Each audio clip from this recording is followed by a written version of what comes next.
able to get over towards that point, and then we know Simple's so aggressive, right? Probably trying to hunt the kill on the Psycho there, and Psycho with some rockets just kind of finishes him off. So looks like Astro and Quartz working on a little bit of a side angle there, put some serious damage into Psycho as the nades here from Quartz going into the back line. TVNT stepping up on the point, putting some cap pressure on. You got to respond to this Iznam. He's going to step up and take the trade. Here comes Virtus Pro, following him behind that Zarya. Big spam damage from both sides. A lot of point pressure, though, being kept up by TVNT, and they grab the flip for free. So low, dude. Yeah, he just can't stop it. The spam is just too good here. He's not even really able to recover his health bar. Has to swing around, grab the Mega Pack. He's going to hit a big backflank, but Twisted Minds waste no time. They continue to push the aggression, taking out Kevster. Might just have to be a regroup here for Virtus Pro. They're caught in a rough spot. Cleanse from lane, and does get TP out. A second bubble. He needs everything to live there on the Kiri, but it is going to be a fast reset at the end of the day. But these teams are just really dancing on the edge, right? No one wants to be caught making mistakes. Both teams looking for those cheeky free picks. No, I mean, but it is going to allow VP, with Landon living here, he's going to farm off this Kitsune Rush. He'll have one on both sides. Quartz with a big advantage, though, in terms of the override protocol, right? Going to have that, be able to kind of spam into this rush as, okay, it'll be Quartz actually getting taken out by Psycho, which is huge, right? You actually don't have that override protocol available. It's going to be a sound barrier here from Virtus Pro. Funny Asher does not have his up at the moment. There's just a few more members here of TM who will fall. So VP end up using double support ult there to get it flipped back in their favor. It's honestly a risky play from Fixa to beat that one because, hey, if that goes wrong, you can't get kills early. The grab comes in. You could easily lose the fight there, but that's the kind of risk that Virtus Pro has to be willing to take. And it paid off for them last series. Now they have grab Barrage. Iznam finds a huge thing on the Quartz. Certainly going to be assisted by other damaged players there, but those spam kills on the walk-up are really going to take a bite out of the clock now. Just in mind, I mean, they have their ultimates. Like, they would have loved to be able to send it there. Now there's an opportunity for Landon and Fix to kind of work on the catch-up, try to get one more ult cycle before the end of the round. Yeah, I mean, it's a massive pick-off there from Ice. Is going to get Quartz coming through the choke. He says his override protocol for like 2 fights now. It actually allows Kev to get one to match him. It's going to be grab.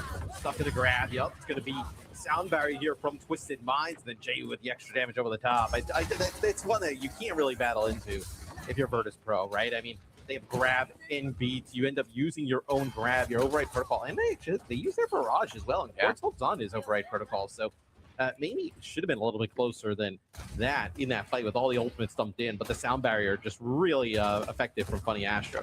Yeah, I felt like you had to go first there, but Twisted Minds, they took the tempo away. Jay-Woo flanked from mine. Big burst on TVNT, though, caught in no man's land. Okay. Now Quartz is going to try and fight this one back with an override protocol. Jay-Woo's going to fix it, though. Major stabilizing factor. Quartz is good, but man, Psycho, big aerial directs. Kevster cleans it up. TVNT back on the Diva for a fast final fight. And Virtus Pro in position to take control. That early pick on the TVNT came out of nowhere. A rare mistake from TM in the front line. Yes, I mean, Kevin Co hunting for kills here. You have to be so careful if you're Twisted Minds. You cannot end up losing anybody. It's going to be simple here. Using the Kitsune Rush of the front line. Isom taking a lot of damage, dangerously low. No Suzu, he is going to fall. So it looks like here, though, it'll be VP. They'll get it to 99, and then it'll flip. So Twisted Minds has to be perfect from here on out. VP, though, Jake going to come back with a Kitsune Rush of their own. So it's going to be Isom as well, going over to the Diva just to try and get a touch. Oh, no! Oh, wait, what? No!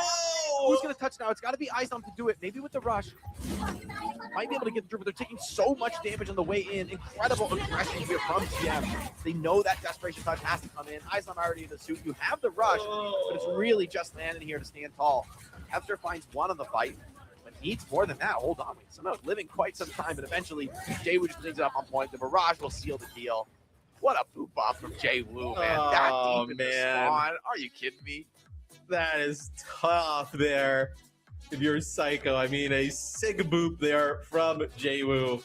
Nothing he can really do about it, right? He kind of goes for that, flank there on the Vendetta. You can kind of get around that corner and get over towards the point, and Jay-Woo just kind of reads it, knows exactly what's about to go down.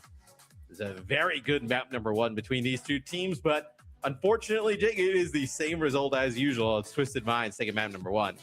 Yeah, I feel like Jay-Woo on the far out was a huge difference maker sometimes, right? Finding the key pickoffs, like opening up a lot of fights. Had a nice big boop to start this game off. But even from that, Twisted Minds can recover.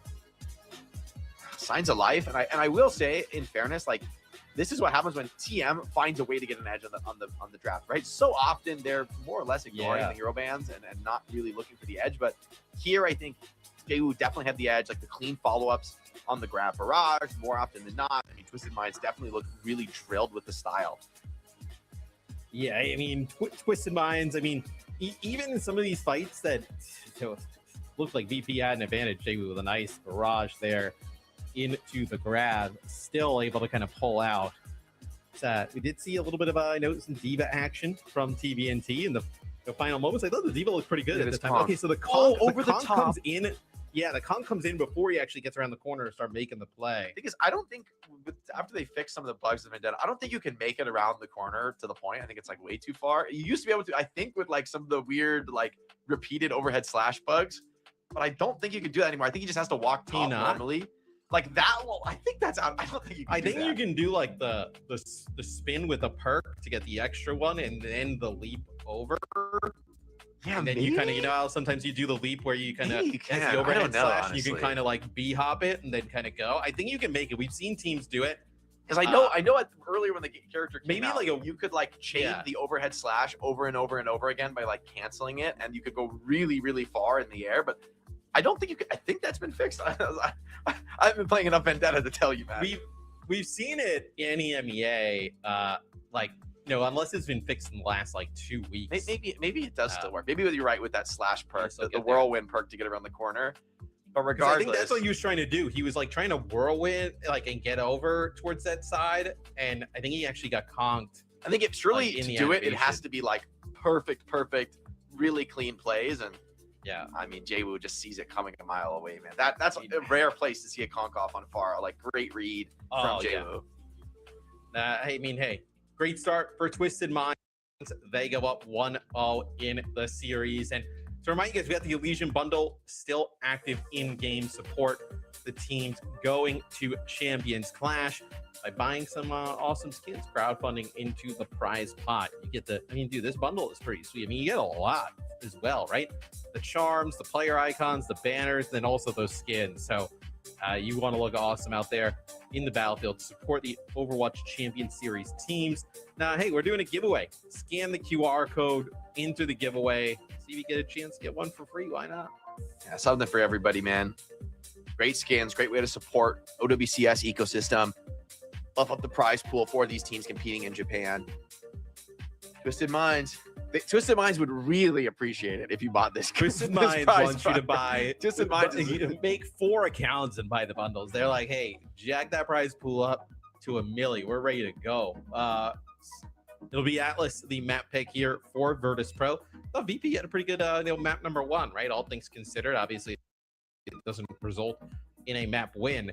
I feel like is a lot of what we say in a lot of these series. Okay, so a Zarya ban from Virtus Pro. Maybe they want to play some Maga. Maybe they want to play some Hazard.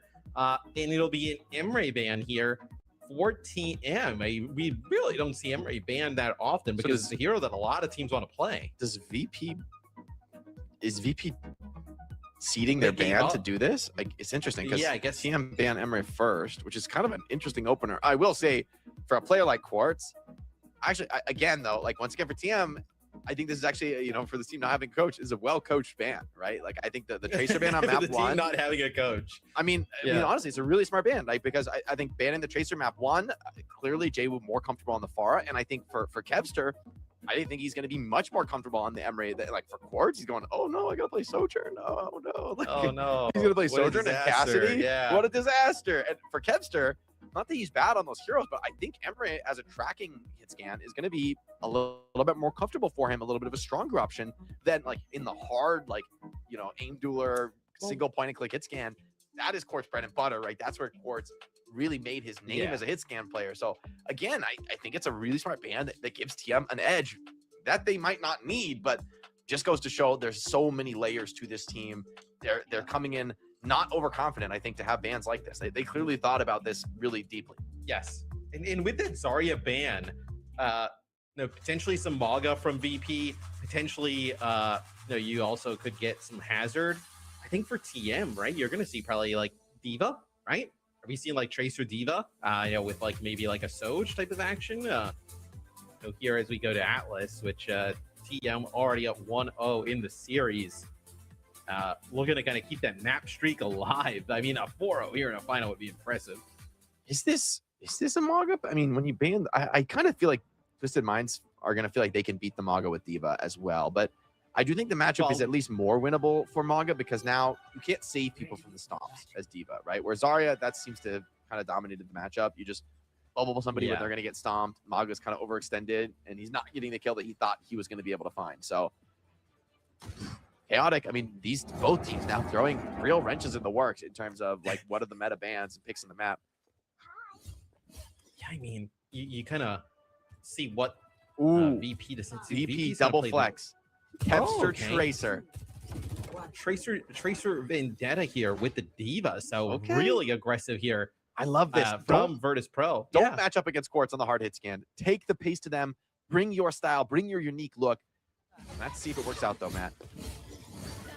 I mean, you could even envision like a Twisted Minds. Like, is it going to be like a Quartz Cassidy swap potentially? Right? If the aggression comes in too big, Putting in that damage, Twisted Minds holding back for now, staying alive, trying to weather the storm here of this Virtus Pro aggression, but Virtus Pro seem to have gotten the edge. Vendetta sticking in on TVNT's D.Va, and the kills not coming in for Quartz. Just not enough space for him to work with. Simple does take down Landon, but with two already off the field here, seems like Twisted Minds might just find themselves on a quick reset. And the Kevster Tracer back again, just like old times. Throwback. Yeah, the Suzu's used pretty early there from Twisted Minds, so they don't have it to be able to kind of heal TVNT up, give him a little bit of an extra moment of life there. That's going to be the slide out from Quartz already, so starting off pretty strong here. I like the way VP are playing this. They're playing all lower. They're dangerously like low. You can sit up here all day, but eventually Quartz, he's gonna find his opportunity. He takes out the Kiriko, takes a big crit to the face, but they're gonna save for now. See him with his player advantage. They need to capitalize. They need to clean up. Virtus Pro starting to look kind of desperate as they step into the plate. Jabu cuts down Psycho, punishes him for aggression. Nice damage from Kevster on the court, but eventually player advantage is just gonna be too much. Twisted Minds finding the cleanup. Just takes one kill to give them the edge. I mean, to Quartz, like when we're on his POV, he is just on the run all the time, right? I mean, he is like the Vendetta's in his face, then it's the D.Va. He's like sliding away, constantly moving, still able to put down some serious damage. But I think if like VP keeps committing and like going that at Quartz, right, and TM's able to keep him alive, it feels like a matter of time before TVNT and Jehu are going to start finding some picks. Definitely need to be successful with these dives, right? Without the hit scan, you're going to really lack in the frontline pressure department. But pressuring the point yields results. Fixa, an uncharacteristic kill on Jehu. I think he must have died without recall there. Just got bursted down so early in the fight. A rare mistake here from the young phenom Jehu, and it's going to give the flip over for free. Twisted Minds don't want to commit ults into this fight without their Tracer.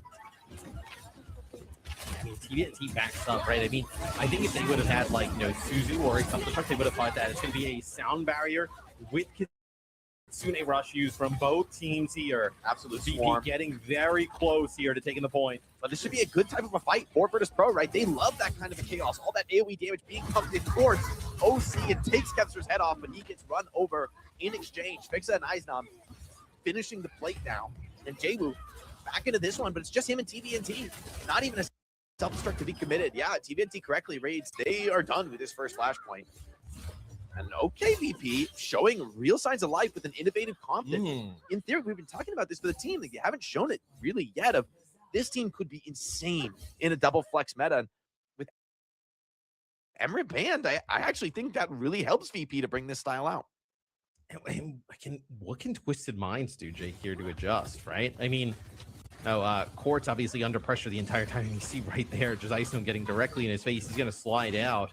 And that's going to give VP a little bit of advantage over here by the point. Yes, Psycho is in deep. Nice Suzu there on the Psycho, allowing him to stay on in. I think you got to see a swap here at a TM. I mean, they're getting bullied. As we say that, though, the duel's getting a little bit messy. Self-destruct available for both Divas. Kevster and Eisnam's first ones to touch the point, but Twisted Minds a little bit healthier. Eisnam going to be forced to back out here.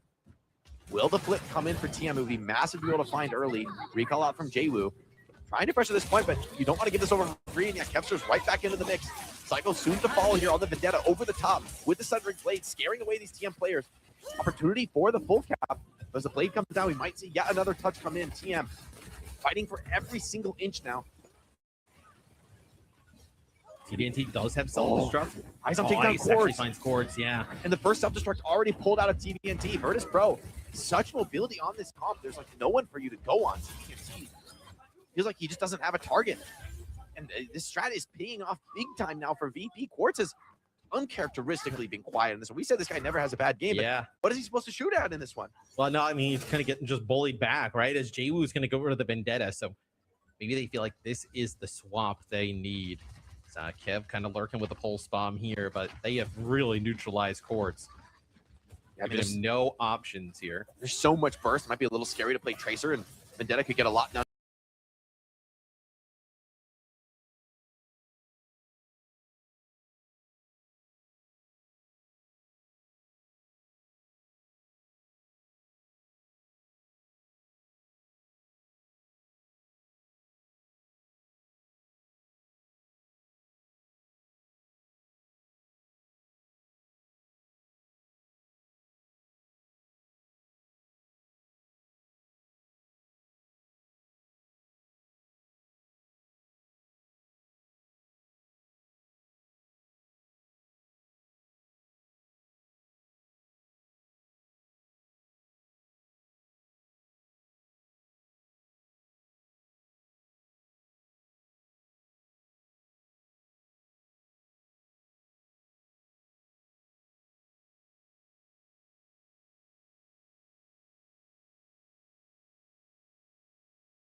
Strong for BP, but Psycho runs out of gas now. It's up to Ice on to find the cleanup, and cleanup he does. Quartz with the slide, a second slide as well. Might be One on the TBNT. Here comes the aggression, diving in, Sundering Blade over the top. Hard to get away from this to cleanse. Actually delayed by the drop down. Actually, Jwoo does end up losing his head to that one. Quartz needs to find more in this fight with the initial rush out of the way. Virtus Pro struggling now to stay alive. Simple's rush on the point. Landon's going to respond in kind of risky game, but can clutch this one out. Finds that kill into Simple. Substruct out from Izdom. Be even forced from Bunny Astro. So Twisted Minds pushing the absolute brink, needing to recommit to finish this fight. And Point still not in control. Quartz now, once again, under pressure. Needs all the score, but fixes back with the beat. They're looking for more. They need to finish some kills. They need to finish their plate. But Twisted Minds, I think they're holding the line here. That one went down to the absolute wire. A crazy scrap. But TM come up for air with the point. Yeah, the beat from Bixa there connects with him and Kev. It does not actually get Ice Gnome, so not able to keep the tank alive there for VP. And that is where Twisted Minds can breathe a little bit of a sigh of relief as they finally get control over a point first. As Kev putting some pressure down. A nice shot there from Quartz. Not good enough to finish him off, though. Here comes the OC, but he's under massive pressure. He's dropping low. Supports, though, doing everything to keep Quartz alive. And Quartz delivers for the squad. 2 kills so far in the fight. The OC dominating. Now it's his turn to go in aggro. Cleans up. Cavs are now on the run. Jwoo looking for that punish, but he's just a little bit too slippery.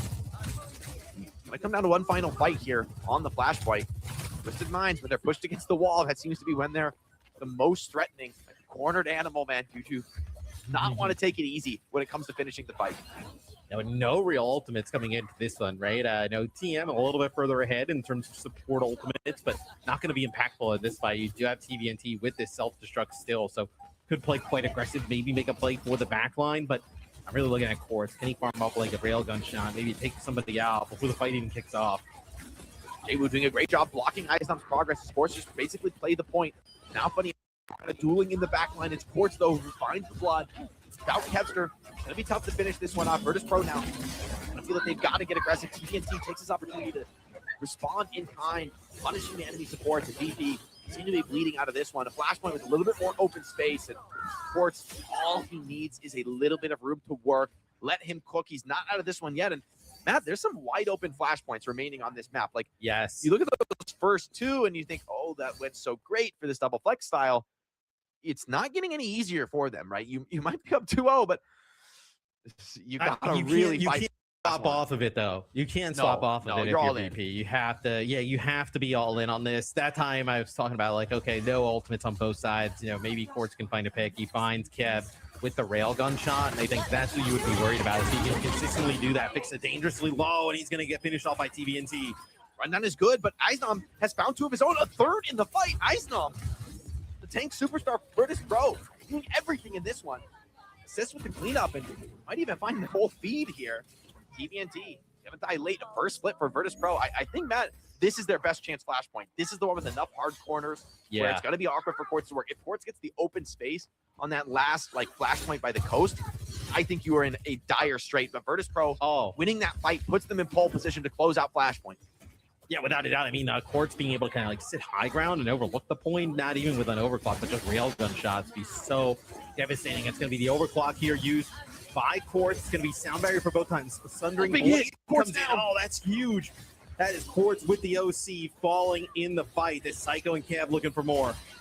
Oh, big crits from Psycho. He finds more. Eisnom does drop while out of the suit, but I mean, the rest of the team from Virtus Pro not deterred.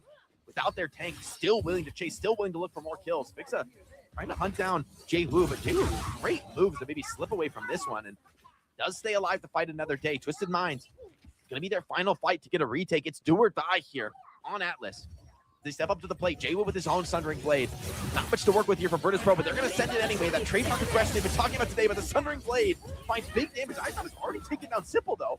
And the sustain in the long fight now called into question for Twisted Mind. Kessler takes down the Lucio. You've got to work with the health bar you have left. Great pulse bomb making from TVNT, though. Should seal the deal.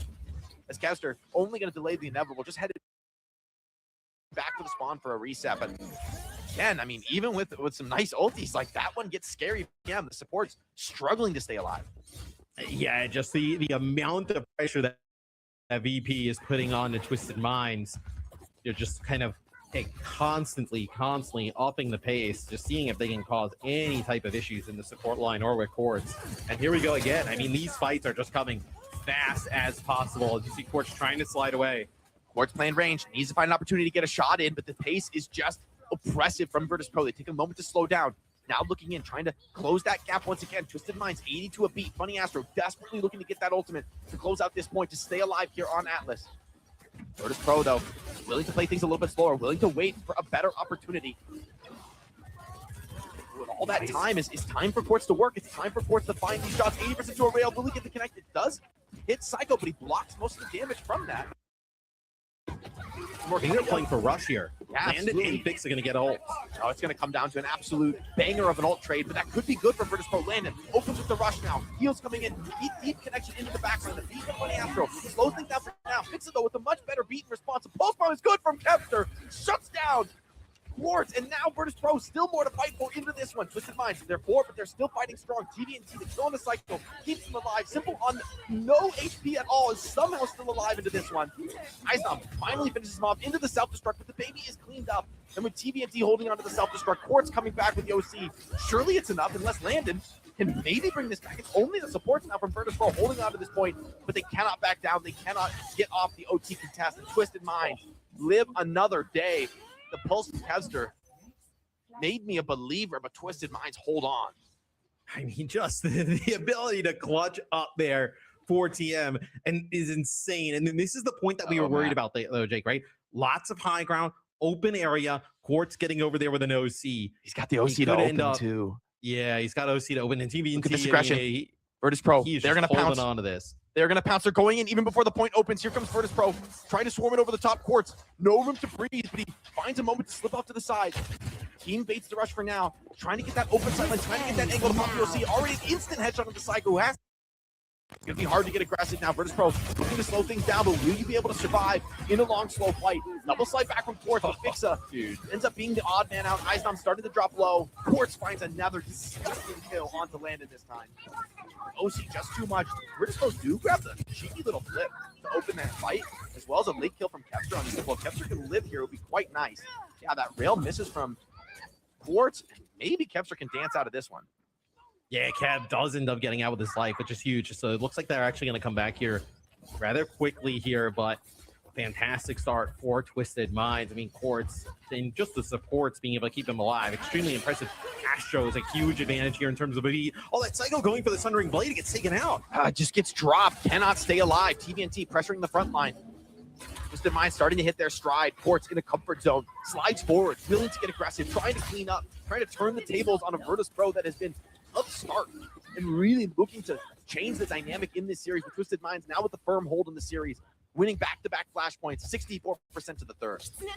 And I mean, they're going to have double support ult here for TM. It's going to be Landon opening things up here with the Kitsune Rush over the point. It's going to be sound barrier used here by Funny Astro. TVNT will get up mech back here. Going to use the self-destruct just to get one back. You're going to have the Kitsune Rush available here for Simple as well. Yes, they do take out Funny Astro, though. Hero in a crucial moment, but the rush might still be too much. Jabu brawling inside of it. They need to find more on Virtus Pro. They need to win. This is the final fight of the map. Quartz is already taking on Fixa. Jabu, without enough HP to play with, Eisnom needs to clutch this one up and might be able to do just that. Landon has lived very well in this fight on a sliver of HP. Way too close for comfort, but in the end, I mean, that's double support all committed for Twisted Minds, and they can't close out the fight. Big win here for Virtus Pro. Huge. Yeah, I mean, massive from Virtus Pro, right? You're going to have Fixa with his beat. Needs to just kind of stay alive, right? Quartz with this OC is so dangerous. Fixa has beat 95, needs to bridge the gap, does not want to lose his head to this one. Super scary to peek for these last few percentage points, but he's going to go in anyway. Aggression from Eisnom, and a beat comes in from Fixa to double down. Quartz, the headshot tries to peel him up for the moment, but Fixa, with the help of the sound barrier, fearless, charged into the backline. Landon dropped into chaos. Fixa finds another. Lucio absolutely brawling this one out. The last support alive for the team, and Twisted Minds know it. They're trying to punish. They're trying to find that counter kill. As this fight starts to stagger out, as we get down to the final moments of the map, though, Virtus Pro on the verge of doing what no one else has done so far this year. Twisted Minds, Quartz to the Tracer. Desperation now as they look to hold on, keep the streak alive. Virtus Pro smell blood in the water, pushing forward, attacking these spawners before they can touch. I think he recalled. I don't think he can get there. And it's game. Virtus Pro ending the streak, a 1-1.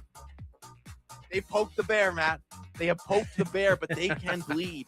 What a unique map from Virtus Pro. I would dare say no other team in the world could have played this map the way they did. Oh, I mean, that was unbelievable play from Virtus Pro. And even with that unbelievable play, it goes absolutely down to the wire to get a map win here against Twisted Minds. I mean, dude, Kev, with only 5 deaths there, I mean, 15k damage on the Tracer. Look, you see, no, Simple actually. I mean, they did a great job just targeting the supports, right? Yeah. Simple and Funny Astro, 14, 13 deaths. That is usually not where you see add to this backline, and it's just because you're playing this Tracer, Vendetta, Diva, just all out pressure onto Simple and Funny Astro all game long. So we take a look at some of the highlights. A really great comp that comes out here from VP. Kepster also put that work in. You got to remember, yeah, this guy's great at Tracer, but he probably has not played Tracer in a scrim in quite some time. Like, I mean, he's the hit scan for the team. Yeah, like, you know, that's Psycho's role, but they just see the opportunity. Like, without Emre is a fantastic hit scan at like evading these kind of aggressive dives. Sojourn is good, but the slide is sort of a predictable cooldown. When the slide comes out, she's committed. Like, you kind of know where she's going. And if you have some double down mobility, you can hunt her down. We kind of saw that this game. Like, Quartz still an absolute demon. Like, it took at times, like, I mean, Fixa with this beat, right? Hero. Like, he needs to get in, get this perfect loop onto Quartz, finish the kill, finding another finish onto Funny Astro as well. Like, ooh, man, this one way too close for comfort for Virtus Pro, but for them, it's going to be a massive win to boost the spirits. Anything's possible now. Can you recreate it? Can you recreate it on another? Like, Emre will be back, Zarya will be back. I think it'll be tough to replicate it. True. But I do think you see that, like, okay, like if we play this all out, and I think even with Landon's interview, right, they talked about like, hey, like just double down, like, you know, there's a better chance, like, even if we kind of lose a fight, by maybe kind of like overextending, using an ultimate here, like more times than not, it's going to work out in their favor, right? Like you even saw Fixa try and save, I think, Ice with the sound barrier at one point, doesn't actually hit him. Like it doesn't actually bother them that much in the long run, right? You're able to still battle back from it. So tremendous stuff from VP. A rare Twisted Minds map selection, right? They usually only get to select Lijiang Tower. We're going to give them an opportunity here now on the losing end to pick. And yeah, the only map they picked so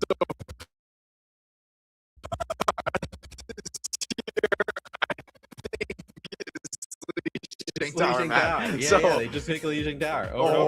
Rialto. Matt, this is a Widow map. This is a Widow map.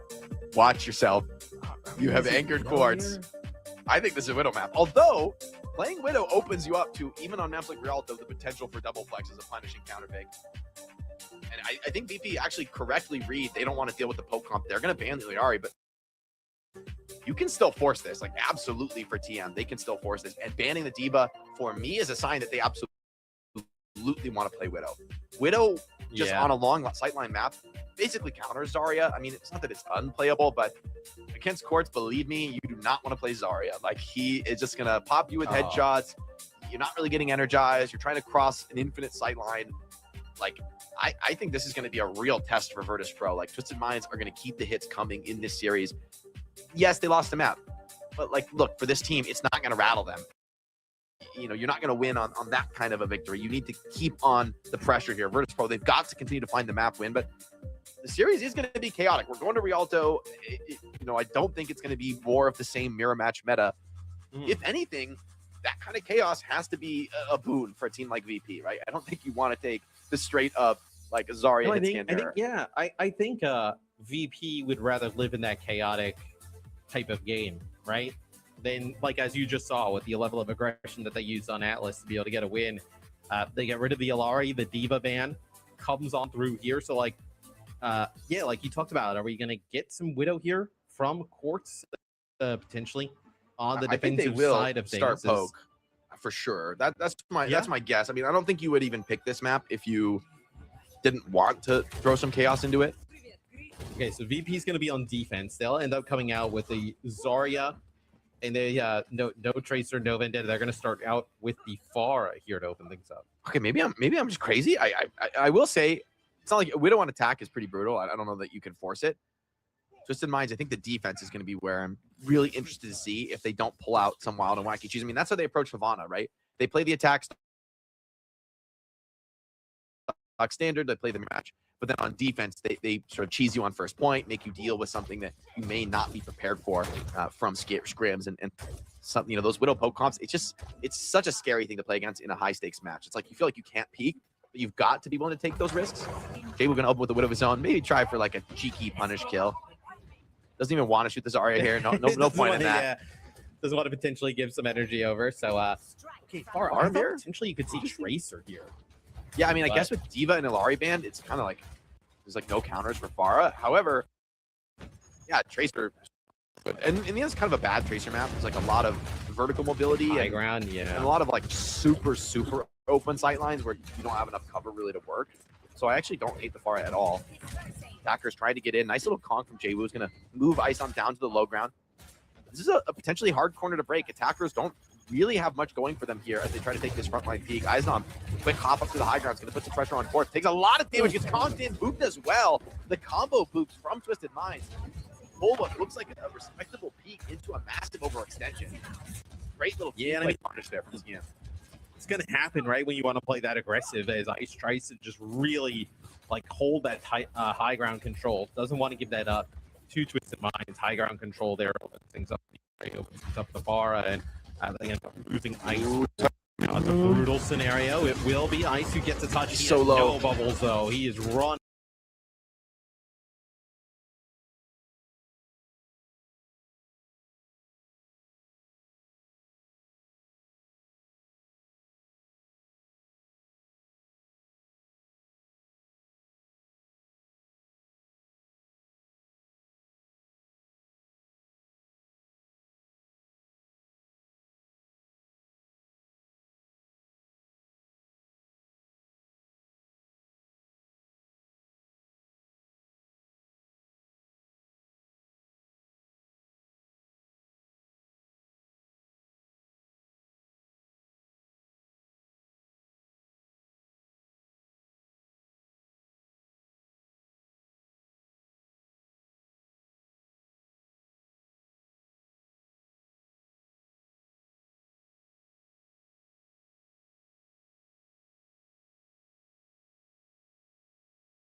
going to be coming back into this. Webster, if you can find a kill here, beautiful tracking on the Emery ult.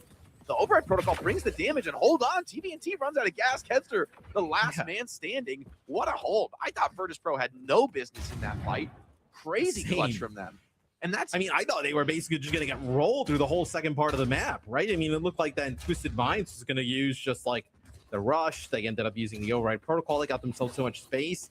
And TBNT uses the grab there towards the end. They use beat as well. So you got grab barrage too. Like you're chilling now. This turning this corner, I mean, TBNT is in a rough spot. Like you pretty much need to go die to grab barrage here. I don't know what else you're supposed to do. The team is basically asking him to sacrifice himself here, and he's I mean, like, okay. I like the pressure from Jwoo on the off angle. He has a barrage of his own. If you could maybe get in something cheeky here and maybe pressure some players. The cart's rolling. It's kind of looking like a struggle. Landon under pressure at first. Ultimate comes out.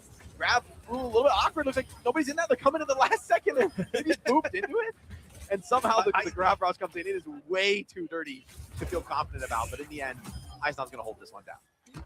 Yeah, that one gets a little bit too close to comfort, I imagine, for Virtus Pro, right? As the grab gets thrown in from Icenom, and yeah, like you're talking about, there's nobody. Am I crazy?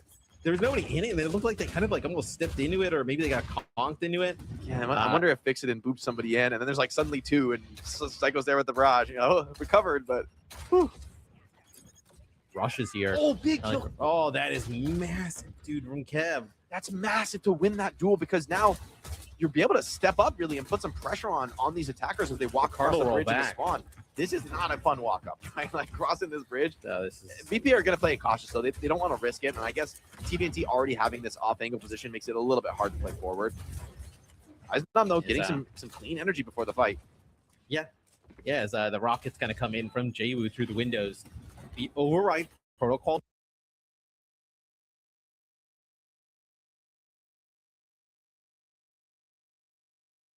here for Quartz, and maybe get like a bubble up in the sky, and then maybe I know that'll get an ultimate out. They're actually going to open things up here though with a simple Kitsune rush as Quartz finds Psycho up in the sky. No way you're going to be able to keep Icenom alive. I think you hold on to, like, yeah, you know, for a second there.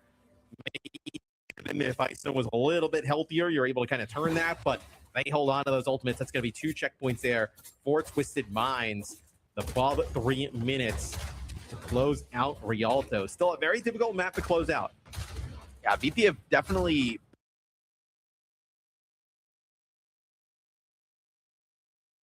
bought themselves a chance on this map with that clutch hold on second point, but they really need to fight for it here and now. You do not want to give up a full map completion. You got a lot to fight for. Here comes Living Weapon over the top. Kevster getting the bubble as well, but Twisted Minds kind of nowhere to be seen. Quartz going to respond in kind with his own. Skydo in the air. Quartz landing everything. Kevster trying to dodge that last shot. The heals are coming in. The cleanse as well blocks a heavy blaster shot. But the Astro, though, the poop off the map inside Landon's rush, and oh no, it's all coming crashing down. The aggression from VP batted aside.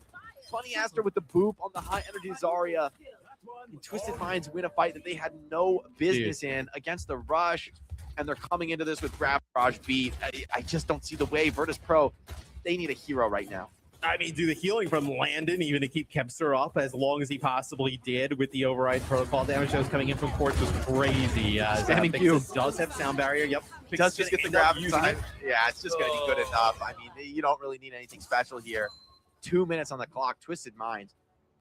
I mean, they're not only do they show that incredible trademark aggression, like closing out second point with 10% faster rush.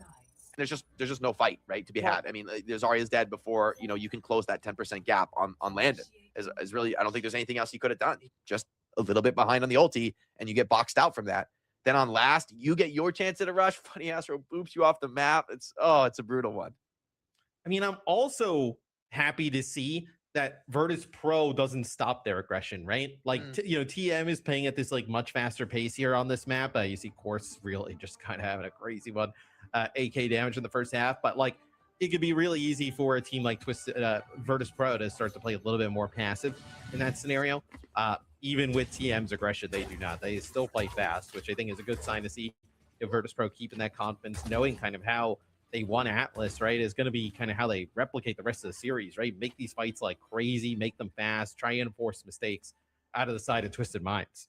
All right, I thought Twisted Minds would go for like a cheeky, you know, poke comp here, but there's also the possibility that there's no reason to take a risk like that when you have this kind of a strong completion, right?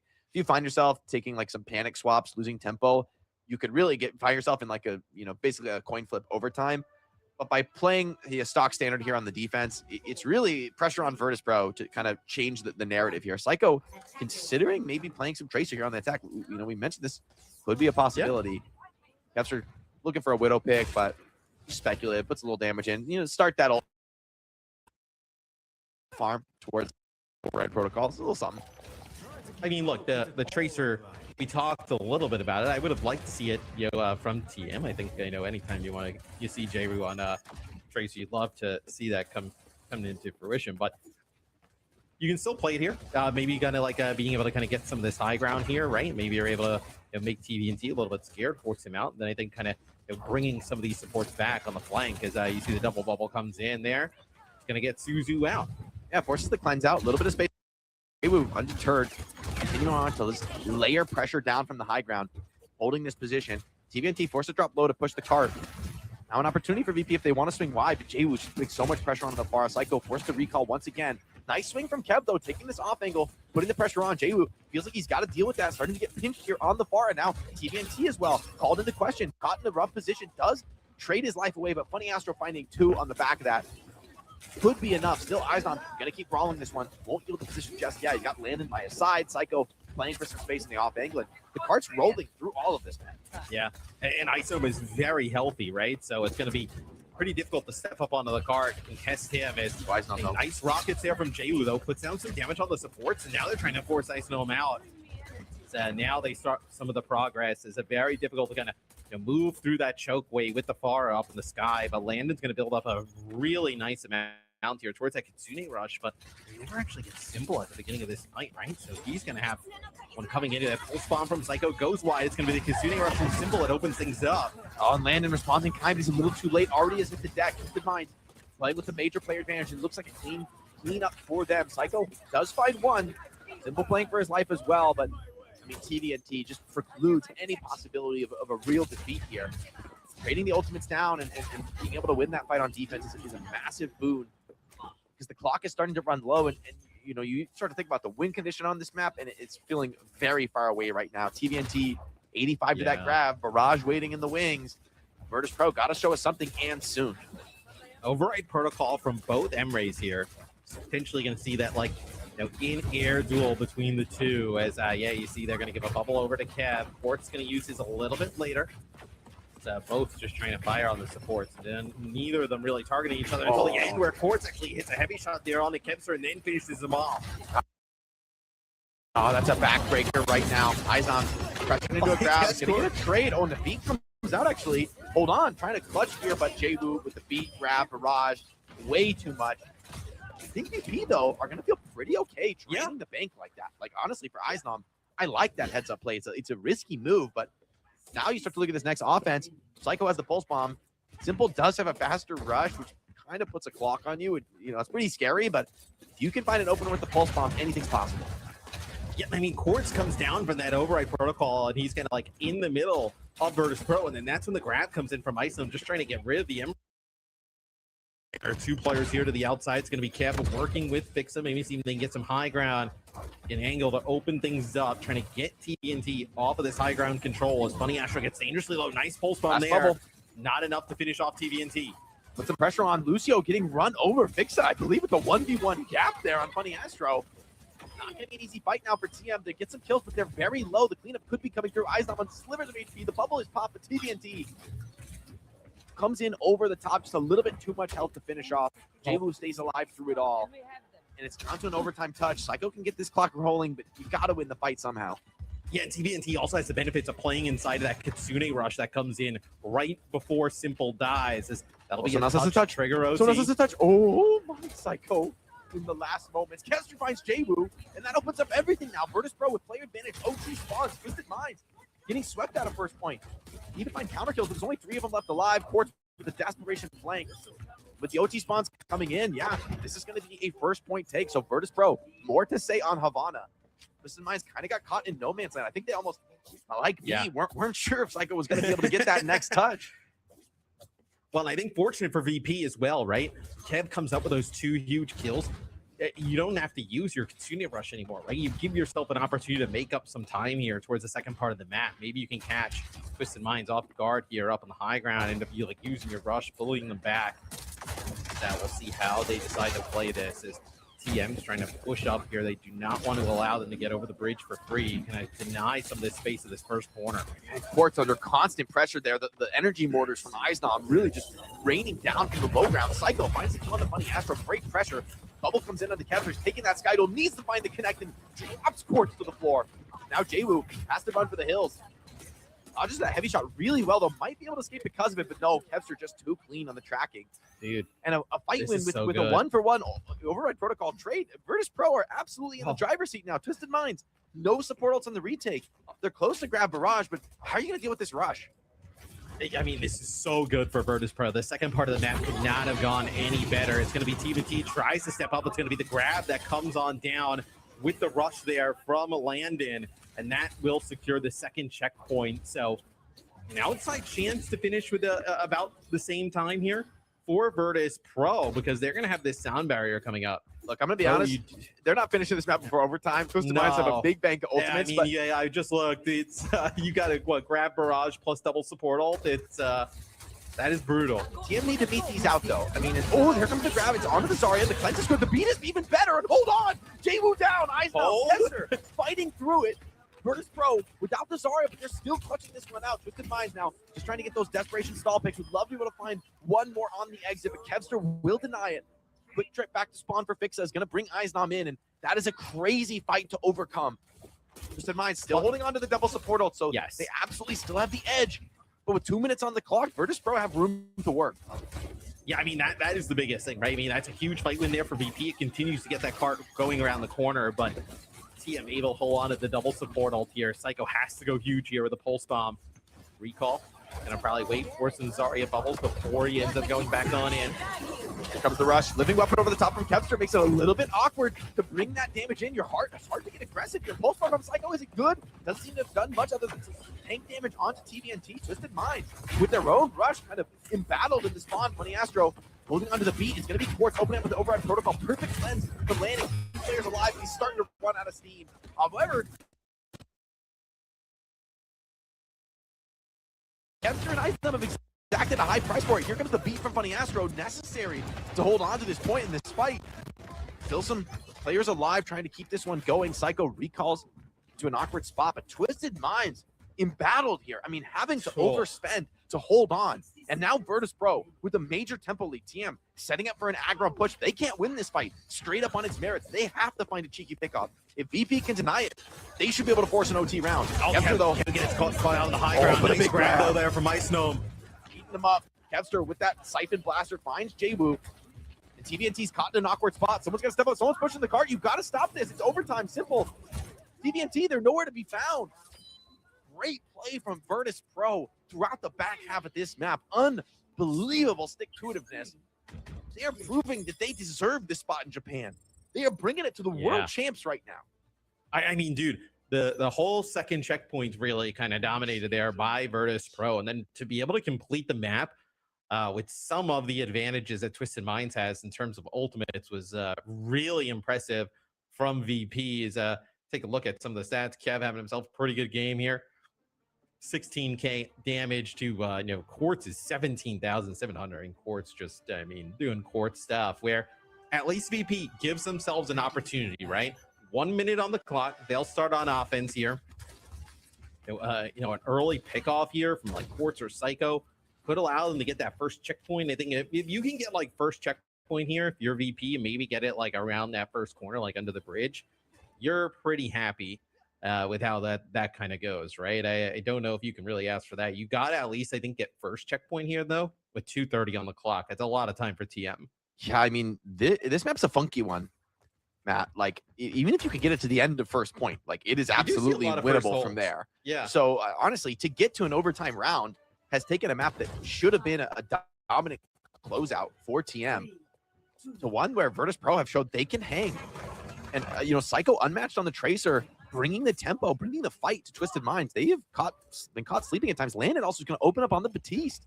Thinking about it, But this could be nice against the Pharah. I mean, it's an interesting pick. I don't think this is one that they practice. I think this is one that he's just feeling. Let's see what he can find. I mean, maybe an opportunity to get aggressive with Tracer making some space. I kind of see the vision here, but without a Kitsune Rush, definitely going to put a bit of a clock on the game. You need to find these kills. You need to bring that heat on Batiste. I mean, it is also a little bit of extra damage, right? Potentially that goes out towards that bar, and then the immortality field, right? You see right here, just going to be able to use all tries to keep himself, and fix alive. But that is, the drone is dead instantly via the rockets from Jwoo, and the support line there for VP gets wiped out. Hold on, if Iznam lives here, Kiri's going to come back into this. Simple's going to be just a little bit late to the fight. Yeah, I don't know that you're going to be able to hold on to the corner. It's not a great fight, but it might just be enough to hold on. Big spam of the Iznam. Really makes him think. Quartz needs that bubble to survive. Great pressure from VP on the hit scan of Twisted Minds. Now Iznam, though, getting very low. TVNT senses an opportunity, steps to the plate, takes down Kevster. Jwoo looking for more over the top of the Pharah. Iznam out of gas now. Getting just a little bit more card push, though, is going to be a nice small win for VP, but that's the only win they're going to be able to find. That's going to be the totality of their progress. It's down to a first corner hold or nothing here on Rialto. Twisted Minds righting the ship here in OT. Yes, I thought that Baptiste at the start was interesting, right? Just a chunk of damage that comes in from Quartz and Jwoo, the drone gone instantly. Then everybody crumbles after that. So you did get a little bit of a push. We'll see now as we go into TM's offense, if they can hold on. I mean, dude, simple 42 assists. Like what? Like it's like a crazy sell line. 20k healing is this has been a long game of Rialto, so you're gonna see some wild stat lines come out. See if VP decides, do you play the Tracer on defense, or they're going to go back to the Pharah. So they're going to play the Pharah here on defense. Only like the Tracer really on the offensive side. So they'll match the Pharah for Pharah here. You got to remember, right, in these overtime rounds, you do just start with all of your perks Max available, perks, yeah. which I think is quite a big deal for Pharah in particular. I mean, EMEA as well. Like a lot of these heroes have some very potent abilities from their perks. But with 2:30 on the clock, Virtus Pro, they're going to need to not only find some of these initial fight wins off the back of some clean picks, but they're going to need to be able to take it to TM in the Ultimate Economy game, which, in fairness, they kind of did on third point attack last round. So, VP, a lot to play for here. If you could go up 2-1 on the World Champs, right? Like, what a statement that would be. Twisted Minds, though, very clear win condition for them and a very achievable one at that. I can do with these Pharahs, though, and the abilities, like, just kind of get pickoffs and put down some damage. Isam's in a lot of trouble. Lens comes in, saves him for now. Got to watch out though, and Psycho's still low. Might still be able to pounce on this TM. Slowing things down for just a minute, not sensing that they can really collapse there, but definitely going to be a clencher for Iznam. He's tries to hold on to this corner. Psycho over the top is going to be crucial. His influence on the far to be able to hold this corner. As TVNT starting to swing wide, you need to bring some pressure down on this. Sorry, you need to attack TM on the walk-up. You cannot allow Iznam to lose his position. Psycho doing just that, though, making sure to mark all attackers as they peek these various doors. Feels like one pick is all TM needs, Jake. Yeah, like any mistake here is going to be enough. But neither team wants to make that mistake first. TM taking a bit of damage of their own. Psycho with the direct in the air. It's going to be enough to shut down Jwoo, and TM, they're not going to want to take that risk, but maybe they should have, because now the cleanup could be coming in. A beautiful Kong means that Quartz also is in a tough spot, cannot escape that fight. Iznam comes into the next fight, fully capped out on energy. Most of the ultimates across the board, slightly advantage for VP. Yes. Landon, a little bit of an advantage towards that Kitsune rush, right? Caught there, knocks TVNT into the line of sight. Gets right back around that corner, but that is about a minute off of the clock. A little bit more, minute 30 off the clock there for TM. So great start there. Psycho finding Jwoo. That's what allows him to get that first fight win. The unbelievable showing from both of these teams. So much on the line here in the grand finals of the EMEA. Landon here to play for it. Going to land, playing with the house cash, but wants to win this one too. Has the rush available, but does not want to get aggressive into Twisted Minds. I mean, turning this corner, incredibly difficult for either team. It's going to come down to an ult trade, but the pick isn't on the fix. Can you stabilize without your Lucio? Virtus Pro with their rushes now.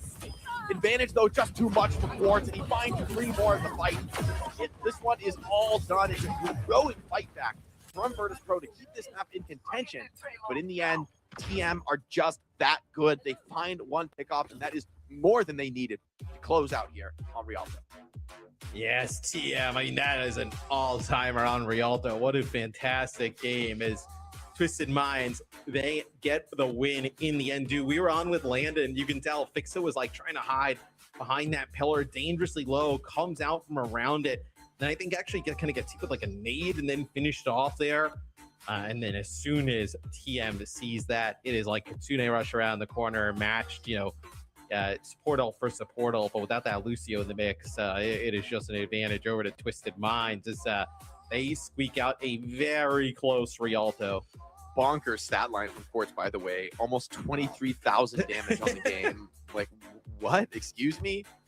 I got to hand it, though, to Virtus Pro. Like, their opening round, right, the 3rd-point attack, that you got to study that as a lot of these pro teams. Like, that is immaculate play. They come into that spot in a terrible ultimate economy situation. Yes. Like, it's a hard point to attack. You really have no business winning these fights, and they just eke out. They don't win the first couple fights, but they eke out a way better ult trade than they have any business getting because of just the individual plays from the squad, and that allows them to force an OT round. So when we talked about teams, showing competitiveness against Twisted Minds, Virtus Pro, this is night and day from the regular season matchup between these two teams, which frankly was sort of one of the same beatdowns that we've seen from TM time and time again. But I think kind of how Landon mentioned in that interview, with the way that the meta is going and some of these comps, it's like, yeah, like a lot of it is on the day. Virtus Pro already plays a game today, right? They obviously get that win against Geekay. They're feeling pretty good. And I think mostly like you're seeing them play at a pace, a level of aggression that we didn't really see from them early on. Very decisive from VP, even in the loss here. And I think we were talking like, oh, if you lose 4-0 here, how does that mean for Champions Clash? I think VP is going to be tough for everybody at Champions Clash. They're really taking it to our world champs. That's the kill right there. Fixa was dangerously low. We were on board with Landon at that time. You can see around the corner, but as soon as Quartz finds that nade and opens things up with the override protocol, it is GG. Map selection already in here, coming in fast from Virtus Pro. It'll be Midtown. Okay, taking us to Midtown. It's, it's an interesting map. It's one where I guess the way the series has gone so far, maybe I don't want to oversell it. Like, it's probably just another, different field on which to play, more or less the same style. It's another canvas for Zarya, Tracer comes. But, well, hold on. What, double flex backline potentially here? Like an Ilari, like maybe Baptiste? Like a no shot. We see that, right? I mean, you can go for some of those strats on the defense. I'm a little scared. I mean, I think this Lucio Tracer Zarya comp is really good at punishing some of those greedier choices. So I think it's sort of, maybe it's possible. I think it's possible, but it would definitely be a blink from VP if they go for that. Well, you should go for, fans at home is, of course, following us across all of our social channels, all our streams. We got a lot of Overwatch coming at you this year, a stacked calendar of events. You don't want to miss anything. So you gotta hit the bell. You gotta subscribe. You gotta stay updated. I mean, dude, we are popping off this year. I mean, sick of games. The game is in a fantastic spot. Drops, esports loot boxes. I mean, you gotta keep following. You gotta keep knowing when the action is, because we have not just the EMEA and NA playoffs. We have like all of the Pacific. We have Champions Clash coming up. So many good things happening in the Overwatch esports ecosystem right now. It's awesome times. So make sure you stay involved. Speaking of good things, man, I am psyched to go to Japan. Like that is going to be epic. The Japanese fans have been really like lighting things up in Overwatch recently. It's great to see the passion for the game. Me, I've never been to Japan, man. Why would I show you around? Why not? I mean, we'll find somebody on Twitter, or somebody hit me and Jacob. We're going to Japan. I've had one experience in Japan. As we take a look at these bands, probably things that no one's going to play. Probably going to be more Zarya. But my one experience in Japan, I was flying to Korea, transferred through an airport in Tokyo, had like an impossible transfer. Like I was like, my flight was delayed. I wasn't going to make it. I was going to miss the transfer. I had accepted it in my heart. I was okay with it. Yeah. But the guy meets me at the gate in the Tokyo airport and runs with me for 10 minutes. Like the airport employee guy ran to show me the way. Like, I would never have made it. Bro, I'm just giving up. That's what I mean. I would never have made it without this guy. So that was my experience in Japan. I was like, all right, I got to come back. I mean, that's all right. Well, anybody who can give us not that experience in Japan, hit us up. Because I'm not trying to run through the airport. I'm trying to hang. Matt, you did not get my story at all. well, once I heard running through the airport, I was like, man, Well, the guy saved me. He led me through the airport. He ran with. He didn't have a fight to catch. He could have been like, yeah, go left and right, and you'll find it. And I wouldn't have made it only because this guy ran with me. Did I catch my flight? I mean, look, that's awesome. I'm not trying to run when we're there. Understood, Matt. We'll keep you off of and away from any possible treadmills. Yeah, my legs are precious. They can't be used for running. Okay, we're just gonna get TM VP here. It's gonna be okay. So they're gonna go back to the Tracer. Interesting enough that Twisted Minds, who we saw playing a decent amount of Tracer, are gonna go back to the Vendetta. So no double flex, right? The Hazard gun, the Wu Young gun. These are just basically throwaways because I think a lot of these teams will want a mirror. Like I don't think they want to kind of do anything that different. Really nice nades coming in from Quartz on the defense, really putting the pressure on the Kevster. Psycho, though, has established a position in the backline. He's going to pull some attention from Funny Astro. He's making a bit of space from his presence here. Eisnum also finds the opportunity to swing a little bit wide onto point. Twisted Mind is going to need to find the opportunity to get aggressive with this Vendetta, but Eisnum's actually keeping the pressure on them as they start to threaten this cap. Psycho continuing to attack TVN2 is out of bubbles. One kick comes in. TM need to find their chance to get into this, but Virtus Pro are just refusing to yield an inch here. Kevster takes a wide swing. It's going to be a crucial moment. What can he find here on this Emery? Battling into Quartz. Big damage on the Eisnum. Just barely clears the fire truck to stay alive. The peak comes in from Quartz, but the bubble responded from Eisnum. Already the override protocol somehow is online for Quartz. He is just laying it down here on this defense. Lens comes through, delays things for a moment, but in the end, that override protocol from Quartz came up way faster than VP were expecting. It's going to send them back to spawn, but a lot of presence from VP, a lot of aggression. 65% here for VP is Psycho is behind enemy lines here. He has been such a nuisance to this back line of Simple and Funny Astro. Is a few shots here. So I don't really think TM could get anything going with the Vendetta early on, right? They were trying to use some of those bubbles and being able to say, line, that's going to be Kitsune rushes here for both teams, but you end up losing Psycho to the nades. Quartz really just kind of popping off here at the start of Midtown. This should be a fast fight in Twisted Mind's favor. And you give this guy just a little bit of room to work with, and he comes up with a heater of a defense. 2 minutes off the clock already. Quartz showing no signs of slowing. Rushes are out. A little bit of ult advantage, though, for VP, and the faster grab could make all the difference. Funny Astro with that defensive beat can slow things down, but with Override Protocol and Pulse Bomb, I don't even know that beat is going to be enough. Here comes Kevster over the top. Override Protocol starting to put that damage down. Beat forced a little bit early. The grab is already out from Eisnum to get it. He's the one down. Wait, the grab, where was it? I don't see the grab there really at all. Fortunate that Jaywu actually lives, doesn't get the benefits of the sound barriers. He's quite low when it comes on in. It'll be a grab here from TBNT at the end, much better than the one that Ice threw out. So that will be another TM hold here. So it's kind of getting scary here, Jake. Below a minute.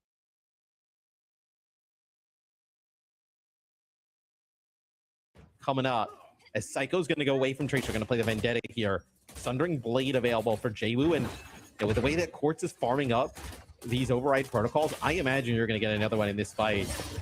Yeah, almost certainly. A little bit of a trade in the flank here. Psycho battling with Jaywu here for control of this off-angle position. He's going to win it for now, but there's a lot of pressure coming in on the main group. Here comes Jaywu with the Sundering Blade in, trying to get aggressive. Kevster, Psycho both on slivers of HP, but Eisnum actually finds Simple. Despite everyone being low across Virtus Pro, they're finding kills in this fight. Twisted Mind's continuing to push, feeling like they've got to force things to end here and now, but Landon is just pumping these heals by Eisnum. Zarya, the map. Maybe his outvalued here, and Eisnum still stands tall. Quartz gets that flanking punish, though, onto Psycho.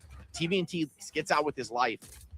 Despite some good rotation from VP, in the end, it's going to be the Dregs coming back into this final push. I mean, that's crazy that TBNT is able to live there, right? You do not see many times the defending Zarya pushes into the choke, goes up the opposing team's staircase behind into the subway and makes it out with their life. As Landon will have this Kitsune rush a little bit earlier than Simples. You're going to have to get a touch. It's going to be Psycho over the top with some Zarya bubbles.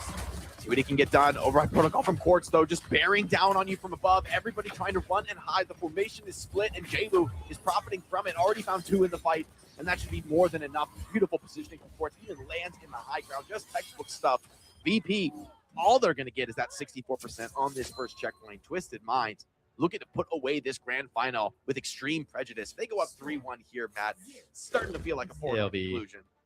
Yeah, I mean, it's already difficult to battle back into it, but to go down 3-1 to the world champs, it's very difficult. You take a look at some of the stats, not a lot of positive here for VP in the first half.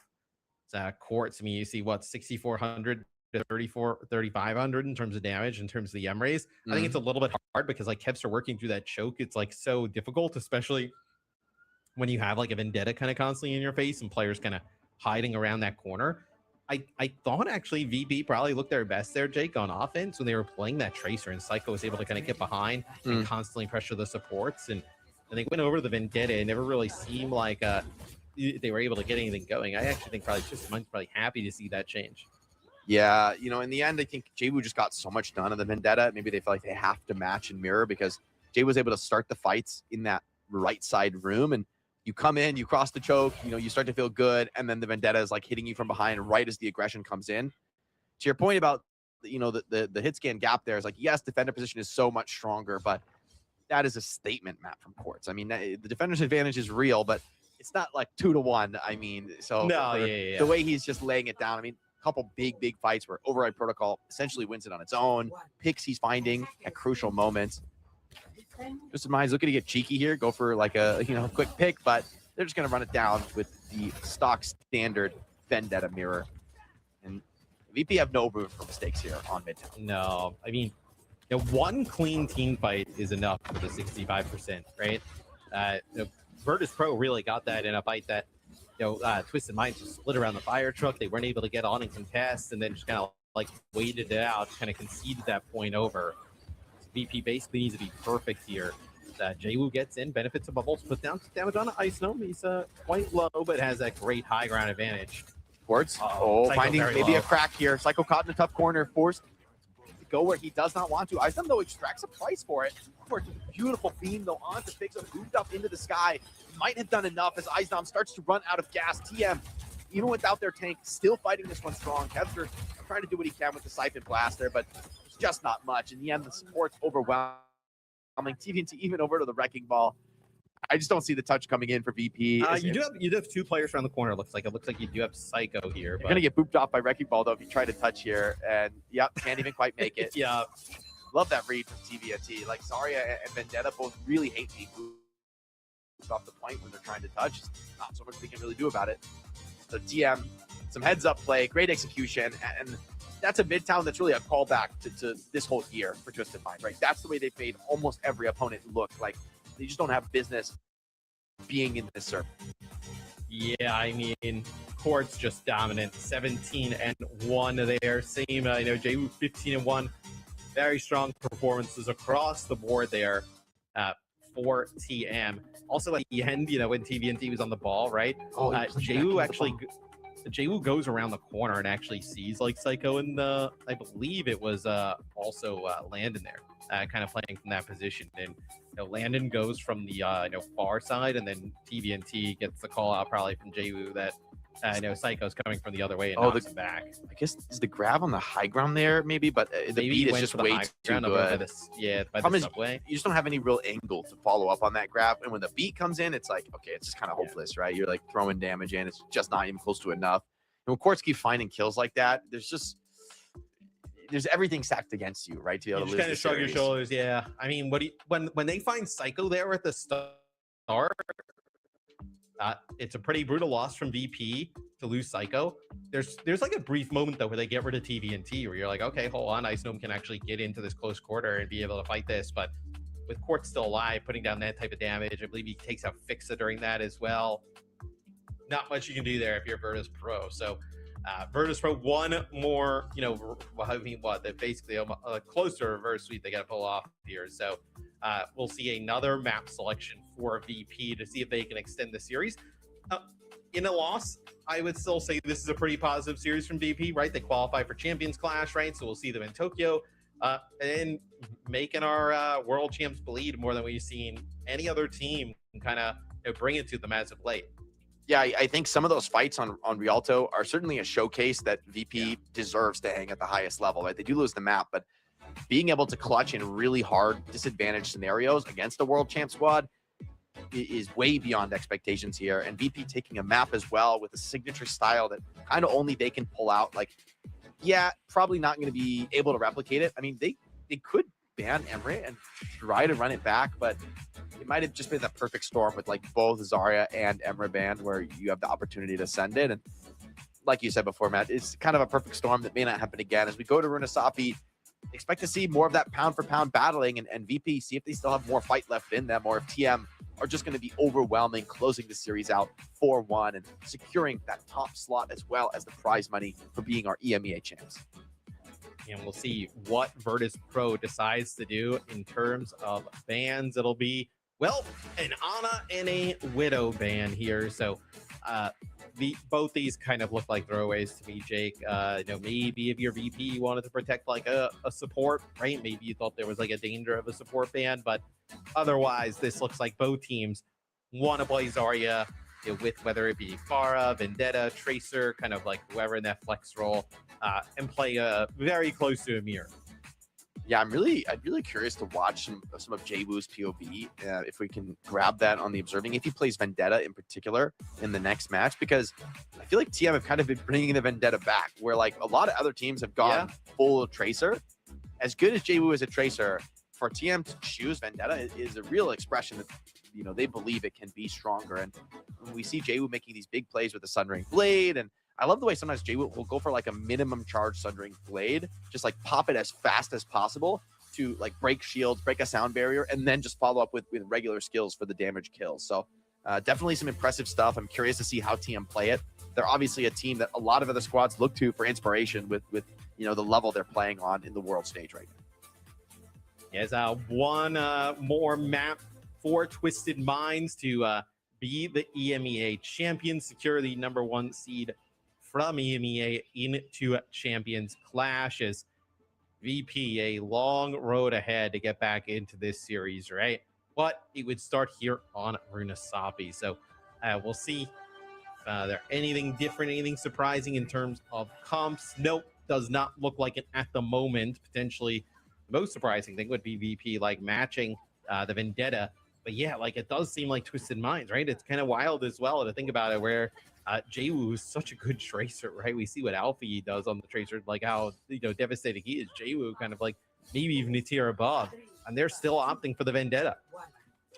I think what really sets Jwoo apart right now is how good he is on every hero in the role, right? We have good Vendettas, we have good Tracers, we have good Pharahs, and, you know, we could sort of rate the various players on different levels on all of them. But Jwoo, I think, is one of the only ones to really be on top of every ranking on all of the relevant meta heroes, which gives Twisted Minds incredible amount of flexibility. Here he comes into the backline, just slightly misses the crit as I say that, and under a lot of pressure, needs a cleanse and another bubble to just get out with his life. So the initial aggression batted away. Good positioning from VP to deny it. Psycho looking to play maybe more responsive, though this time he goes in for a crit attempt of his own. Puts some damage onto Simple. Jwoo though over the top. Ooh, finds a big damage on the land, and now follows it up with a big spin. But with both carries traded out, still more to play for. A crit misses for Jwoo. Can he find the finish? Kevster running circles around him, and Islam has done enough. Psycho falls off the map in exchange for the kills he finds there, but I think Islam be able to close this one out. TBNT, though, they're playing it. I mean, almost going to go push cart here instead of trying to chase the Zarya out. TBNT goes all in here, sends an opportunity to maybe find a counter kill, but in the end, it will be VP standing tall. Better play in the main group there. Jwoo, we were absolutely tooting his horn, kind of struggled to get some of those crits connected on Vendetta in that fight. Well, I mean, dude, he ended up getting the kill onto Landon, but the one that he really needed was the one on the Kev, right? Not able to finish off that kill on the Kevster. Kevster able to use that Siphon Blaster, stay alive on the EMEA, as it looks like it'll just be Fixa here. TM are really trying to battle through that high ground. Yeah. Choke. Like, no one's here. They're playing the main.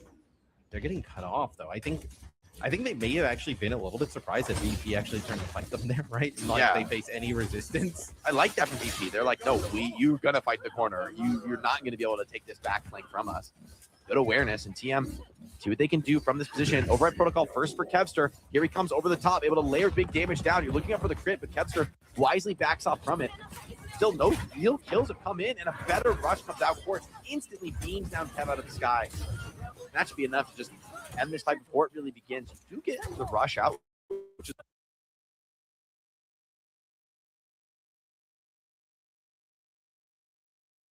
You know, certainly a more valuable ultimate than the override protocol, but I think TM are willing to make that trade to get back in control here on Murtasabi. Yeah, and it was a really smart play by Kev, right? He gets the override protocol, goes to the sky, and then he actually kind of, I think, probably just sees a sliver of Jwoo around the corner, right? Because if you get hit with that overhead slash, he'll get kind of yoinked down out of the skybox there, and obviously does not want to get that. So puts down some damage into Bunny Astro and Co., and then just kind of packs around the corner. But really good rush there from Simple, as now Quartz getting a really nice angle to put down some damage. See Ice him dangerously low. Probably the second bubble. Doesn't want to see that one go away in the open. So he backs up around the corner. VP still with the lead here at the moment. Some serious damage fired back from Kev. And now the override protocol is going to come in. Hard to use the rush while the override protocol bearing down on you. Graviton surge coming in. Ice just can't quite get sustained in time. He drops before the beat comes out. Landon has to do this one himself. Needs to find more, but the first kill on the Jwoo means still an opportunity to fight this TBNT. Highly energized on Cart though, and this Zarya as yet unanswered in the fight. Twisted Minds pushing with confidence here. Tank advantage makes a world of difference there, and finding Eisner before the beat comes down, that kind of a mistake you cannot allow to happen against a team like TM. They're going to grab checkpoint and maybe some additional progress, although it seems to prevent it. But that kill, no, onto Landon. Restarts the clock, really, because now, without Landon, you're not really going to be able to stay into this. TM are going to be able to charge forward, maybe clean you up completely off the map, and VP have to beat a hasty retreat. This one's going from bad to worse, man. Well, it's like brutal, right? Because you lose a Landon, and he's kind of like playing up on the high ground, and some of the members already dropped down to the low. And then now those players are kind of stuck in no man's land, right? There's no healing coming in from the Kiri at that time. And that pickoff, I mean, look at this Simple already here with another Kitsune Rush. It's going to be Sundering Blade here from Psycho. Some serious damage, takes out Jwoo, but Kev will end up falling. You do get Simple. That is massive, right? Had that Kitsune Rush to be able to work with. TBNT, though, still extremely healthy here, Jake, working this bot up the map. Yeah, the trade's just still rolling. Getting a little bit of extra card progress is going to be nice, but with Virtus Pro in the closer spawn, Twisted Minds are going to back out and fight another day, looking clinical as they come to close out this grand finals. It's a spot they found themselves in time and time again. Here comes the aggression from Quartz with the override protocol. Vendetta right up in his face, but nice move to just fall back from that aggression. First rope, they can just stay alive from this. It would be great, but Eisnom's caught between a rock and a hard place. Collapsed on Simple with the rush as well. Ensuring that there's not much fight to be had. Kevster, though, to hold on, big nade to connect. There actually might be something to fight for as Kevster runs over the top of the Siphon Blaster. The double support behind him means this one has turned very, very scrappy. A beat even comes down, but no, Landon dies just before it can come out. Fixa gets it done to the Simple, though, doing what it takes to keep this one in contest. And with the Siphon Blaster out, Kevster might just get this clutch. I mean, that is such a dirty fight. I mean, that finally VP able to hold, but it is not pretty. I mean, you end up having to use the beat there. It's just for two players. It's not able to hold on to Landon.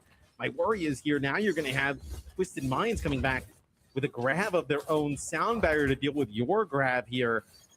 It's going to be very difficult to fight from.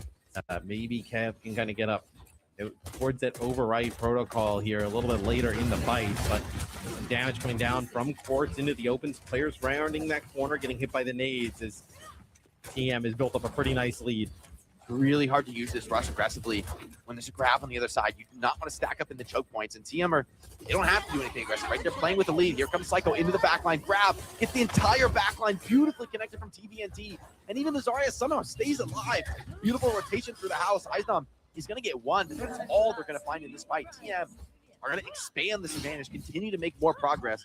Without Simple here, it's going to be hard to really get too much deeper into the map, but as the clock runs down, it's only going to favor TM with their lead. Yes, somehow they're able to keep TBNT alive. I mean, it takes a ton of damage. Simple actually TPs to him, uses the Suzu, heals him up, and then basically gives up his life to keep the Zarya in the mix. And you do have to wait for Simple to get back in the next fight. So important. It'll be override protocols from both teams as Kev just trying to put some damage down onto TBNT, force some of those cooldowns out. Big shots to find here for Quartz, kind of up in no man's land. Some big damage on it, but the heals are good enough to stabilize for now. TM, big grab from Virtus Pro. It's defeated by Funny Astro, but the pulse pump, And then use Rush. The slam comes in to see if it's able to be enough to finish one off. But the beat from Fixa, is it just going to overwhelm TM? They're kiting back well. They're staying alive, and the support ultimate stabilizes you, but you're not ever finding the kind of fight win you need. Yeah, it is a nice sound barrier there from Fixa to be able to keep everybody alive, but the disengage from Twisted Minds is good. And then now Twisted Minds on a fight coming on back. They find two right away. Both DPS dead here. for VP. They're going to have to just kind of throw themselves at the bot, and they will fall. So we are below 3 minutes here, Jake. So Twisted Minds looking for a full map completion. It'll be Jwoo here with that Sundering Blade. Maybe you see the rush come out, the Sundering Blade in response, just trying to break people up from running on through that. And that finish line. Be so careful. Oh, they're going to go aggressive here with the Sundering Blade right around the corner. Oh, this is what Twisted Minds just does, man. They continue to push the pace. Sundering Blade is good enough. Psycho finds one back of his own, but eventually Jwoo continues on to get yet more connection. Psycho, though, keeping it even, ensuring that this one doesn't get completely out of control from Virtus.pro. Good wall ride from Fix actually keeps him alive for a long time.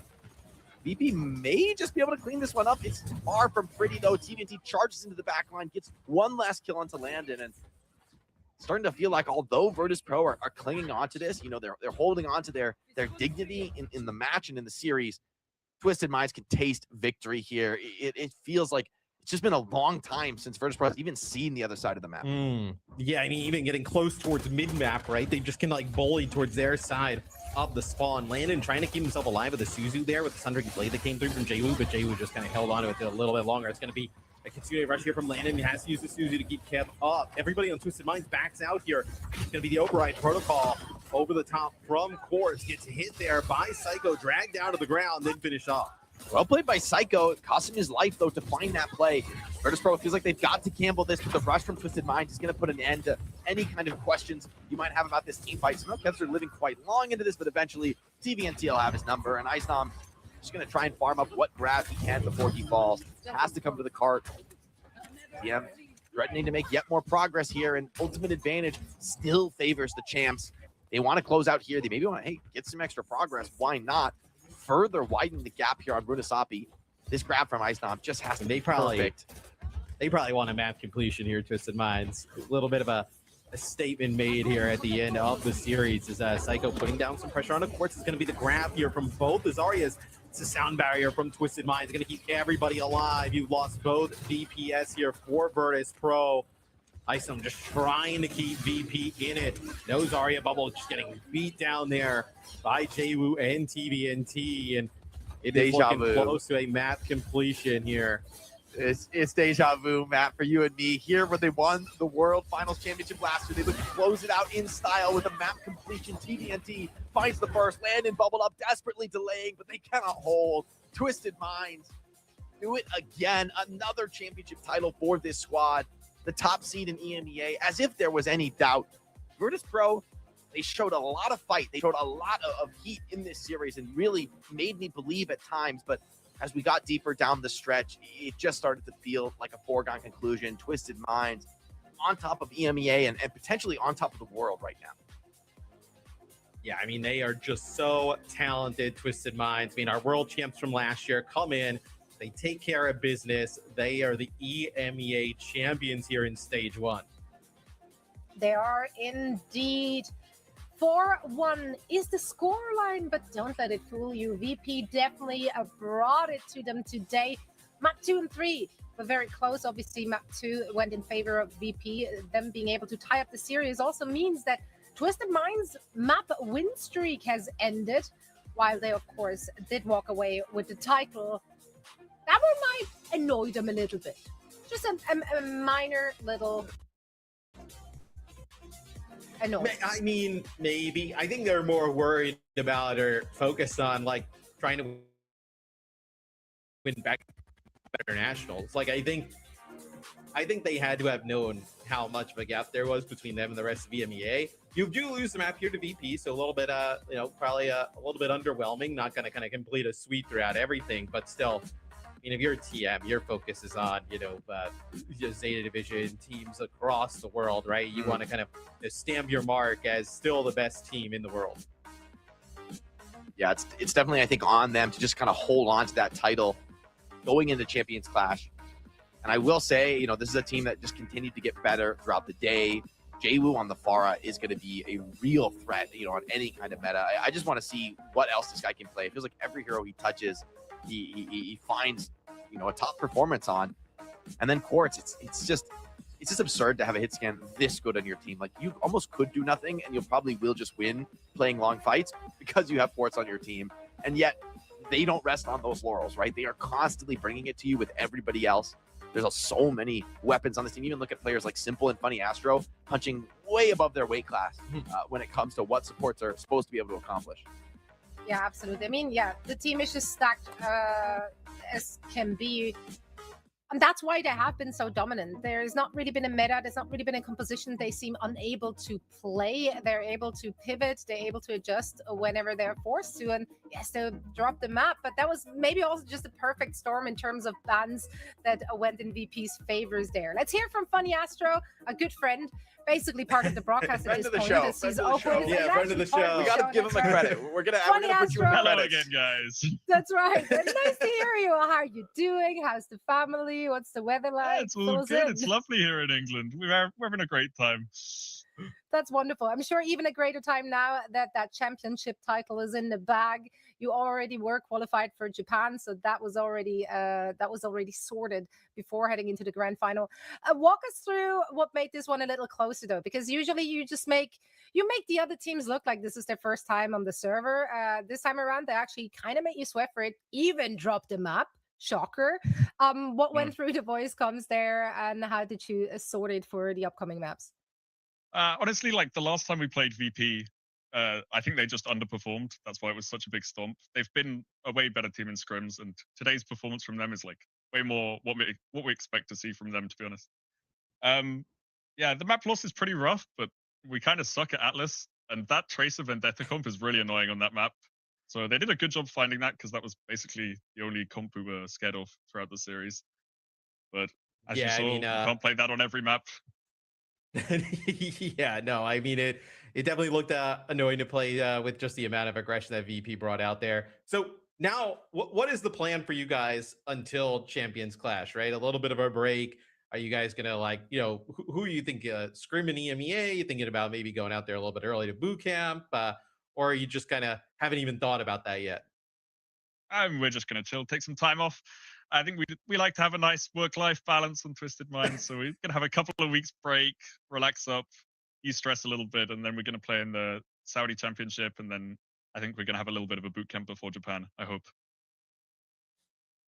Yeah, so I'm kind of curious. You know, I was especially watching on Rialto, man, and I felt like you guys were in prime position to close out on that 3rd-point defense, and Virtus.pro just found like that last gasp to do some crazy fights to keep it in. Take me through that moment for you guys where they were on the, you know, started to look like possible for them to go up 2-1 in the series. You know, what does it look like in Twisted Minds when you're sort of in that spot back against the wall and you really need to perform? We're so confident in those spots. I think the pressure is all on them. When it goes to double overtime, you can see they're stressing out. Landon's swapping to bat for absolutely no reason. And you see, like, in those overtime moments, we're just running in. Like, we have no fear. We don't care if we've just lost the last 4 fights. We're just going to keep taking the aggression to them. And yeah, in those moments, we've proved time and time again that that's what we're the best at. But no one's even put us in those opportunities in a long time. We do love to see that confidence on the server and also hear about it outside of the server. Before I let you go and celebrate and rest, of course, a well-deserved rest after the regular season sprint that we had and the playoffs here, give us some predictions for NA as we're about to head into the final day over there as well. Who you think is going to take the crown? Who's playing? Just answered my question there. Dallas Fuel is playing amongst them. I reckon I got to give it to Space Station. My guys at Okay, Space Station, okay. they're going to take it all. They're winning it all. Go on, Chris. All right, the lower bracket run from Space Station. Why Yeah. not? Why not? We love a good story there. Tasmo will be tweeting at you for that one, though, so rest assured. Astro Sorry, doesn't have to Cosmo. stay for NA as well. He's always here. Why don't you just stay for the whole NA? Yeah, show you're taking too? my Oh, slot. yeah, You're I mean, ready for the next gas? I'll be sitting Oh, in yeah. the desk now. It's fine. Yeah, we're about to pay him a talent salary, considering that he's literally joining us for every single interview, and they keep on winning, so we keep on having him on. But it's always a pleasure to hear from you. Thank you so much for joining us once again, and of course, once more, a big congratulations to you and the entire squad. Thanks for having me. Always a pleasure. Also, he's rocking one of the most comfortable merch hoodies that Oh, we yeah. have in Overwatch. It's an by the iconic way. hoodie. It's It's an OG. so soft. It's so soft. It's outdated so now. nice. Overwatch 2 is gone, so Yeah, what is That's true. Overwatch 2? It was What a are you talking fever about? dream. it never What happened. is it? You know what isn't a fever dream though?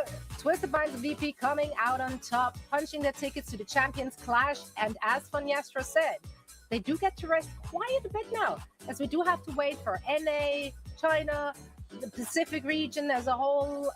All of them still have to qualify. So there's weeks of play yet to be played in order to determine which teams are making it to Japan. Yeah, I mean, certainly. look, well-earned break, right, Jake? Yeah, I was gonna say certainly some super strong contenders out of EMEA. I mean, especially I was a little bit worried. Okay, like VP, if you roll over in this grand finals, what does that say about your chances? In an international land, like yes, team are that good, but you need to be at least close enough to them if you want to have like a top 3 finish. You got to be able to really take that fight to them. And I feel like VP found their spots for it. And it also wasn't an ideal spot to have to come out of the lowers and keep on fighting in a super long day. I think if they won on Rialto and really started to like take an edge, really started to build confidence, I think that series could have had a different trajectory. Could have at least been a 7 mapper. So for VP, definitely possibility. TM though, they're still on top of the world. They're still the best team in the world until somebody else proves us otherwise. They're going to hold on to that crown in my mind. It was great, Matt, though, to get that insight right from the scrims that VP usually played them a lot closer. So while it looked shocking for us, the Twisted Minds is losing map there, it wasn't so much for our funny Astro, even though it did irk him. Yeah, I mean, look, I think we all knew TM would make it to LAN, right? Champions Clash. I think it's awesome to see VP in this form, right? Kev is a fan favorite, right? Everybody wants to see him back at LAN, right? Landon and Psycho had like career years last year, right? So to kind of take like everything they learned from their teams last year, now bring it over to VP. I think they're going to be serious at Champions Clash, right? I think like maybe we'll get there and we'll find out that like Twisted Minds actually like by far the best team in the world, and then like VP playing them close like can really punch into that top 4. It's going to be exciting. I'm so excited to see the international competition clash. But first, let's find out who will be joining Twisted Minds and VP in Japan. Don't go anywhere because we're just heading into a quick break. And afterwards, we will be covering our last day here in NA, which also means that gives you plenty more opportunity to farm your drops. That's right. That's right. Connect your Battle.net account, even if you're just starting right now. Might still get a few goodies here and there, so it's not too late. It's not over yet. No, I mean I'm checking. I'm close to that. Yeah, I'm like 85% of that way to that esports loot box, that 15-hour mark. I'm hanging around a little bit. And I think longer. the I NA wanna games get are going to that. be close, Matt. Like I think people who might be not sure if you're going to make that next drop. I suspect that both of these series in NA could come down to the wire. Even that Dallas Fuel and a 7 mapper going super deep into the strat book. I don't know. I mean, we're gonna have to see, but I think today is going to be a spicy one in North America. Yeah, what was the stat, Zoe? Can Dallas Fuel keep their 9,000 day playoff streak alive? 9,000 days, right? Yeah, something like days? that. Sure. The active streak. 9,000 days is like. Yeah, don't think about it. No one's going to That's fact like check. 25 years. No one will fact check. We are good. Gentlemen, thank you both so much for calling the action EMEA. We will hear from you again in some weeks from now. So I guess I won't chat to you before that, since that's how we roll with our friendship. But yeah, it's been an absolute pleasure. Everyone watching, we're not done yet. We're just done with Matt and Jake. That's right. We got a fresh, minted set of casters on the other side of a break. And of course, all things and a lower bracket final between Space Station Gaming and Team Liquid, heading into a grand final where Dallas Fuel is waiting.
Singania.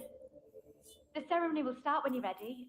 I'll upload the latest speech onto your datapad if you'd like to. Ugh, I'll handle it. Ugh, I've designed this entire awards ceremony to maximize budget and spectacle. Every detail in place is a balance of impact and efficiency. And they would test my patience now, just moments before I'm set to take the stage. Well, I suppose I should be well rehearsed. Let's see what they've written for me now. Thank you all for being here today. It is my honor to present this year's Vishkar Award for Excellence in Reimagining Architectural Applications to a most worthy candidate. But before I speak of our honoree, allow me to introduce myself. As you surely know, my family... oh, they can't be serious. Bringing up my family before even mentioning my own achievements. Introducing myself as if everyone doesn't already know who I am. The Singania family's connections to Vishkar are... Oh, connections? Once I say connections, I've lost them. They'll think only of the Singania name on the plaque outside, and my grandfather's legacy. Vishkar isn't a dynasty. Well, I suppose it is. But it's not as though I was handed this position. I've trained years, proven my worth. Oh, what utter drivel! They truly expect me to spend 3 minutes extolling our architects, prattling on about their expertise, about how this company would be nothing without their hard work and dedication. Oh, enough. I am the one in charge here. My fortune bankrolls their academies. My contracts secure their assignments. I've already dedicated an entire evening to their success. I hardly think they deserve more of my praise. Oh, this speech is useless. I will speak for myself. Again, Vera, in your own words, from the beginning. It is my duty as an executive for the Vishkar Corporation to project the same lightness of being that we manufacture and provide to our partners across the globe. As an architect and an entrepreneur, I have found a wealth of success. Some have called me too generous for sharing my victories with the company, but a rising tide elevates every ship, as they say. And under my oversight, no single group has risen higher than Vishkar's talented architects. To those present in the room tonight, know that talent alone may only take you so far. It was my drive that carried me through my schooling and earned me the position I now hold. Proud as I am to bear the Singania family name, I don't solely attribute my success to my upbringing. Their support was always rather specific in its focus. As critical as the public can be, one's own kin can sometimes be far crueler. Though my family may not have bought into my initial forays into heartlight manipulation, the care and resources I subsequently put toward mastering the craft taught me more than any academy could. I learned not to tolerate anyone who would question the merit of my work or insinuate that I have not earned my position. Certainly, there's value in the artistry of hard-light manipulation. But what about the art of negotiation, of presentation? Shaping oneself to be perfect. Crafting not just a reputation, but an image. Something untouchable. Something worthy. That is the true test of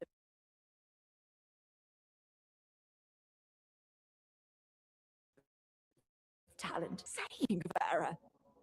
Even if it were the truth, no one would respect you, let alone believe you, if you shared your own perspective. No, just give them what they want. Deliver the speech, hand out the award, smile. You're Vera Singania, heiress to the Vishkar dynasty, keeper of the family fortune, inheritor of innovation. You will be the one to lead Vishkar into its better, brighter future. They want you to be perfect, Vera. It's a good thing you are. Now that's perfection at work. the story continues in Overwatch.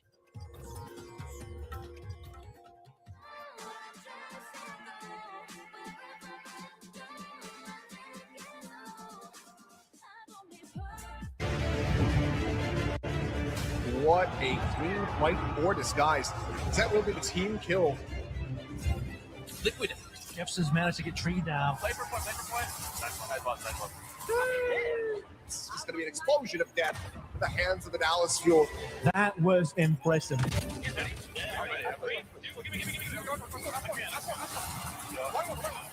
they get the touch? Here comes the engage. Psycho with 3! Oh, buddy. There's the tether. Look at the drag off. But the pickup comes through. Oh, the carrier. Empty got to the rescue. Twisted Minds looking to close out the series here and take home the trophy. Of course, has done it so many times before, and he'll do it again. Your OWCS 2025 World Finals champion.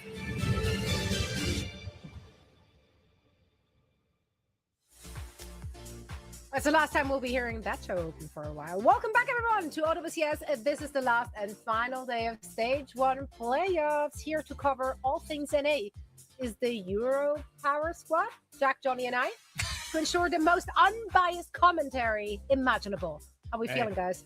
NA, I will say it's been more fun. I will say it. Look, Twisted Mind, stomping everybody. That's great and all, but these games have been a whole lot closer. So, yeah, it's been more fun. Yeah, I agree with you. I feel blessed. I'm so fortunate to be here covering North America because, Twisted Minds, we can all celebrate them, come to the major. They're going to be contend for the title, reigning world champs, all of that. I'm just here for some good Overwatch today, and I'm going to really treat it to some North American Overwatch. Johnny, I expected you to come into this show open beaming. Beaming. I am so excited, Zoe. This region is going to be insane. Kevster made it. He's going to be on land. You'll see him again. That's right. Kevster on land. Yeah. The Swedes Finally. reunited. All the Kevster doubters can shut up. Just stop posting on Reddit. It's over. Stop doubting Kevster, the Swedish goat. That's right. Stop posting on Reddit. Now, let's focus on what went down in the fun region, the NA region. Yesterday, Dallas, of course, qualified already for Japan. They're waiting comfortably, cozy in the grand final, and they are awaiting their opponent. It might be a rematch with SSG, or it could be Team Liquid.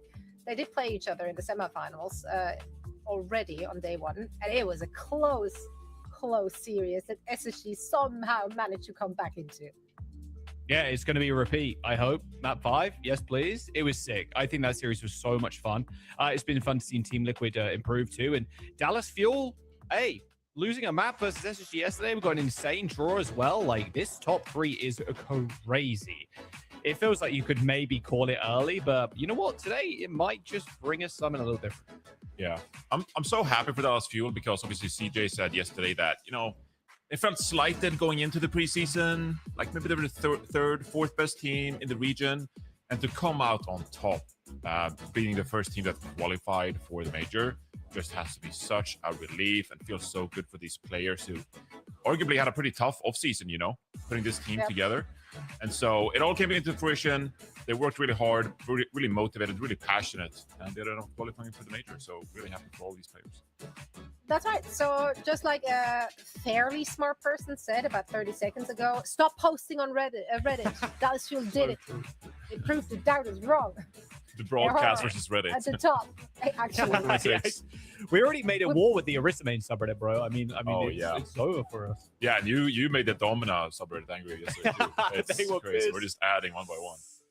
That adds to viewership, so you guys are doing the Lord's work. Drama. Now, Embrace drama. We're here for it. Viewership is popping off right now. Go Overwatch. Also, go SSG and Team Liquid. The rematch coming up first here for all the marbles. The winner will be punching their ticket to Japan.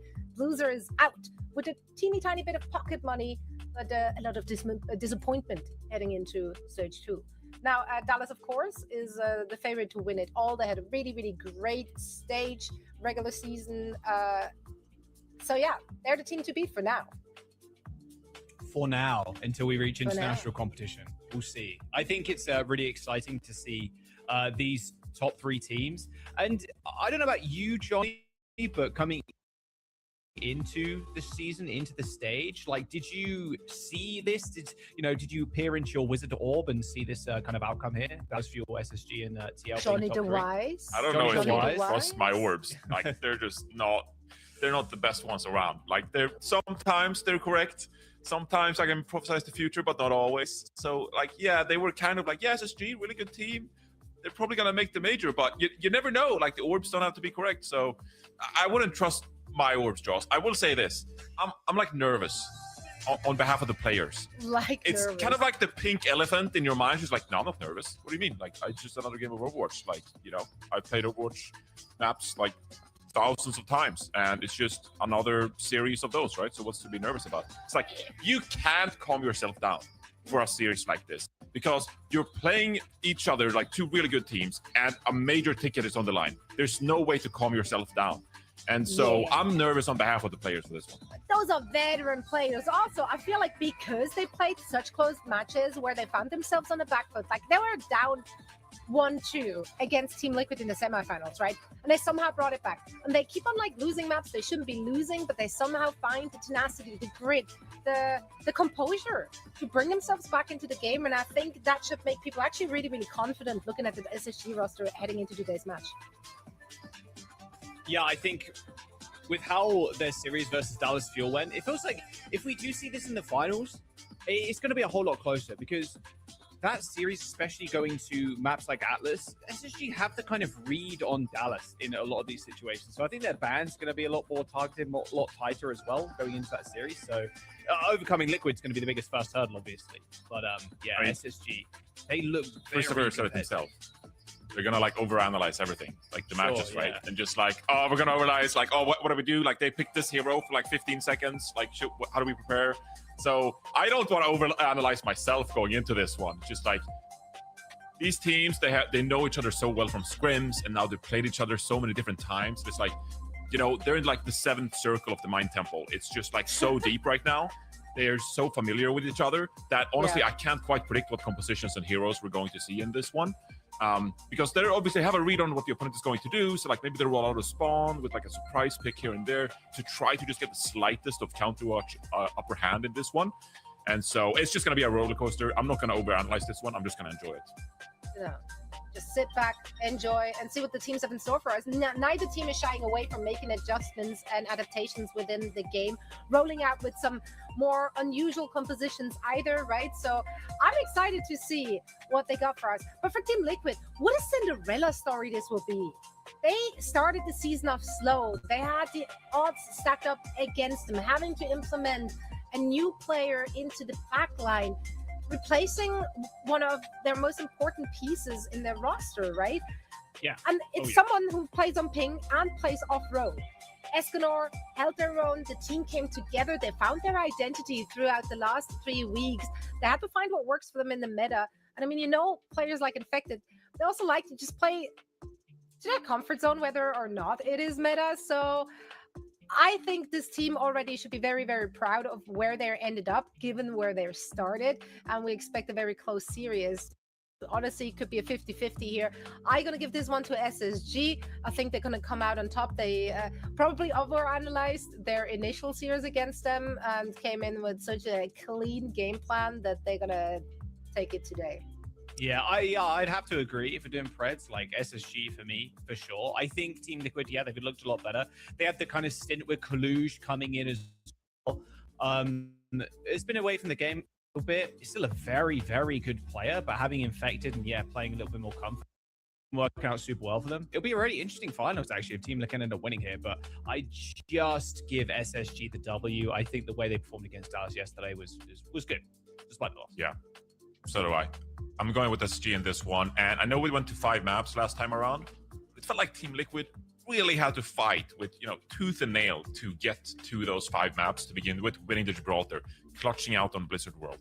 And so I'm going with SSG in this one. I think they're the favorites. If Team Liquid win today, they would have to put up a heroic performance, unlike any other we've seen from these players in their careers. And so that'd be really impressive, but I got SSG for this one. Yeah, a lot was on the back of Zero and Tree, the damage duo. In general, this is going to be a high-octane damage duo off between those two teams. It's going to be a good one for sure. So let's strap in for our first match of the day in NA. Guys, please take it away. Yeah, thank you very much, Zoe. I can't wait. Really quick intro, just get into the games, just what I like to see. Busan the choice, no Li Sheng Tower. We're so back, Johnny. We're so back. Friday. And then Lucio, BAMCL. Gonna force Junior break. Yeah. So I think the reason that SG are picking Busan here is because they want to shy away from all the Pharah stuff we could see from Zero on a map like Lead and Tyra, right? Because SG, they want to play to the strengths of the Diva, so Sugar Free can play the Tracer. And I think like Busan is just like more of a neutral map in that regard. And obviously you can throw out the Wrecking Ball ban to prevent Infected from going any kind of like wonky Wu-Yang Kiri Wrecking Ball strats like that. And so with this one, Space Station are kind of accepting like, yeah, we're going to play Juno Brig. That's fine with us. We beat you on Busan on Friday, and so we'll just run it back. I'm hoping for a little bit of scrappiness, Johnny. I'm going to be honest. Just get down and dirty. Yeah, for sure, man. It's going to look like the streets of LA. Bumpy. Very bumpy. Full of potholes. The asphalt, yeah. Yeah. It's not great. What else would I be Good referring suspension. to? There's not like a bunch of speed humps everywhere. Too many I potholes don't is what know. I'm saying. I will be complaining. Yeah. I drive every day. All right. Infected running on the Diva. I like this, man. I think with Hawk, though, I would put Hawk's Diva over Infected right now. If we were making a tier list, like straight up, I definitely put Hawks up there. But Infected, you know he's going to be practicing on these off tanks, knowing how important it is, especially for a map like Control. Yeah, we have to give some credit to Infected. He brought out the Diva on Gibraltar in the last series on Friday. And he did a good job, that time combining with Zero on the Vendetta. Zero this time on the Tracer as Escanor gets picked out of the sky. And this is what's going to happen, Jaws. The Tracer and Diva combining, trying to get to these backlines. Yeah, I mean, it's Tracer and then Big Tracer, basically, kind of comboing up. And this is the thing with Hawk's Diva too. He's very aggressive. And compared to Infected, you're expecting a tank that kind of mains off tanks, Diva, etc., to be way more out there in terms of just thrusting back into the back line. And then Infected, who is more experienced on main tanks, to be a little bit more passive. And I think we just saw it there. Yeah, but it's also not about utilizing resources before these fights kick off, right? As you can see, Infected, using the boosters to try to get some of these places. As Hawk is setting up for another dive here with Sugar Free. Recall Force, though. We'll buy some time for Liquid here. Hawk is so good at saving all of these abilities and saving those boosters to Matrix before these fights. Hawk's behind him already. Spots Escanor. Good whip shot, though, coming from Vega. Sugar Free waiting in the wings. Doesn't find an avenue of ingress, sadly, into that one. But Hawk again. Just good Diva players. They are not leaving their thrusters on cooldown for more than a second. Like every single time that's on off cooldown or off cooldown. Yeah, off cooldown, they're going in. Hawk closing in on the self-destruct as well. Space Station, Johnny, they're at 55% already. Liquid have not managed to find a good pick. There's one eventually there as Escanor takes down Lethal, but the rally's going to get popped. In fact, double rally as Abral's on the back of the point. Not a place you want to be against a team that's got a lot of boops. A post-bomb from Sugar Free is going to settle the score as Team Liquid lose both their DPS and their tank. As Space Station Gaming looking to finish this one 100-0. Yeah, Space Station in control right now. They're just trading back and forth. One player goes down, they pop the rally, and they're trading ultimates back and forth. So 80% right now. And they're still going to have that orbital ray. Lethal will have this override as well, and he'll have all of this space in the sky to operate with as Liquid. Try to move around the corner here to get some space. Zero will have to get this point touch, Jaws. Wolf's already in. Oh, well, override protocol. Oh, no thrusters to eat some of these shots up, but it's all good. Lethal just mogs Tree in the skybox. And now to the point, no Space Station descends. Infected already low, self-destruct, a little nade. They're chasing that baby Diva down. Doesn't matter where she goes. Orbital Ray on the point as Space Station Gaming look just too good. Too easy. This round, 100-0 on board. This is touch. Oh, one final one at the very end. As Tree pops out on Widow. Okay, you know what? Give it to him, son. No, not quite. Those are some tough sidelines right there because you get one or two shots off and SSG are like, okay, we're going to hide. We will play around the walls and you can't shoot at us anymore. And I think you saw just what a difference maker this was here. Hawk and Sugar Free, just amazing on the Diva Tracer. This is kind of what I expected them to play yesterday against Dallas Fuel, right? Because this is SSG at their absolute best. You're showing what they're capable of, and Team Liquid just enabled to set up these dives. Wait a second. It's brutal. There was a single kill. That was the only kill, the Escanor kill onto Lethal with Tree with the assist. I mean, I'm so impressed with SSG. The way they just play that, so calm, composed, set up the dives. It's beautiful. Beautiful Overwatch. Beautiful Overwatch. All right. Different look. Okay. This is where you're more comfortable if you're infecting Team Liquid. Juno Brick still, but this time with Orisa. And this is a slight adjustment from Friday's match, where Space Station will play the Zarya and the Vendetta instead. Whereas before it was an Orisa mirror. So Tree will actually find the first pick here on Sugar Free. And I'm not sure if I love this Vendetta switch here, Jaws. I'd say that I cannot try to stick to the Tracer as much as possible. I guess SSG yesterday, they struggled on this map against Dallas Fuel, so maybe feeling like they're a little bit uncomfortable on this round. Apparently it just doesn't matter. The backline for TL is already dead. Infected, running for the health packs is only source of sustain on the Orisa now. And they're just going to chase it down. Yeah, super dead. Could be more dead. Well, unfortunately now they are stuck in this low ground, but it's fairly easy rotation here for SSG, who have got the cap already. Infected. Putting up the Mauga here. Obviously, Orisa is a very tough hero to take into the Zarya. Liquid, they've played a certain amount of Mauga so far this tournament. Sure. Wow, Tree just got deleted. I'm assuming that was some pulsar torpedoes mixed in with sugar-free damage. Espinal really though as well. It's just too easy for Lenny. He gets cleaned up already, but the Malkajonic against the Zarya, I mean, what are the odds this succeeds here? It's just a rough matchup. Bro's just a giant slab of meat, and he's just getting perma-shot. It's so tough. Okay. Yeah, it is tough. But you kind of have to take it one step at a time here, and I feel like Liquid, they just haven't been in their group so far. Like, we had a big brawl on the point there. I think they want to fight for this high ground up here, maybe utilize one of their Maga cooldowns here, recover, wait for a little bit, set a position, and then go again for the point touch. Gotta watch out for these ults, though. A cardiac overdrive pop there to get through the choke. Managed to cover a little bit of ground, but Hawk just ignores the Malga completely. Oh, and just starts right-clicking down. You don't want to see that. No, you don't. They're going to try and go for a different play here. Looks like a down lower right, but the Graviton Surge is good. It's just perfect. Pulse Bomb on the back of Vega as he hits the rally. Points gone. Space Station don't care. It's all good. Just win the fight. Recap. Man, this... I don't know how to describe this, Johnny. Let me get the Theosaurus out real quick. But I'm going to look up the word slaughter and go from there, because 72-10 right now is Space Station. Only use a grab in that fight. And a pulse, sorry. Yeah, based on how this match has started, I need to bring out some synonyms. Yeah, so we can't keep repeating ourselves. So you stay on that. As I observe the fact that SSG still have full support ultimates, and are probably going to be pretty happy pushing into this one. Tree, though, turn things around there with the override. Oh, the orbital rate is really good, though. The rally, too, is going to push Tree all the way back and Infected as well, using that dash away. 99% for Espinal here. They could use the rate to get out of the choke point, but it's going to be really tough. All the spam damage, Johnny. It's going to be really hard to deal with. There it is. There's the orbital ray. Hawk eventually slain. Okay, finally we killed him. We should be able to clean up too. Okay, Point is going to get capped in the middle of this fight. But still, I mean, it's control, right? It's a control moment. They have 99%. You've only really started a grim percentage, and they can come back in with a grav maybe, pulse bomb, and hopefully hit the backline again. Yeah, now if you're the Team Liquid in-game leader, you're like, what do we do here? How do we make sure we get a fight win here? This is a tough spot to be in. Infected has this cage fight. You can't really build any ultimates here because you're so far away from this rally even. Kind of just have to go for a proactive play and hope it works out. Oh, that was on the shield. Scary. Really scary. Uh-oh, and it's Malga time. Goodbye, Hawk. Okay, reset team.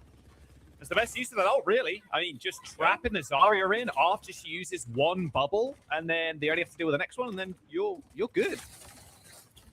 Honestly, that was kind of the scary fight, right, Jaws? Because now you're, one, maybe two away, probably two away. But like you're getting to start build some of these ultimates again, and you're building some of that confidence as well after starting out rough so far this series. And so Team Liquid, let's see how they approach this next one. As Vegas closing in on that rally. Look at the Embrace here, see if we can get some kind of opening pick here. Tree probably deals a ton of damage in these very narrow areas with grenades. Oh, 100%.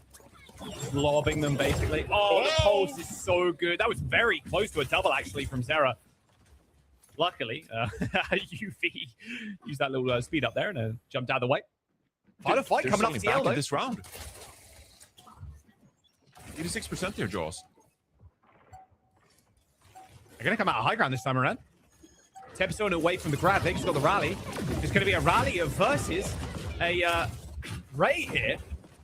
A street from downtown rips the ult. The Override's doing a fair amount of damage on the people that are trying to get on Chuck. He snipes UV as well. Admiral dangerously low. No backup either. Point gets flipped. Here's the rally now. Hawk going for a stomp with the back line. Actually just goes towards the point. A perfectly timed bubble as well to save Sugar Free. And the grab is golden from Hawk. Hits 3. Infected jumps in. Escanor uses the Ray, but Infected can't even get bathed in its glorious light to get healed. And now Hawk's going to sit on the point with 80 plus energy. Team Liquid found a way back into the fight, but SSG tore up the map, and they just might take this one. It's going to be another chance from Zera, but he cannot get back in time. SSG taking to the brink there, 100 to 99 on that final round, but they still find the first map. Yeah, but Liquid teased us a little bit there. They're like, yeah, we're not going to get dominated on Busan. We're actually going to win a couple of team fights here, and they did it in spectacular fashion with a single cage fight, single pulse bomb. But at the end of the day, the deficit was just too much to make the comeback happen. Hawk, 20-2. Really comfortable on the Zarya and the D.Va in the round prior here as well. I do like, though, that Liquid, they showed some fighting spirit towards the end there. They're showing that they're going to put up a fight here against SSG. Yeah, incredible. Considering how first round went as well. Tree was positive there, 11-7. Okay, yeah, some life in them. I was feeling a bit nervous, honestly, after that first one. 100-0 didn't really look like SSG even broke a sweat. But Team Liquid got some bite to them. Yeah, I'm really curious. I'd love to go back, just like in the replay viewer, and see, why Tree was so far away with the override in that final fight. Because I feel like, oh, they have a rally, they have the override protocol as well, and then Tree is just like in Narnia when he pops it. And look, these are the best players in the world. There was a good reason why he found himself in that position, but I couldn't quite understand the pre-fight condition, like why he was over in that position. So that's one of those fights you kind of kick yourself, like, I wonder if we take that fight slightly differently, we have a good chance of winning it, especially because SSG was forced to push out a narrow corridor like they did. Chat predictors feeling pretty good about themselves, I'd imagine. 78% voting for SSG. TL with 22% of the vote. A lot of points on the line there. What's that, like 18 million channel points? God damn, that's a lot. A lot of channel points. That's a lot of channel points, man. Who a lot of are people these voting. rich people? I don't know. There's some long-standing Overwatch League fans, imagine, that have racked up some points from the OAs. Yeah, a lot of people dropping 250k on SSG. Yeah, okay. Map number 2, Johnny. TL still with a little bit of life in them here. Their last series, like we mentioned before, in that upper bracket, they went to all the way to 5 maps. Are we going to see the same type of vibe? I mean, 5 maps again, same maps maybe? They just want some sweet revenge? Yeah, this is where the overanalyze comes into play. Okay. Because you're probably feeling like, oh, Gibraltar was amazing for us last time around. Why don't we just go back to Gibraltar, right? But the problem is that now Space Station knows that they're going to bring that aggression, right? Yes. And so they're going to go to Blizzard World, which, in fact, they went to Blizzard World. It's their second map choice in Friday series as well. So, again, no changes so far in terms of how this series is being picked. But this Blizzard World on Friday, it was a pretty close one, Jaws. Remember that Team Liquid had to capture the first point in overtime, and then Serial clutched up on the Tracer as well after Escanor got solo grabbed. And so Team Liquid, they're going back to Blizzard World here. It's a really close map just a couple of days ago. Yeah, I love little Blizzard World. It's been so many insane second point moments on Blizzard World. A Lari ban for SSG. TL coming with the D.Va ban. Okay, had enough of Hawk. They would get that man right there. Take his jacket. Get him out. Get him out of here. Get him out. So we actually see a small adjustment here, Jaws. A tiny adjustment. SSG banning away Lari with their second ban instead of Juno. Because again, I think SSG, they want to get rid of this Juno brig. That is the big difference for these backlines. Team Liquid, as of late, they favor the Juno brig compositions, and SSG are like, why don't we just play Lucio Kiri, right? The thing was on Blizzard World on Friday, Team Liquid, they brought out the Lari. Really good at that composition. SSG said, we're fine with the Juno brig. Just please don't play Lari. Yeah, the Alari is so annoying, especially on when you're fighting it onto the defense. Oh, that's where the crows are. They're up at the church, Johnny. You see that? They're up on the big church. Or cathedral. I guess it's not a church. Dude, mystery solved. Yeah, the Alari is so annoying to fight into as the offense. because the amount of spam is kind of insane. You're almost forced to actually just take the Mega and then like go for the wrap, right? Infected coming out on the Orisa, no shock as we see Hawk Diva banned, which means Zarya. This is so scary though. Every time I pick Orisa on defense, I'm like, yeah, they're gonna roll it with Zarya. Yeah, we're actually going to play Orisa and Zarya. We're fine with this. We're going to tactically, you know, shift the way we play positionally, the way we help out Infected in a matchup like this. And so they're just going to take the classically inferior Orisa versus Zarya matchup and just play differently around this matchup. Yeah, just put Lethal on a good angle here so we can kind of shoot on that high ground, also just kind of shoot Infected in the head. Orisa sadly suffering from giant head hitbox. So it's not the greatest thing as a tank player, I'll be honest. Hawk going super low already, wow. They got to clear Zera out at some point. Looks like the Lucio is going to do that, but a little bit more smooth is Zera on the movement. Ends up getting away. Oh, don't let him one-clip Lethal, surely. Good poke here. Yeah, they got snacks. This snacks control is kind of ridiculous, actually. Yeah, Lethal forced a recall. Zera forced a recall there, too. Being in snacks is so tough for Infected because you cannot really stand on the point. There's just so many angles. They flipped the map completely, and Vega is just fallen over, facing the dirt. And this is just a disastrous for Team Liquid. They managed to, they pushed Lethal off the high ground, sure, but Hawk is still alive at 100 energy, has supports at his back too. Seeing a fair bit of pain. Oh, the post on the floor. Wow, that actually killed Hawk. Can't believe that. Team Liquid clutch up. 64%. They almost managed to get 2 ticks there, did Space Station. I mean, I think Zero had a bit of a crazy performance on the Tracer leader to kind of secure that fight. Because like you said, it looked like that was SSG's fight to win. They rotated, they took the high ground away from them. They got the opening pick onto Vega. But then Zero on the Tracer came back, got a couple of picks himself. Team Liquid having drained 2 minutes on that timer. Crucial on a map like this. The defense has dominated, that's crucial. All right, Ultraviolet popping the rush from the point. Infected knows he's not welcome there anymore. Only hold on for a certain amount of time though, Johnny, and they're trying to really hammer this home. Lethal over the top, snipes Tree. Once again, kind of mogging him in the sky and in the ult duel. Infected does end up killing Hawk, but this orbital ray is tough to deal with. A late ray for Team Liquid is they only give up another tick. You'll take that any day of the week. It's a really nice defensive hold right now, and they've still got a rush to work with. Yeah, SSG, they go for a bit of a play. Again, they find the opening picks. It kind of felt like that's how they played yesterday, right? Against Dallas Fuel. It's just like, yeah, we're going to go for these hard engages. We're going to get some opening picks, but you leave yourself vulnerable to getting traded back and forth. And Team Liquid, they're just coming out on top right now with these trades.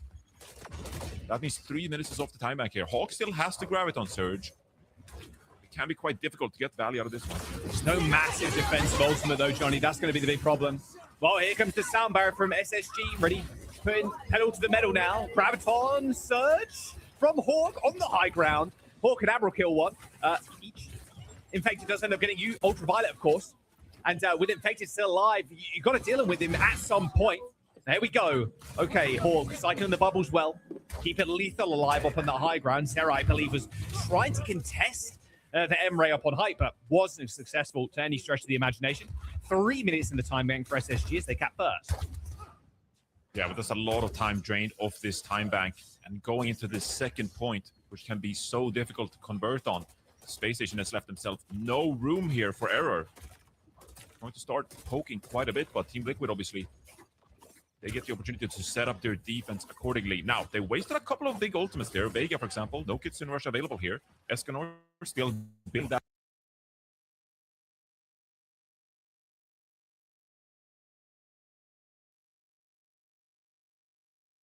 Orbital Ray. So this is where you need a big-time player like Sugar Free Lethal to come up with a pick for the offense. Yeah, Sugar Free's 10% away from that pulse. Oh, Hawk's got to be careful. 1 second till the bubble. Oh my goodness, went sub 100 HP. And now Infected's on the run. Okay, that was on a knife's edge there between the two tanks. If Hawk didn't have a bubble like a second sooner, he would have died. Or a second later, sorry, he would have died. Oh, Escanor control. And Susu as well. This is a great Susu to keep Hawk alive there. Still don't have any real positioning on this one. But SG have ultimates to play with here as well. They only need 1 fight win to cap out this second point. Lethal should come in big time clutch here, the Emery. Freeze out, getting chased by Sarah. Here comes the rush. Infect is taking so much damage. Orbital Ray, though, is going to be good to heal him back up again. Hawk's running out of bubbles and missed positions in the front line. Thinking maybe he can get the kill on Infected, but looking as lost as Snillo in the woods. Space Station Gaming going to lose this fight. Team Liquid, they are in such good stead. That was only an Orbital Ray used, and they still have their DPS ults. Yeah, there's a lot of ultimates on either side, though. So Team Liquid, obviously, they have the positional advantage here, and they, because of that economical fight, they have so many ultimates to play with. But SSG, there are no slouches as well. They have this sound barrier to play with, which is one of the most powerful ultimates in the game here. It's going to aid them as they try to push this high ground, surely. Try to utilize the overall to their advantage. As oh, wow, Tree's already dead. Down early again. Sugarfree has been on fire so far. Dude, it's an absolute beast. It's been looking really good all stage, I'm going to be honest, but that's not much of a surprise. Like, it's Sugarfree. I'm not sure there's ever been a moment where he's looked quiet, despite how well his team is doing or how well they're not doing. 40 seconds to go as Space Station Gaming. They have to deal with Zara, but he's already been sniffed out.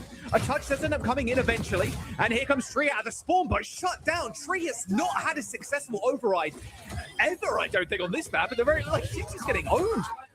It's been such a rough play for the Emre so far for Team Liquid. Even on the last map too, thinking of Busan, when was the last time we saw Tree have like a very high impact ult? Space Station Gaming are shutting him down. This is what I talked about pre-game, Jaws. It felt like on Friday, a lot of things went Team Liquid's way. They were able to clutch out some of these fights. But this time, it felt like Space Station, they're just one step ahead. They're the ones to open up some of these fights with the first pick. And that is just making sure this payload is moving forward. Bubble Tree. Yeah, doesn't want to mess around. Save the recall, though. Threatening this off angle, too. Kind of jiggle peek in the corner currently on the Tracer. That's a recall, though. Terror Surge. Wow, that was an instant pop. Infected kind of scared to kind of stay around. The grab, again, is just so good from Hawk. Sacrifices his own life, of course, but that's fine. Both supports go down, but Team Liquid and Space Station Gaming, they've got to sustain to win this fight for sure. Tree up on the high ground, but once again, shut down by Lethal, who's now on a 10-player streak.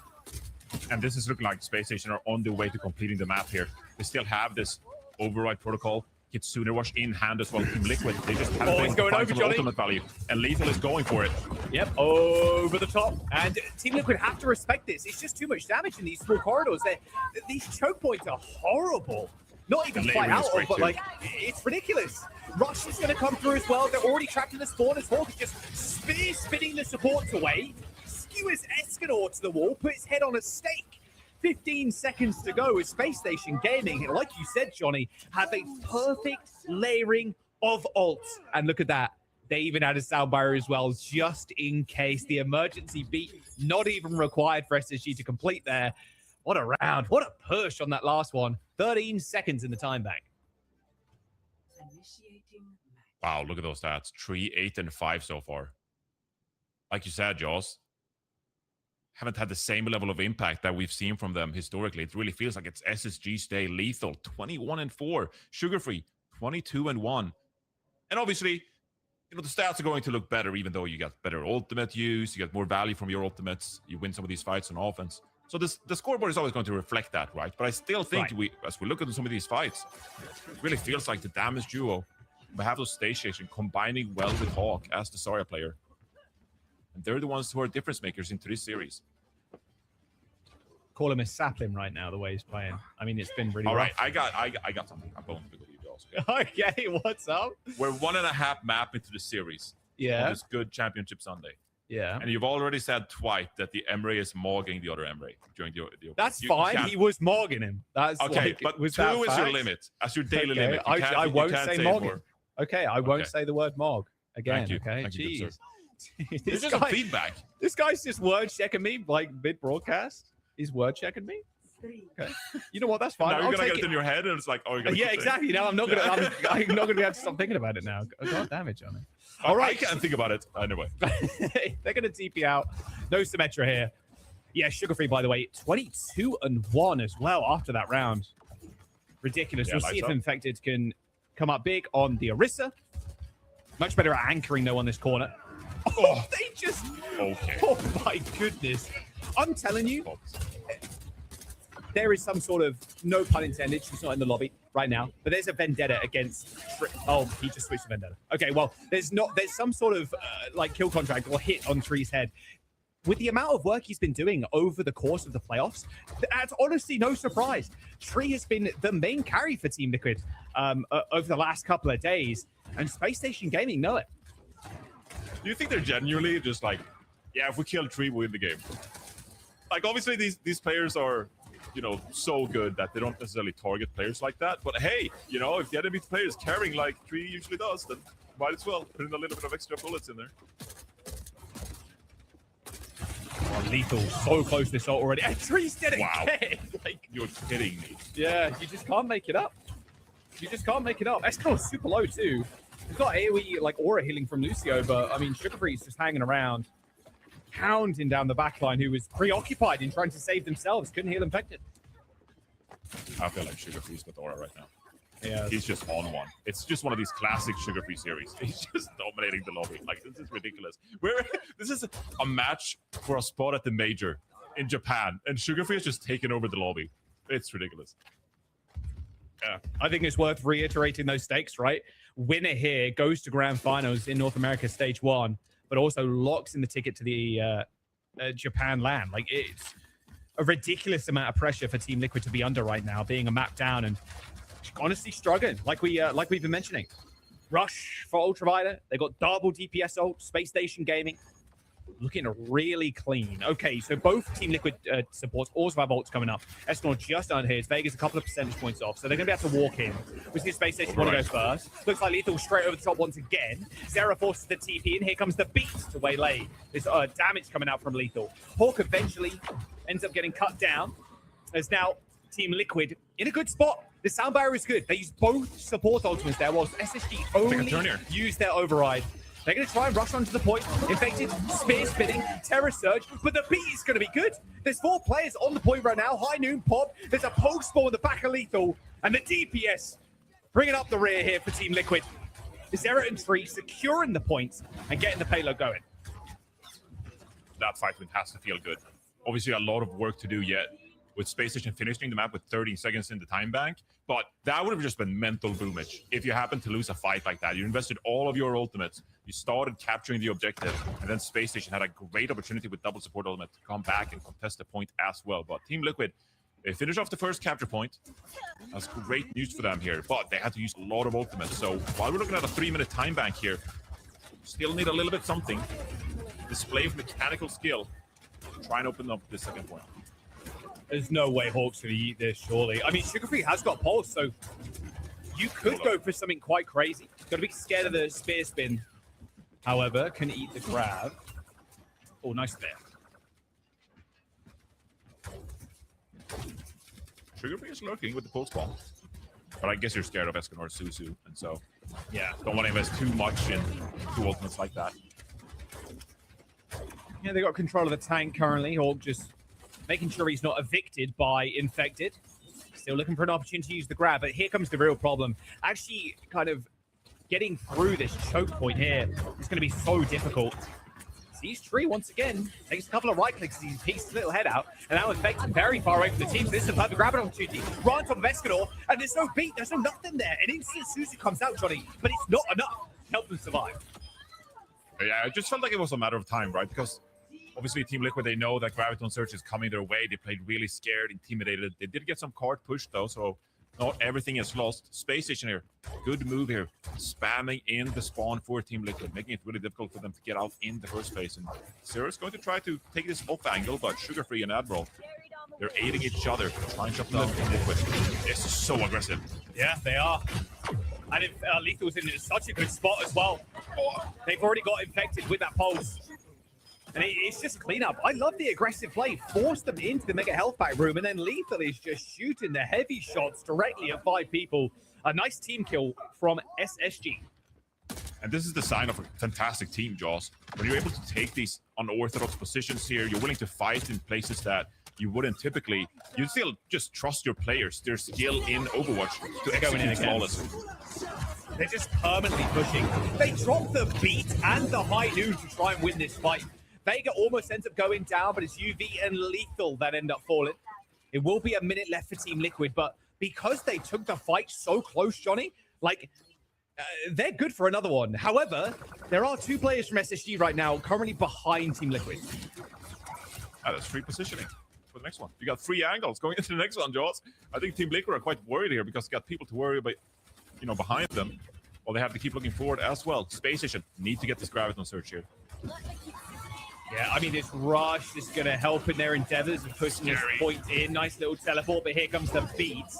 Graviton Surge up in 1%. Terror Surge does a lot of damage to Hawk, and he needs help. Oh, and he whips the grab too. Completely whips it on Infected. Bought him some space, I guess. Zoning grab, I suppose, to be generous to Hawk there. SSG still control this fight and control the point in a 4v4, and their spawns are good. But if SSG could just hold there for a minute, wait for spawners to get back, could wrap around to the high ground here. Sugar Free baiting no Suso here. Opportunity for a post spawn. Yes, sir.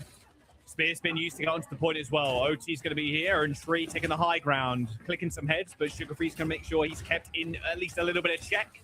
Good damage from Tree. Someone's going to need to stop him, and that's going to be the call. Lethal and Sugar Free jumping up into the high ground and killing the Cassidy. Infected deploys the barrier here, but it's just Hawk running through it, ignoring the Orisa completely, and just choosing to finish everybody else off. And now the override protocol ripped from Lethal, as overtime will tick down. SSG on match point. And finally, SSG looking like they're just going to close this series out in very quick fashion. A team that has struggled so far in stage 1 to be consistent, to not drop these kind of maps, right? But here, up 2-0, dominant fashion, Sugar Free is firing on all cylinders. And so far, it's been very one-sided. He's just crushing. 38-3 at the end of it. Look at Lethal too, 37-6. Everybody from SSG just on another level currently. Surely it's not a 3-0. Team Liquid have got to pull someone out of the bag here. It's been a really rough series so far for Tree. He's been shut down. I mean, look at their attack, man. Like, what's that, twice in a row he got picked first? Yeah, but like, honestly, you see that the SSG are targeting him somewhat. When he was casting on the high ground there in the very final fight, questionably, maybe a little bit too exposed, especially with what SSG has done so far, with the amount of pressure they've been put on SSG. You kind of want Tree to play with the supports, perhaps just know that that pressure is coming. But still, this is like a tactical adaptation that Liquid has to do now. It's just like, okay, well, Tree is getting first pick all the time here. Not necessarily his fault, because there's so many bullets coming his way, but how can we shift our playstyle? How can we shift our positioning, the way we take care of each other, to just try to aid or carry his game player? So they're going to have to come up with something cheeky in the next map. Get Tree a little bit more space, you know what I'm saying? Just get him out there. He's been focused. But we'll see if Team Liquid can make this another map 5 like they've already had against SSG in the playoffs so far. Don't forget, too, there is some drops available right now. If you're tuning in, you're already earning them. That's the OWCS drops, as well as some competitive point drops as well. You can earn yourself some Winston skins, a couple of loot boxes in there as well as the esports branded loot box, which is kind of sick. Yeah, as we look towards the next match, Johnny, how you feel? You gotta connect your account. You gotta connect your account. Sorry. Because you gotta connect your account. You gotta connect your account, because if one of you people add me on Twitter and you're like, I didn't get my drops because I didn't connect my account, I'm gonna be so sad. Yeah. So this one, shout out to like the 2 people in chat who didn't connect your Valorant account. Connected right now. Connected. You gotta do it. Listen to Johnny. Atlas now for Team Liquid. Okay, so we're going to a flashpoint now. This is quite interesting, no?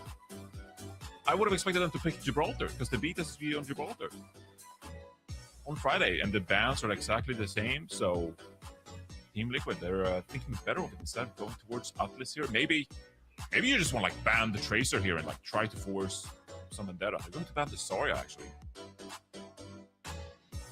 Okay, banning Zarya. I think with how Hawk plays on the night with Zarya, I think there's no surprise. What do you think SSG ban? You got a couple of seconds before Critical locks in. I mean, ban out Juno Break. Yeah. And then you can just play D.Va, Tracer, lose your carry, and then you're happy. And then maybe Team Liquid, they go right, draws? Maybe? Clueless? No, they're going to play Ryan. There's no Ramaka ban. They're not Kellen. Yeah. They're not Kellen, buddy. Sorry about that. I just wanted to distill some hope here. Yeah, I mean, there's always a chance. I mean, if we see SSG pick Atlas at some point, or if Atlas comes up, if they win here against the Dallas Fuel, you know Kellen's going to be playing the Rhine again. You know they're going to play the May. Will they, though? It didn't end too well yesterday, George. It was like... Nah, it yeah, was looked pretty... good for one. The first round, really good Rhine round. And then didn't look too pretty the rest of the Atlas. I mean, it's really not the best pick ever for Ryan, sadly. Or, like, not the best meta for Ryan, sadly. There's the Juno ban. Yeah, no, Juno Brie. But if I'm SSG here, Joss, am I crazy? Am I taking crazy pills, or is SSG not just delighted? They're like, cool, we can play Lucio Curie. Yeah, Eva Tracer. That's awesome. Good. So, yeah, exactly, right? It's like, sounds good to us. I mean, Sugar Free can just go on Tracer again and kill everybody. Yeah, I do wonder, like on a map like Atlas, maybe Team Liquid are just like, okay, you can have that. You can have those heroes. Maybe we'll put Zero on the Vendetta instead. I think Zero is like a fantastic Vendetta.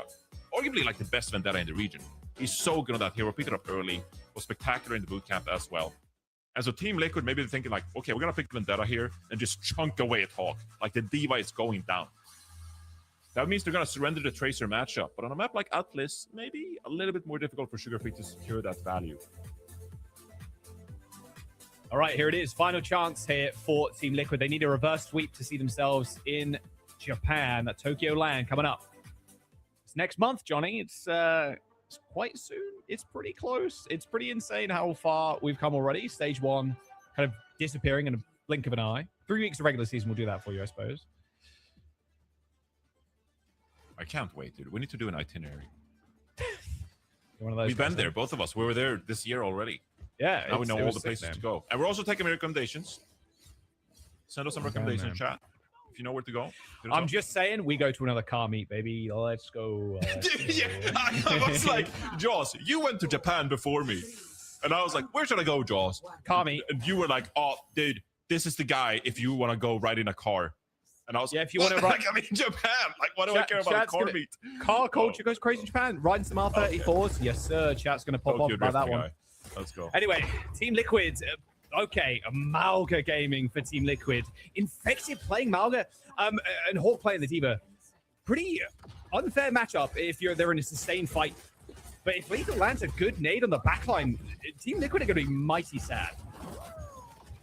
Yeah, Infected's just going to send it here. They're going to change the way, the dynamic of this fight so far here, Jaws. They're just going to fully send it with the aggression from Zero on the Vendetta. And Infected nice on this pick. Really nice pick on Ultraviolet there by Vega. And yeah, it does this comp too. The sustained fights are good for the Malga, but if you pop that Cardiac Overdrive and then jump on the Diva, you got no thrusters. You're not living long if you're Hawk. Vega does end up getting taken down by Sugar Free. Point capped here by Team Liquid, but look at the health of Team Liquid right now. Zera and Tree disastrously low. Sugar Free picks up another. That's 2 for the Tracer as he eventually gets shut down, but still falling apart. The Malga cannot quite scale the high ground as quickly as the Diva can. Yeah, you're on a bit of a timer here if you're Team Liquid because Sugar Free is bound to cook. He's bound to come up with those frags necessary to win the team fight. And so Team Liquid really trying to capitalize on the burst from the Cardiac Overdrive of the Malga and Zero on this Vendetta. But if they don't find those picks fast enough, then, you know, Sugar Free's going to come back to haunt you. This cage isn't going to get built up quite quick, too quickly either. 40% on it already. Like, okay, that's great. But you are shooting Matrix a lot of the time, which kind of sucks. So the cage is probably not even going to be a factor here if this is going to be final fight, considering how long it takes Team Liquid to engage.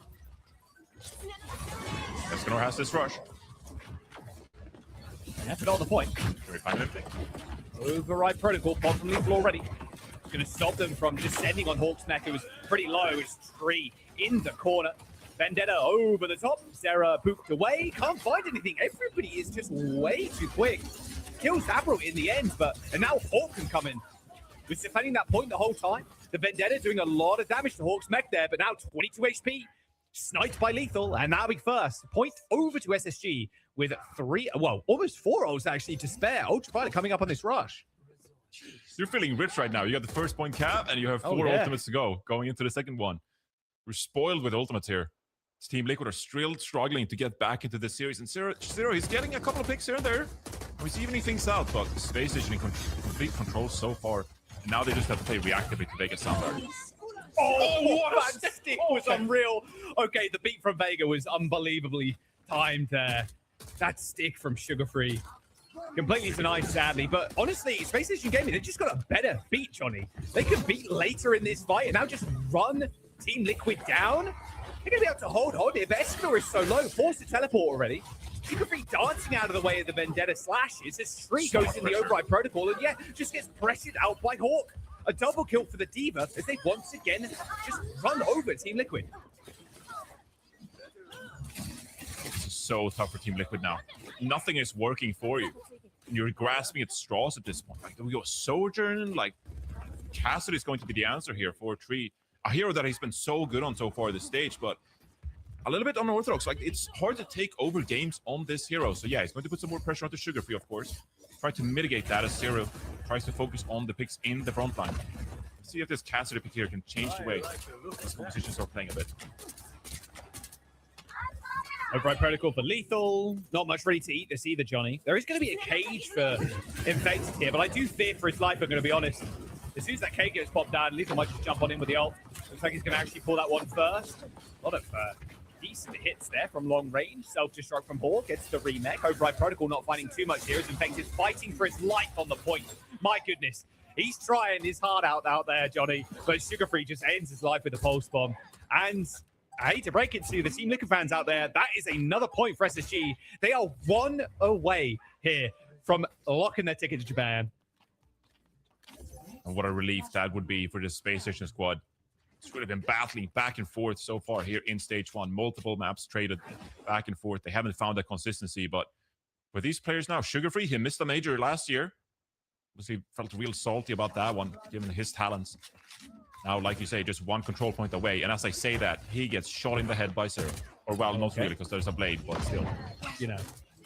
He got curse, man. Yeah. No one's free. No he got dunked on the head. Oh, you got to run. You got to run. All right, Zera. Started off the fight pretty well. Okay. Infected on the Orisa. Can do a little bit better than the Malga, methinks here. But again, you not only need a reverse sweep in this map, Johnny, you need a reverse sweep in this series. But despite getting 2 picks early, Space Station still win the fight and get the cap. I mean, come on. I mean, with the way Space Station are playing this series, girls, I'm like, if I'm Dallas Fuel, I'm watching this now, I'm a little worried. I'm like, yeah, I know we beat SSG yesterday, but they are looking very dominant so far. Team Liquid hasn't found a single answer right now that has gotten any kind of momentum going whatsoever. And Space Station, this series could be over before you know it, Jaws. Yes, sir. With how quickly these points go through, and wow, nothing is exactly what I was about to say. Nothing is going their way whatsoever. They have to reset. I mean, look, you're looking at 1.5 fights maybe. Don't get staggered. Oh, Tree dying last. Just back, just show the back. Just like, yeah, you can't fight back. It's just, oh, that's tragic. Oh, they're going to go first again. They're really making a pay for this. Johnny, they're just ending the map here. They're booking their ticket already. Space Station Gaming, they've got to try and push them to their limits, and that's exactly what they're doing. Sound barrier from Vega Renta coming out, but Zera is so low. The touches are coming through for Team Liquid. Terror Surge connects. Vega gets another. CL get the flip. Hawk's going to have to get demexed for them to be in with a chance. Going to be a couple of fairly late picks coming in here. So Team Liquid finally on the board. They'll expel some pretty crucial ultimates here, though, and they still only have this Kitsune rush against Admiral's Sound Barrier. How can you find a team fight out of this one? You kind of just have to hope now with Tree over on this Tracer. This very dive-heavy composition from Team Liquid. You just have to go and try and make a play really aggressively. Because if you get forced back here, if the recalls get forced, you can't find any Vendetta frags, it's just over. Oh, nice little move. Forces that Suzu really early. Tree now having to deal with this sound barrier to chunk through. And Admiral pushes everybody forward with that speed boost on the Lucio. Amps it up to big time, and Escanor falls. Tree with a pulse bomb in 10. That could be what swings it in their favor again. But without Escanor, they've got no help. Oh. Tree finds the pick onto UV. It's a good start for Team Liquid, but can they actually hold on? They're close to getting the flip here, and they do just that. Infected and Vega are down. They're going to have to go for another retouch here as Zera goes dangerously low. He falls. Pulse Bomb goes out from Tree, but that's all over. Space Station Gaming flattened Team Liquid and booked their ticket to Japan. Unreal. Unreal. What dominance. Force of nature from this Space Station Gaming team. And there's no 5 maps in the making here, Jaws. It's all dominance. The Space Station Gaming secured their ticket to Japan. Just barely even 3. It felt like that was just dominance throughout. Space Station Gaming, top 2 as they move to finals. And yeah, booked that ticket to the Champions Clash with the Dallas Fuel. This was a very different story than what we saw between those two teams going down on day 1 here in the playoffs.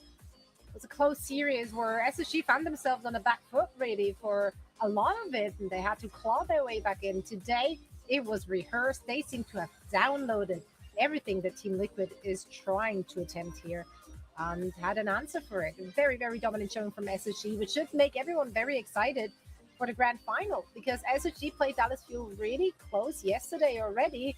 So there might be a potential banger in the making for our grand finals, even if it was not the case for the lower bracket final. Yeah, I mean, what a crazy performance. And that really puts that tier break between number one and number 2, and then like kind of everybody else. Team Liquid, they just didn't have an answer to Space Station Gaming. Tree was just getting picked on, kind of bullied. And yeah, Zoe, like you said, it felt like they downloaded them completely, because Tree has been the main carry for Team Liquid over the last couple of weeks and just didn't have a good game. Yeah, you got to look at like the small things here for Team Liquid. Obviously, they had a really tough stage ahead of them. Some last-minute roster changes, right?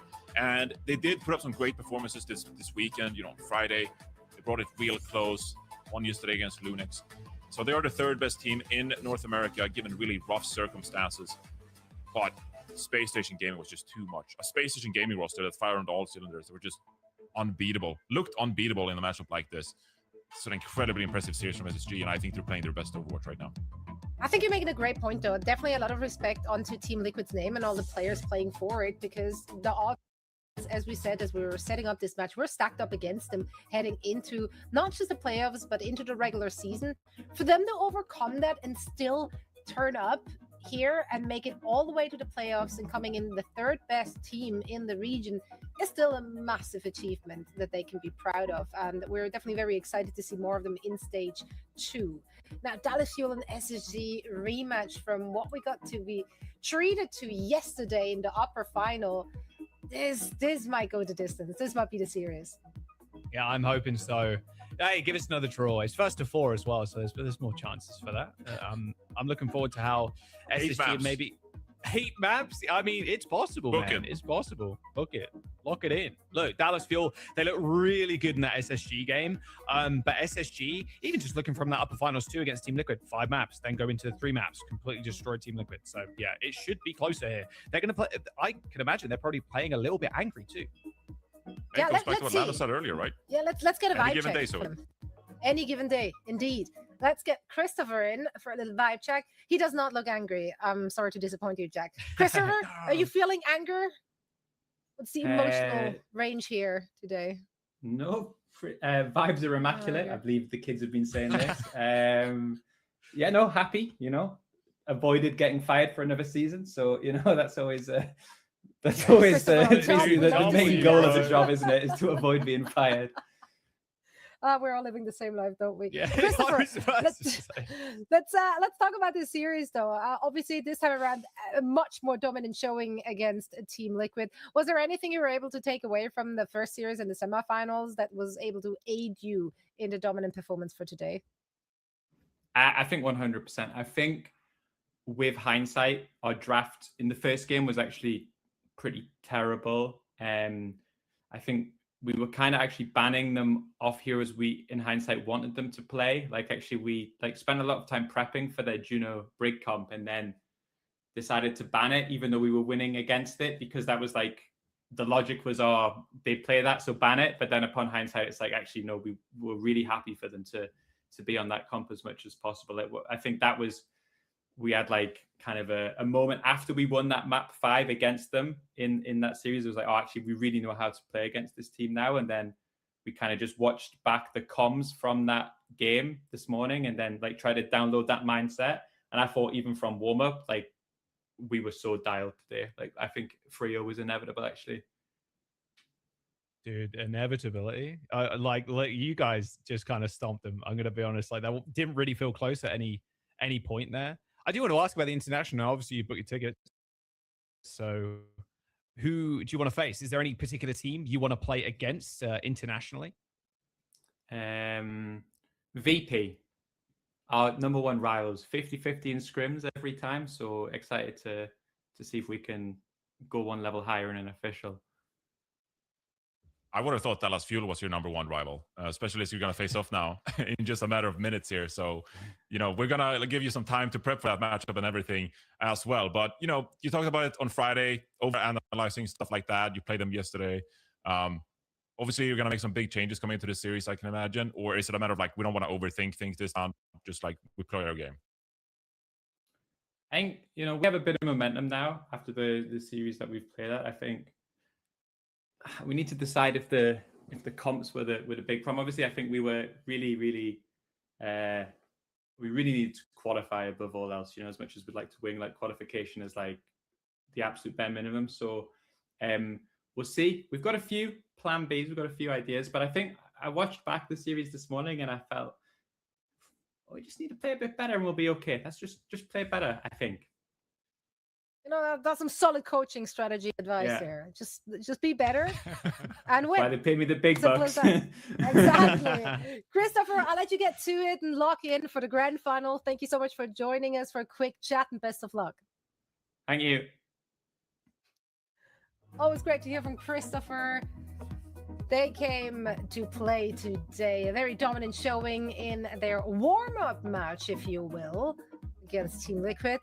And now the big boss, now it's Dallas Fuel again after they just played them yesterday. Yeah, I'm looking forward to this one. I really do hope it's going to go the distance. They've had the little game versus TL. They can lock in now versus Dallas Fuel. I mean, look, Dallas Fuel undefeated currently. They were undefeated in regular season and now undefeated in playoffs. Like, this is the big chance for SSG to upset them.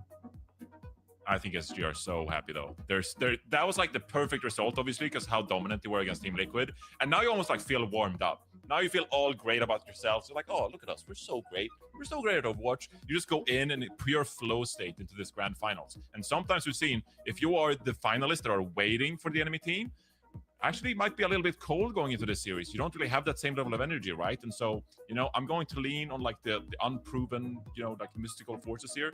And maybe SSG, they're feeling a little bit better going into this one. Exactly. It's just got to ride the momentum. Me winning one comp game in gold, thinking I'm on a winning streak. I can do everything. Nothing can stop me now. And in fact, nothing can stop yours. I was reading chat after I tried to entice you all to, sign up to the Faceit League. And I felt some doubt. There wasn't as much confidence as I wanted to see. Y'all need to lock in. Yeah, they doubted themselves. They're like, we can't do it. We can't play like those players. Yes, you can. If you truly believe. You just got to want it, The first step is sign up. Sign up with your team. Lock in. 5-stack. See how far you can take it. If you're failing this time, it's all right. Go again next There'll be another time. There's another time. And another one. And another one. For now, though. There is nothing like playing in a 5-stack in a proper ranked environment, like a competitive environment. So yeah, if you don't win, it's all good because it was fun at the end of the day. So yeah. That's right. It's a video game. It's not that serious. It will get very serious, actually, for the grand finals here because there's some cash money on the line for those teams. And, of course, the title of NA Stage 1 champion. You don't want to miss the conclusion of our playoffs. We're heading into a very quick break to give our teams a few more minutes to get ready. And then we should be right back on the other side of this.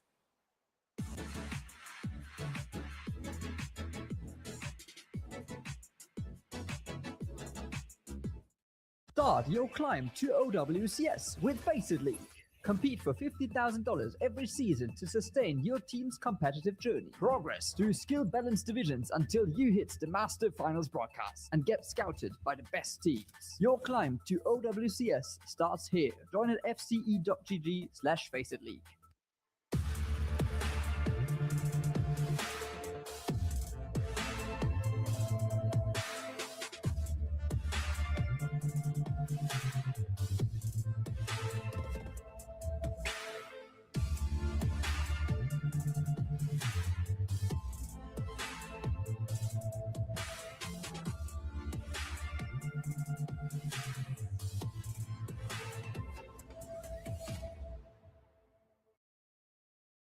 No, we never choose.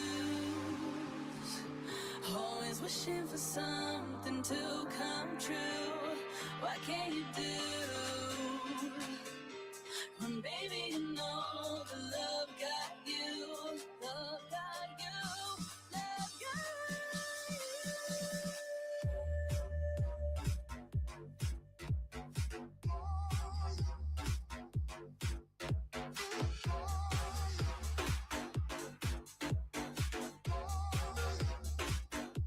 Love got you.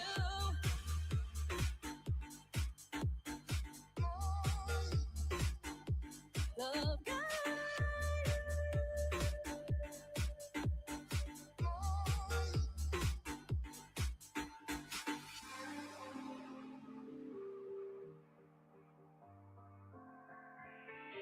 No, we never choose. Always wishing for something to come true. What can you do? When baby, you know the love got you. Love got you. Love got you.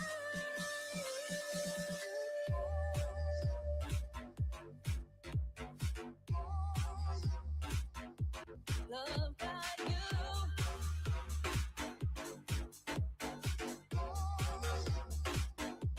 Love got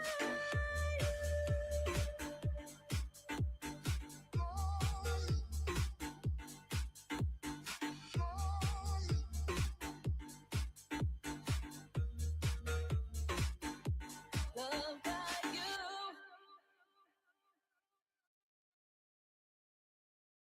Don't give up, cause we've come a little closer.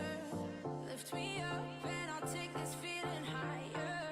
Hold my hand and we'll make it there together. It's gonna be all night, night, night. It's gonna be all night. It's gonna be all night. It's gonna be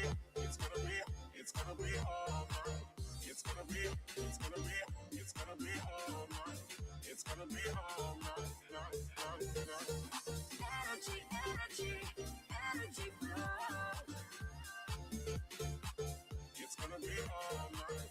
Energy, energy, energy flow. It's gonna be all night.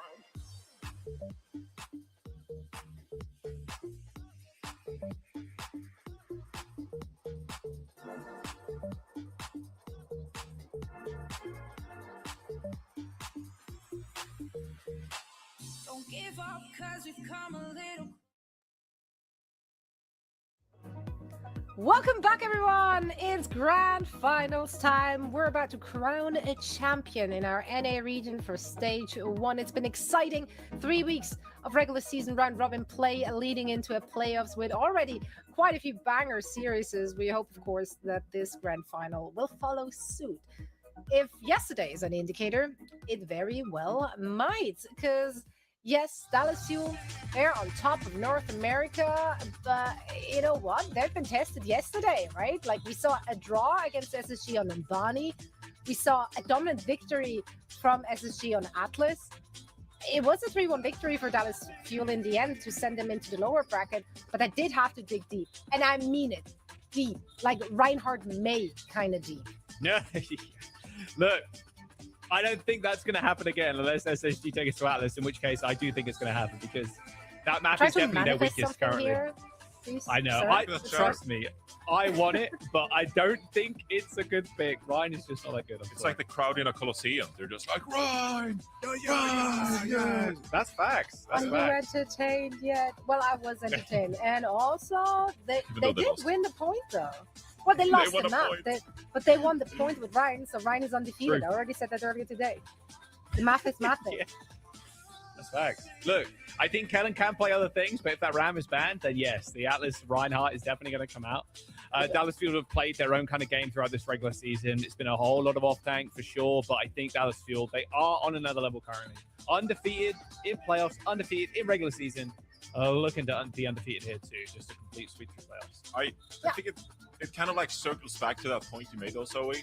It's like, yeah, we joke about the Ryan, but the strength of Dallas Fuel have been their flexibility, like their hero pools. The fact they're able to play so many compositions that the rest of North America aren't that comfortable with. You saw previously, Team Liquid, like, yeah, we're going to play Juno Break. SSG, they prefer playing Lucio, Kiriko. Dallas Fuel are like, hey, DJ Luke, do whatever you guys want to do. You want to play something, Kiri, Break, you can do that. You want to play Ana, that's fine. We can play Lucio Kiri if we want to as well. This Dallas Fuel roster, they're so deep when it comes to those hero pools. Makes it really difficult for people like Christopher to prepare accordingly. Yeah, I mean, you're bringing up such an interesting point because this initially was what people were concerned about, right? Oh, there is no natural main support player on this roster. They are locked into flex or double flex support. No, they've still been fine thus far, untouched really. They're continuing in their winning ways. But SSG, the team that made them sweat for sure, and they're rocking up strong today, right? They're coming off of a very, very dominant first match, a great place to be because they might be able to ride that momentum. Yeah, big confidence builder in that game just now. If you missed it, not surprised. It was fairly quick, a quick little 3-0 against TL. And they're suited and booted, I think. I think coming off of a win like that on the very day is going to be really big for the mental for the team, I think. At the end of the day, if that 3-0 was yesterday, you're not still feeling like yourself. You're not feeling the game. You're not feeling locked in fully as you've had a little bit of time off. But no, they're just coming straight out of one lobby straight into the next. So I have high hopes for SSG here. I want this to be close. I think Dallas Fuel probably still has the edge over them. But even just kind of Christopher saying, look, we downloaded TL, they probably went back and downloaded Dallas Fuel too. So yeah, if it's Dallas right now, I'd be a little bit worried after seeing the last series. And also, I don't want to call it Christopher theory because that'd be kind of rude. We need a name here, chat. So chat, if you can come with a name, that'd be great here. But if you go back and look at yesterday's match, there were just a few things that didn't go SSG's way, and they could have easily been the victor of that series. So yes, it was a 3-1 scoreline, but we drew on Numbani. A one fight here and there that could have gone SSG's way. Esperanza went down to the absolute wire. That final map was so close, back and forth, right? So we look at that scoreline and we say 3-1 Dallas Fuel. It was really as close as possibly could be, right? And so I think that SSG, with some slight modifications in this series, they really could come out as the North American champions. Yeah, they really could. I'm just so excited to get this one on the road. Now, I did pick Dallas Fuel. Be a little crazy to bet against them after they've just been so dominant in the regular season. They've not really shown us any obvious signs of weakness. So I'm going with the old trusted. I do think SSG is a team that can make it close though. Yeah, I agree. I went with Dallas Fuel as well. I think it just might be burning blue across the desk, I'm going to be honest here. I don't think there's a world where Dallas Fuel win. I think SSG are going to make this one close, but I just think Dallas Fuel are on that other level. They've just looked too good throughout the regular season, too good throughout the playoffs. Yeah, it's hard to bet against them, man. I forfeit. I predicted SSG yesterday. You did. I'm not going to be a fool again. I'll go with the Dallas Fuel. Fool me once. No, I don't even know what the phrase goes like. And so you probably don't either. And so, we're not even going to go there. But why am I catching a stray here? What have I done? I heard you on the European segment, and you tried to use a phrase, and Jake was like, what is she doing? Correctly. Yeah, what is she doing? Stop it. I'm almost certain I said it correctly. So I was ready to drag you. So I wrench into the gears. That's good. Yeah, that's that works though. The North Americans are like, why are these Europeans on our segment? I'm not an engineer, but I'm pretty sure it does make sense. If a wrench lands in some gears, I'm pretty sure it's bad.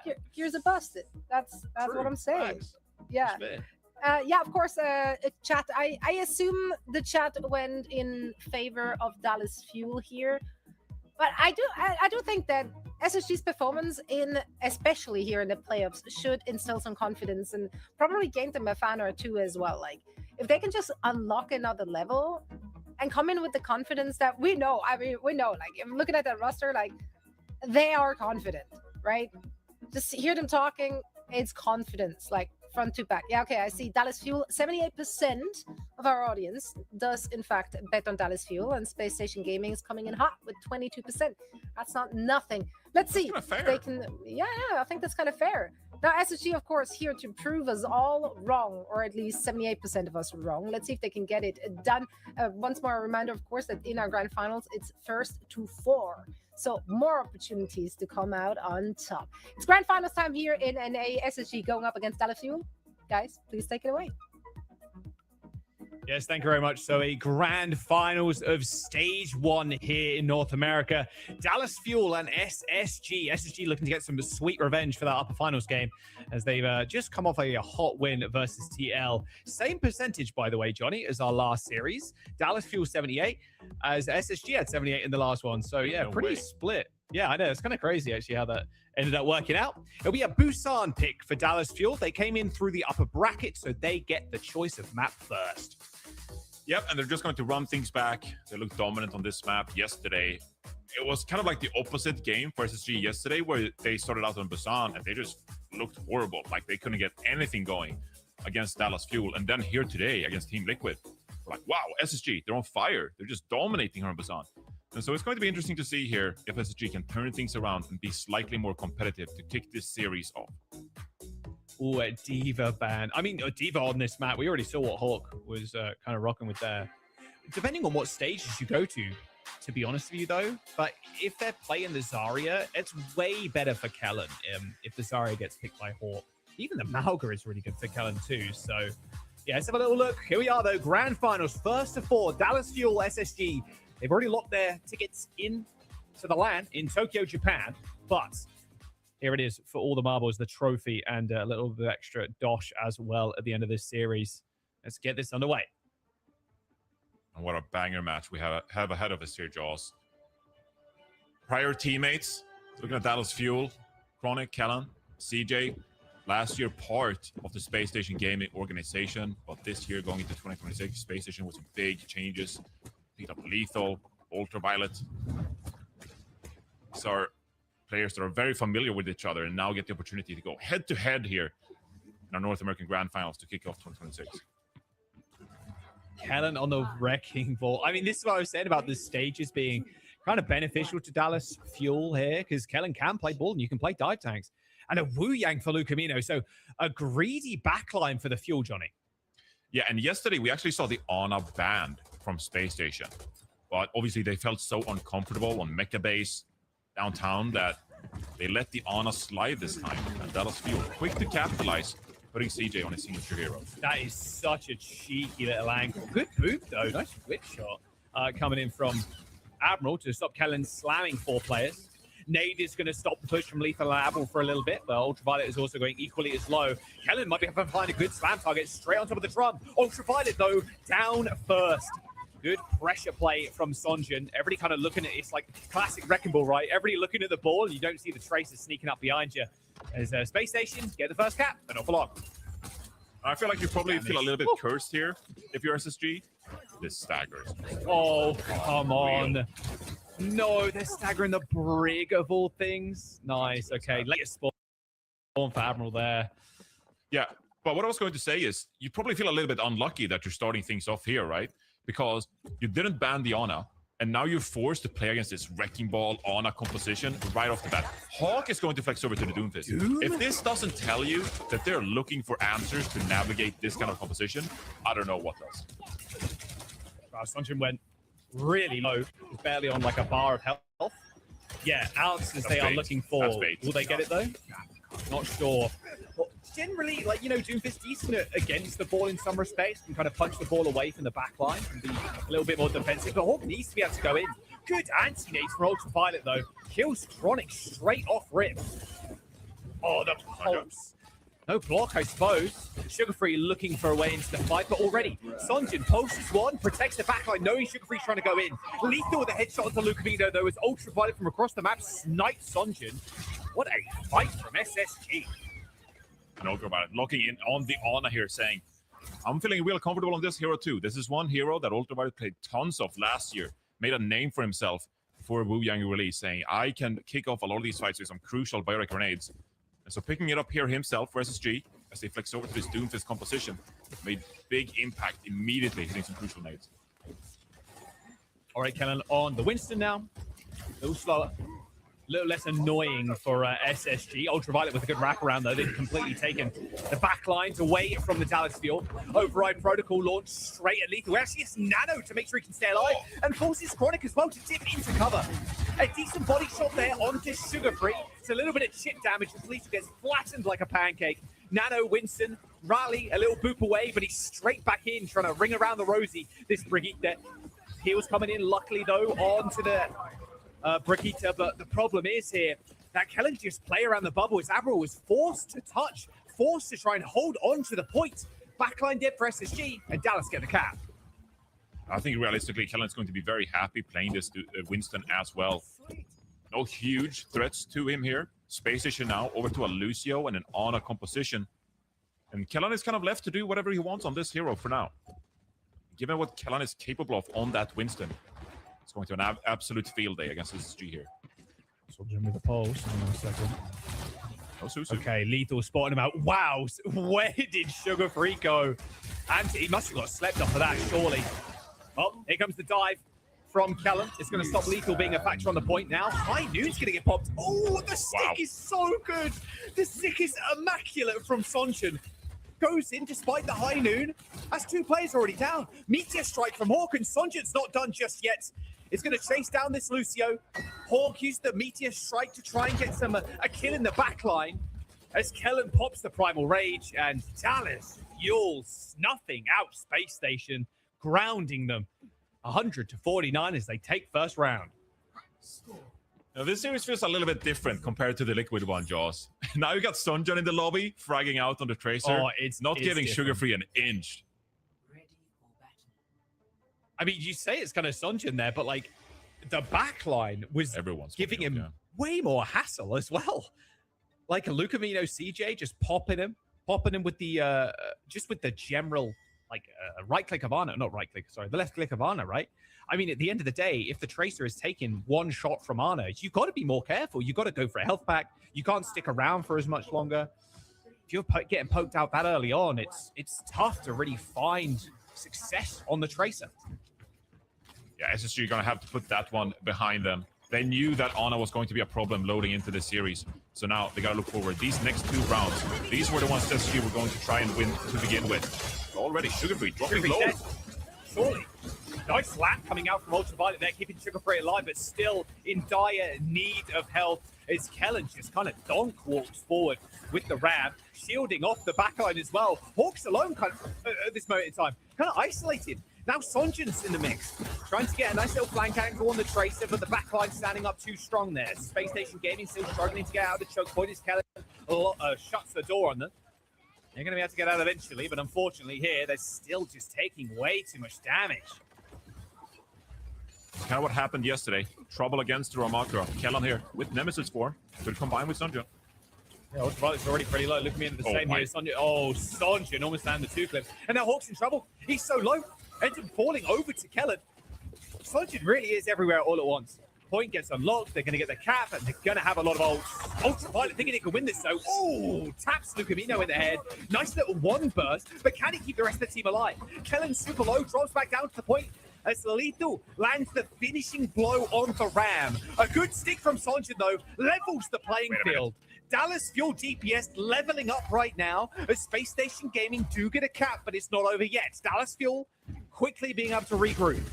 Chronic naded himself in that little room to get above to the high ground and kept himself safe. And that's going to mean Dallas Fuel get that quickly. No staggers whatsoever. And they have the ultimate as well, and they get the cap. The whip shot was crazy there. Hawk tried to go in for the charge onto the point, but the whip shot from Lucamino stopped him from touching. A free cap, so Hawk has to get out. Chronic going low already as the beat comes in. They want Chronic dead. They want him dead now. The Ray's going to come through. Eventually he is slain here, but now Lethal under a lot of duress. The Ray is good on the point for Dallas Fuel. They now just layer their support ultimates on top of each other. They got the Ray into the rally, into the annihilation. Dallas Fuel run over Space Station. An expensive fight, yes, but now they can set up in the choke. Yeah, SSG has opted into a really aggressive composition here, with Hawk swapping over to Mauga, the Fright prior here. And they're just going to full send it. This Ramatra has been a massive issue here on Mecha Base. It was yesterday as well. The level of tempo that SSG are playing with now is crazy. As Lethal finds a pick up the Sunjun here. That's a thorn out of your side. It's going to enable them to walk up here, but Chronic swapped over to Sojourn here as well, Jaws. More potent against the Mauga. I feel so bad for the Tracer there, just getting randomly naded around the corner. Ultraviolet's got this window too, 15%. They're very ready for this, though, as the Dallas Fuel, but CJ goes down. Sugar-free. What? Okay. Wait, Sugar-free just kills 3? All right, sure. Just Sugar-free things, I guess. They need him to step up big time. That's a great fight win for SSG here. Sound barrier getting close to that. Yep, get a late pick onto Sunjin. Okay, I'm going to try and split up here. Noting Sugar-free's position. All right. He's going to get kind of checked. Just poke him out a little bit, force him to use a movement cooldown to get out of there. Pretty easy railgun charge here for Chronic, but Sugar-free, okay, eventually dead. Goes so deep. And now Chronic can find this off angle. You got to run, Avril. Can't use that peak for yourself, my guy. As Space Station Gaming, they've already lost a couple, and it's only Hawk left on the point. That'll be a flip for Dallas Fuel, and Johnny, find a fight. I mean, that feels terrible, though, Jaws. Like, really, you felt like we had a really good opportunity there to win a fight with those ultimates, and instead, Sugar-free couldn't replicate his dominance in the backline. They're going to go early. Fuel. They're going to go really early. 90% here, Jaws. Yeah, they're going to try and force Space Station Gaming to use something. Can they use the beat, actually, to get out of the choke point? Chronic has got this overclock, of course, but Keller needs help. They're going to be able to get to the point to at least trigger OT, but Lethal's already down. Chronic with his OC from the high ground. Yeah, Hawk, where are you going? You still got to deal with Chronic. Chronic's already killed 2, looking for more. A nice little kill there from Ultraviolet brings him to the floor, but Annihilation for Kellen to stop them from getting on the point. Sugar-free has to touch. There's going to be a tidal blast. There's going to be a ray on top of that too. Dallas Fuel with a win on Busan, a 2-0. They look so good. Warm up, they don't need it. They just got Busan figured out, man. Like, those comps are just ridiculous. No one's playing stuff like that in North America besides Dallas Fuel. The Ana, of course, to kick things off here, and then the Ramajo composition here just gave SSG so much trouble that eventually Sugar-free is, forced to dive in with this Vendetta with Hawk onto the Mauga. Hawk went 3-8. They're just looking for answers on Busan here against Dallas Fuel. Look at that pulse. Oh, beautiful. Yeah, it really was. This yeah, guy's answers, so good, right? dude. Oh, Sunjin? Dude, what'd I say? What'd I say first week? What'd I say? Right, rewind the tapes. Best DPS in NA. Best DPS We kind of knew it. NA. Like, it's been a long time coming as well. Like, Sunjin has had such a fun journey. He is next up. He is next up to be a legend. I'm telling you right now. I think Avril called it before me, but he's not here to defend himself, so I'm going to take that crown from him. Sunjin is next up to be one of the world's best on DPS. I feel like Avril, he's still in the Face It Masters lobbies, and he invests in a lot of these young players, and he's just like, this guy's next up. Like, I can just see it. Like, I've watched a couple of replays of this guy, like, I knew it. So actually, like, Jaws, I'll give it to you, but I have no doubt that Avril, he was early on the Sunjun investments as well. He probably said it in like 2018 somewhere when Sunjun was like 8 years old, loading up Overwatch for the first time, you know what I mean? Like, it's like, wait, this guy's him. I've seen him on ladder. Don't forget as well, the Champion Clash is just around the corner, and the Elysian bundle is available in the shop. You can support Overwatch Esports as a whole by purchasing the Mega Bundle, little crowdfunding initiative for the team. So yeah, with the purchase of these beautiful skins, charms, icons, and all the lot, you get to support the Overwatch scene. Yeah, it's always a good time. And also, you can win the bundle too. There's a QR code on your screen. You can scan that one or check the socials, and you'll be able to find all the bits and pieces, all the details to enter that giveaway as well.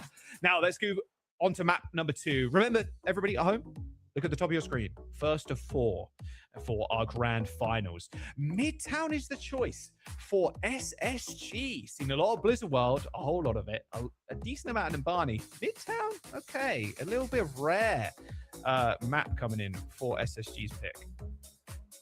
Yeah, this one's interesting because SSG picked Gibraltar last time around yesterday.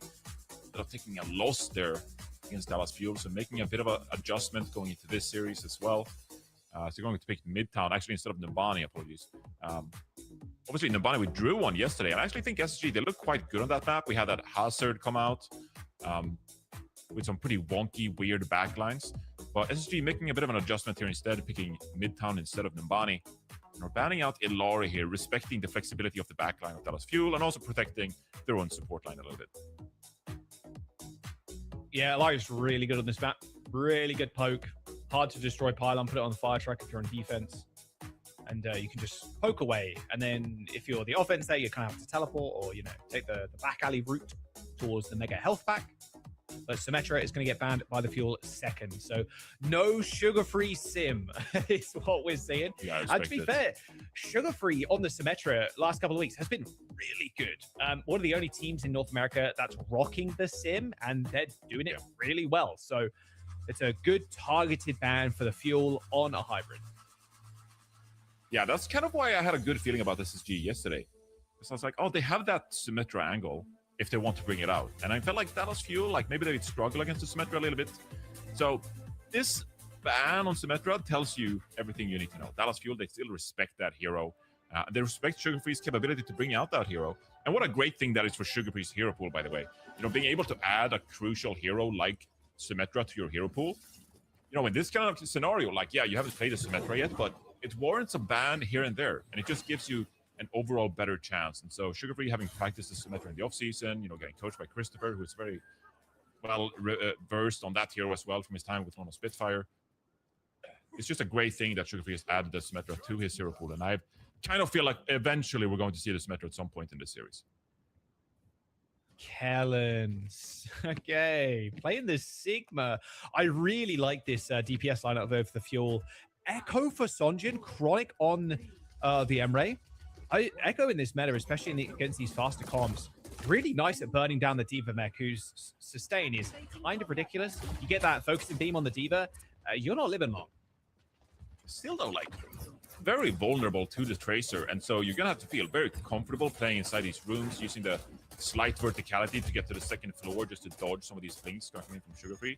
It's a scary prospect to play the Echo still here, I feel like. Like, look at this. There's going to be a lot of pressure coming your way. Trying to rotate through the back alley. Trying to poke from the sidelines. Yeah, Sonjin, like you mentioned, does have to play very safe. Decent amount of long-range heals, though, coming through. I mean, you can get packed by Luca Mina, which is always nice. Hey there. Okay, well, Hawk is in the business now. Okay, Ultraviolet's dead. That is just a Sonjin moment, I think. You got to leave the D.Va too. If you leave the D.Va here, it's actually disgusting. Okay, no, Hawk does end up dying. You can run back to spawn, to be fair, but there you go. Space Station Gaming losing fairly early on, just with a pick onto UV. This is so hard to attack against this kind of composition. Because typically you'd wrap So around the sad. left-hand side, right? Like, try to gain some ground with the Tracer, but wherever you rotate, the Sigma is just going to be right on top of you with the shield. You're going to feel very cramped trying to gain innocent kind of ground. So as we see this rotation coming through now, this space is going to be contested by Dallas Fuel, not giving Space Station an inch. Helen's got a flux already, by the way. He's been farming on the Sigma. It's so much spam, though, Johnny. Nade, Echo, just in general. Doesn't get chased down, though. Okay. Well, Flux is going to get pulled by Kellen. Ends up hitting the Emre. Can they actually get the kill? Yes. Cures it. Okay, they trade DPS. And seeing Sugarfree in on the point. They're already forced to recall and extremely low. No mega health pack for you, sadly. Just relying on the Kiriko heals. But it has forced Dallas Fuel to back up to the choke. Kellen steps up first, misses the rock onto Hawk, but now SSG are split, and the crunch can commence from the Dallas Fuel. Hawk is so low. Oh, the thrusters! He couldn't get through the doorway. Kellen was body blocking him, I think, there. A pulse bomb for Sugarfree is in his hands, but is there actually going to be a guaranteed kill? Suzu straight on Kellen. He survives, and a team kill after SSG only get a tick. Yeah, Hawk got into a really tough position there. Especially in gaming, they got some ground, but Kellon kind of like split off the front line from the back line. And at that point, like, Hawk had nowhere else to go, really. And so that fight really got away from Space Station Gaming. He couldn't really get any good execution going. This fight, though, they have double support of 1 minute 20 to go here, Jaws. You don't want to get first held here on the second map of the Grand Finals. Yeah, really. Speaking about confidence building from SSG earlier, terrible. It's going to be the opposite of that. Opposite, for sure. Override protocol. Oh, he's so low. Look at the aerial dude. Sonjin kind of destroyed it there. Chronic, he's going to pay him one better. Oh, misses the heavy shot. Can he get another one? Flicks it, hits the light post. Unfortunate. Sonjin does actually have the duplication here as well, Johnny. Space Station with double support ultimate, end up ripping the rush through the choke to try and get on top of Kellen. Hawk in the backline, beat comes in. His sustain cannot be understated now. Kellen alone, isolated in the train, and getting taken down by April, as well as Sonjin's Echo, actually. That copy deleted. Self-destruct for the remake and SSG. They got 2 ticks, and it should be a third. And it was a perfectly timed sound barrier from Admiral to actually keep Space Station Gaming alive in those crucial seconds, and then they turn around, get Kellen, and at that point, there's no front line left for the Dallas Fuel. Sunjun, what are we doing here, buddy? What are you cooking? Like, you can't get a pick here. Oh, like, come on. Stop it. Okay, okay. Don't let him get a pick challenge. Okay. Very easy. I can't believe Chronic Knight's pick. I wanted that to be punished so bad, Jaws. No one looked at him, bro. Oh, the Lucio's dead. Goodbye. Hello, Kiriko. No CP. Yep, all right. Oh, now you have to fight through the choke again against Kellen. It's going to be so tough to get through these corridors. Like, Kellen is holding down this fort. You got a Brig helping out the Sigma as well. Space Station cannot just have to take all this damage coming their way, build some of these ultimates. Without an ultimate here, Space Station Gaming's comp is kind of like toothless. Yeah, I can't help but agree. Flux for Kellens, they do funnel through the choke. He's looking for that backline, or even just looking for a DPS, lethal, to be more precise. Hovers up to the high ground, back down to low, but it's a slow but short push here for Space Station. There's the Flux, connects with 2. Hawk in trouble, Override Protocol unleashed by Chronic. Sugar Free Lethal already dead. And Space Station Gaming forced to reset once again. 1 minute and 20 seconds. Dallas Fuel are pacing out these fights, Johnny, and burning so much time off. Are they going to go for like a forward hold setup here? They're just going to make some poke damage. That looked crazy for a second. I was like, no way you can forward hold this far up. But they have the Kitsune Rush, and so they can afford to take a fight wherever they like. If you can force out the support element early from Space Station Gaming, that'd be the perfect scenario here for Dallas Fuel on their attack. 1 minute remaining here. Time is trickling down, Jaws. Sonjin was kind of in the backline already. Well, there's the duplication on the Zarya. There's going to be a sound barrier used and a rush on top of the high ground for CJ. Already a grab earned by Sonjin as well. But the fight's already over, Johnny. It's 40 seconds to go. Sonjin gives him the bag, and he deserves it. That's what I'm talking about. Like, the sound barrier came out relatively early from Admiral. Space Station feeling like they have no choice. There's a quick disengage from Dallas Fuel. They use the Kitsune Rush on the high ground, and they're feeling real good about themselves. Execution from Dallas Fuel so far has been on point. Space Station finding no momentum so far. Lethal. Kind of feel like you got to step up, have a big play here with your Override Protocol. They've really got to hit something big here. You got to get this back on. You got to get Lucamino, but they got Rally. Like, they got answers to these ults. Hawk's got the grab, but again, very tough to get off as the Zarya in this point. OT, they've got the touch, so no fear for the C9. He's actually just jumping down. Good pick, though, but that's bad. Oh, Lucamino just backs it straight in. Hawk's already dead. No chance for a Graviton Surge now, you've got to imagine. Dallas Fuel have lost one short, but they've got control of this high ground still. A touch from the point. Lethal goes down to the rock. As, well, Lucamino did end up touching, but now they've got to deal with Kellen. And unfortunately, for Space Station Gaming, they are very out of position right now. They got to regroup. Hawk's going to come back, but they're just getting picked apart. And that's going to be round. Space Station Gaming just get it under the car wash towards that second. But Dallas Fuel's defense, it's looking like the Wolves of Troy, Johnny. They just look so comfortable right now. There's no issue. They're prepared for whatever Space Station Gaming throws their way. And in a fight like that, Chronic is 18-0, by the way. Oh, 18-0. No death alert. But like in that last fight, you saw that, you know, Sonjin was relatively free on the Echo. Typically, you'd say like, oh, you know, like you'd punish the Echo. You know, we're sugar free and all that. He's forced to sit on the cart because we're getting into overtime with the Tracer on the cart. And there's no one to deal with Sonjin. So instead, you have the Emre rotating, and you lose a lot of pressure in the front line. And so Hawk goes down. It's a little bit all over the place from SSG because of how well Dallas Fuel are executing with their compositions. Space Station, so far this entire series, have just looked very uncomfortable with all of these weird compositions Dallas Fuel are throwing their way. Cast your mind back to the start of their defense, too. The amount of poke that they had, it was, like you said, hard for Sugar Free to get space, hard for Lethal to get space. Me, when I run my cavalry into the Greek hoplites and just get speared to death, it's just tough for Space Station to get any kind of space, right? And then Hawk's on the Diva, and like you mentioned, yeah, we can kind of tag Sonjin down as the Diva versus the Echo, but he was just getting a lot of value. So Hawk here. Obviously, Dallas Fuel are abusing the fact that Hawk's hero pool is kind of limited. You know, can't use the Winston to, you know, try to get an upper hand against the Sigma. So I ask you, what, you know, kind of ancient soldier type is Hawk in this instance, where he doesn't have the mobility? Doesn't have the mobility. Maybe some sort of Roman legionary. I'm not sure. They don't have a lot of mobility. Yeah. He's kind of walking. The legionary is going to have to step up, buddy. Yeah, he really does. Let's do dot formation now. Run to the point. Don't take any damage. Sonjin's already found the flank here, and they've already pushed him off the point. This is a mad amount of respect that they're giving to Dallas Fuel right now. They've let them get on the point for free. Hawks use both bubbles, has to cower behind the fire truck now. Suze comes out just for a heal for Dallas Fuel. That's going to be another tick. Luke Camino does end up falling short, but Sonjin's already in there. He's just carving them apart right now. Nice little sidestep from UV, clocks Sonjin into the side of the jaw, but Dallas Fuel have another.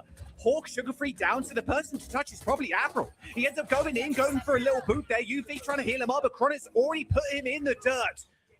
5 minutes and 30 seconds? SSG, is this all you've got? This series is first 4, but feels like this is going to go by very quickly, Joel. Dallas Fuel, 5 minutes, 20 seconds in the time bank, and they just have to reach 100 meters here, essentially, on the second point of Midtown. Who can possibly step up here for the side of Space Station Gaming?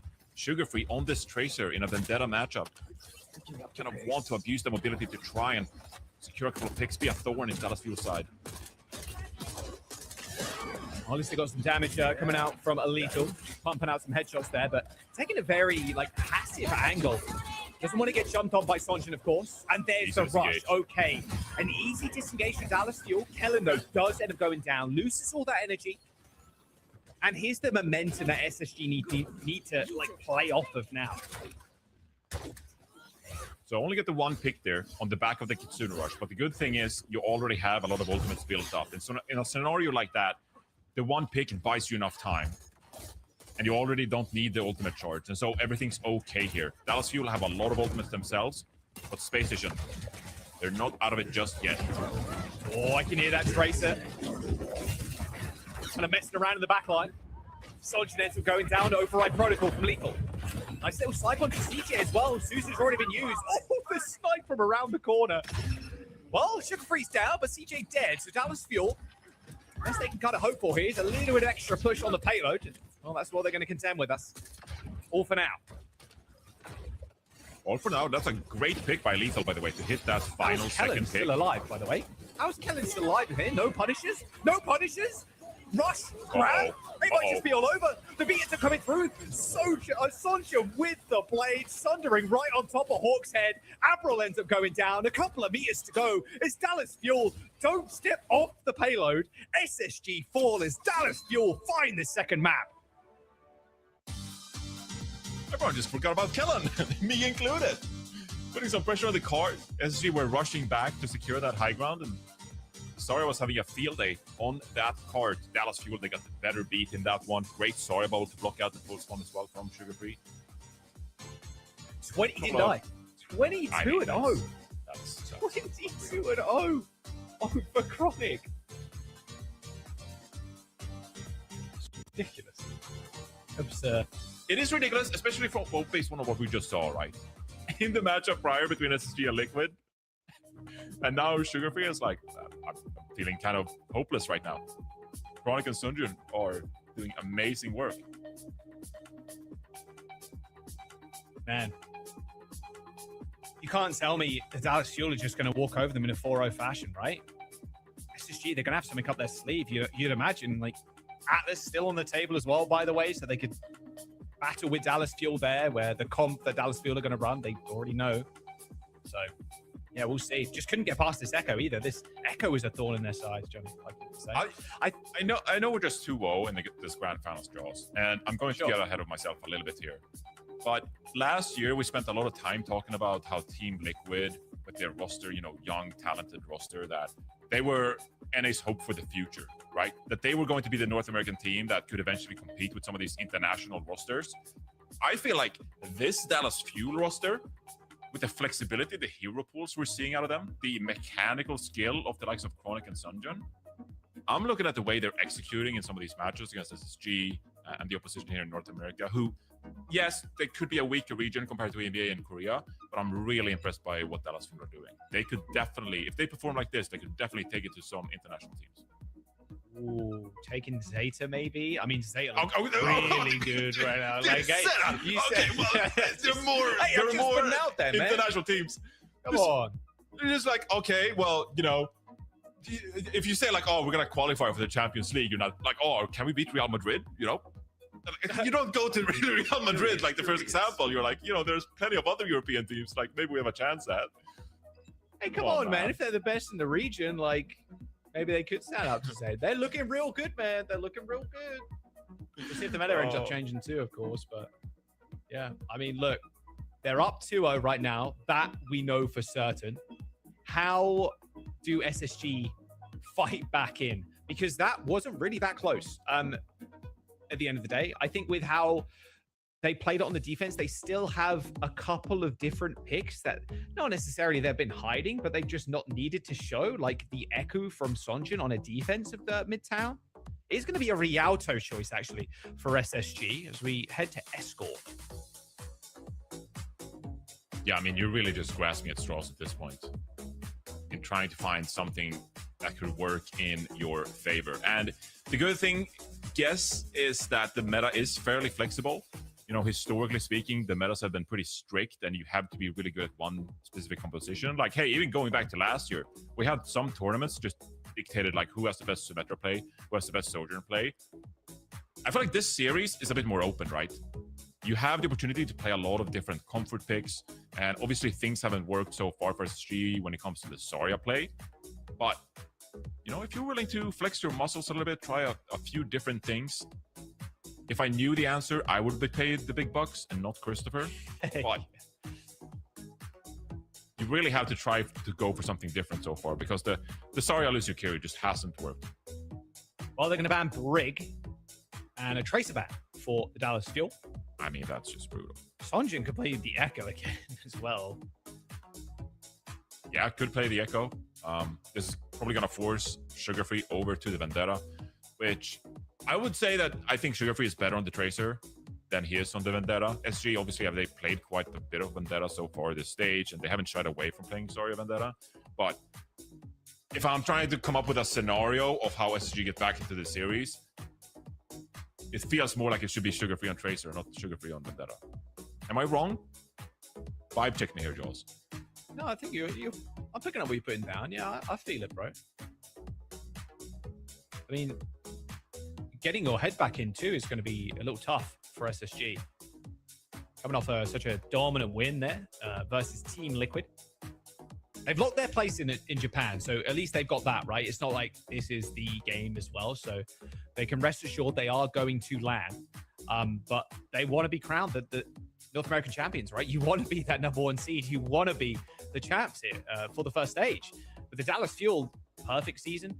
Well, okay, not perfect. They drop maps, but like, you know, as perfect can get. You haven't lost the series yet. They still have not lost the series, and we're in the grand finals here. So yeah, Dallas Fuel really looking to make the most of it, and with their first season back and kind of perfecting everybody. Yeah, they're looking to continue their run of unbeaten in playoffs. 900 and how many days? 943, I think, something like that. Something crazy.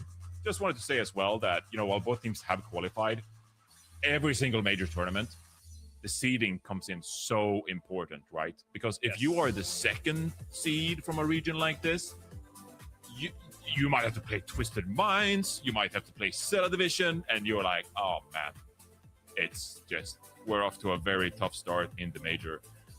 Just securing the #1 seed just makes a world of difference in the level of competition you're going to face in the very first round of the major tournament. And so, well, yeah, at the end of the day, you show up to the major, doesn't really matter if you're #1, #2. Getting off to a good start in a major tournament could just make you feel so much better, like could bring some confidence to you as a team as well, right? And so you do want to secure the #1 seed to avoid some of those world-class teams just to kick off the major tournament. Dude, yes, this is the DPS lineup I want to see, man. The Widow, Farah, for Sonjin and Chronic. Unrun? Okay. Unrun? No, that's not gonna happen. No, I mean, surely not. That's like that is. You're insane. If that was the pick. Yeah, no, that would actually be. For everyone wondering in chat, Unrun not good at the pro level right now. Yeah, I'd say one of the worst heroes in pro play right now. And so while I'm an Unrun enjoyer in ranked, it's not being brought out in pro. Don't get me wrong. Looks cool. Pretty sweet, but it's awesome. Yeah. It's going to be the sim though. It's coming into play, Jaws. Here we go. Close the gap on the Widow. TP past these choke points. TP past these sight lines. So you don't get randomly shot in the head. They do indeed. Back to a passive angle for Chronic. But you're fine with this. I mean, you can snipe longwards here. You can snipe the little doorway. You feeling okay? Yeah, I mean, this is just toying around with the payload for a little bit. Pushing it forward. Here's the big rotation. Oh, the nade! The nade from CJ! Oh my goodness. They insta-kill lethal. Oh, but they got CJ! No! Man down. What? How did they manage that? They killed Chronic too. How is that even possible? That nade was just ridiculous. Was Kellen's leap on cooldown? Like, what happened there? The Susa from Ultraviolet must have been amazing. That's probably 3 people out there. That was crucial. By Kellen. My follow-up. Well, CJ is going to be able to come back at least, and Chronic too with a very good sightline now. Johnny? No! Sonjin! This is the finals! This is the grand final, Sonjin. You can't be doing this. You can't be falling off the map. I know you're 2-0 up, but come on, man. Kellen dead. Points gone. All right, reset. Reset.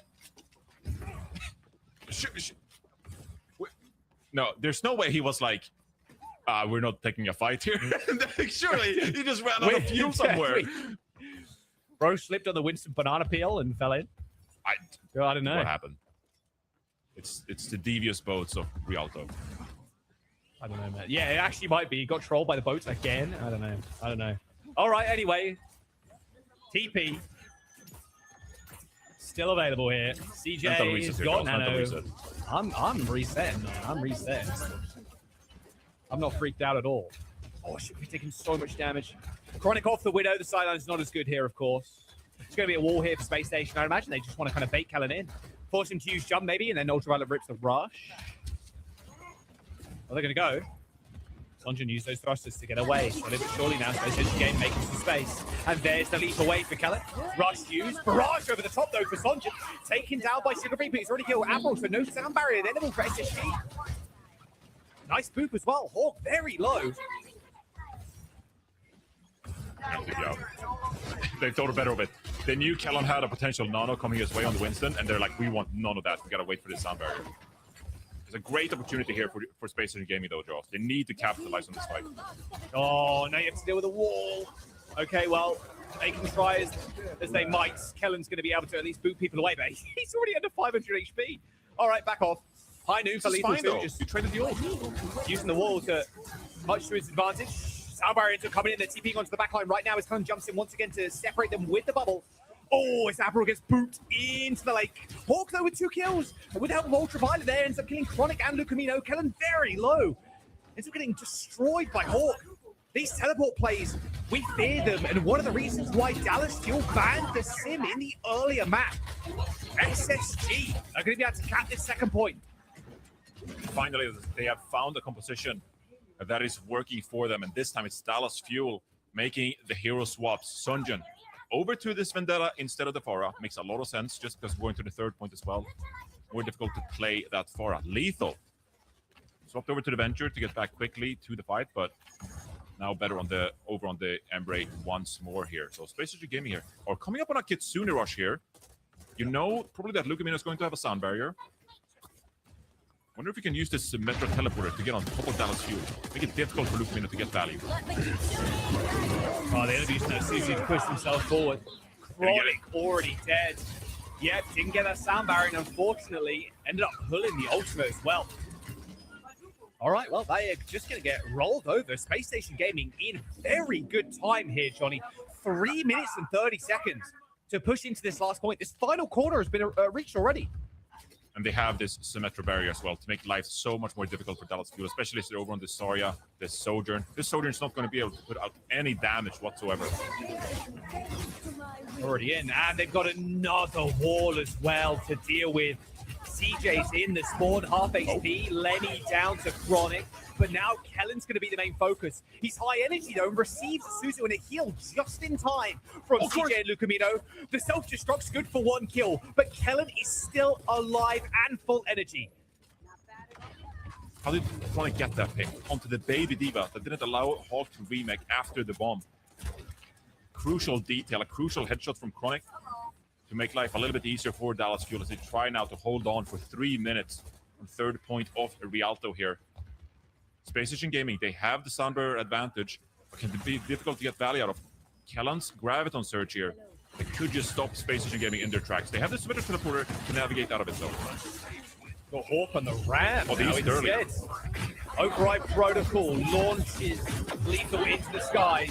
The grab is really good, but where's the follow-up? Sunjin's already down. That's the majority of your damage going into that grab. Kellen's 100 energy, but just focusing the shield of Hawk as he moves the team forward with it.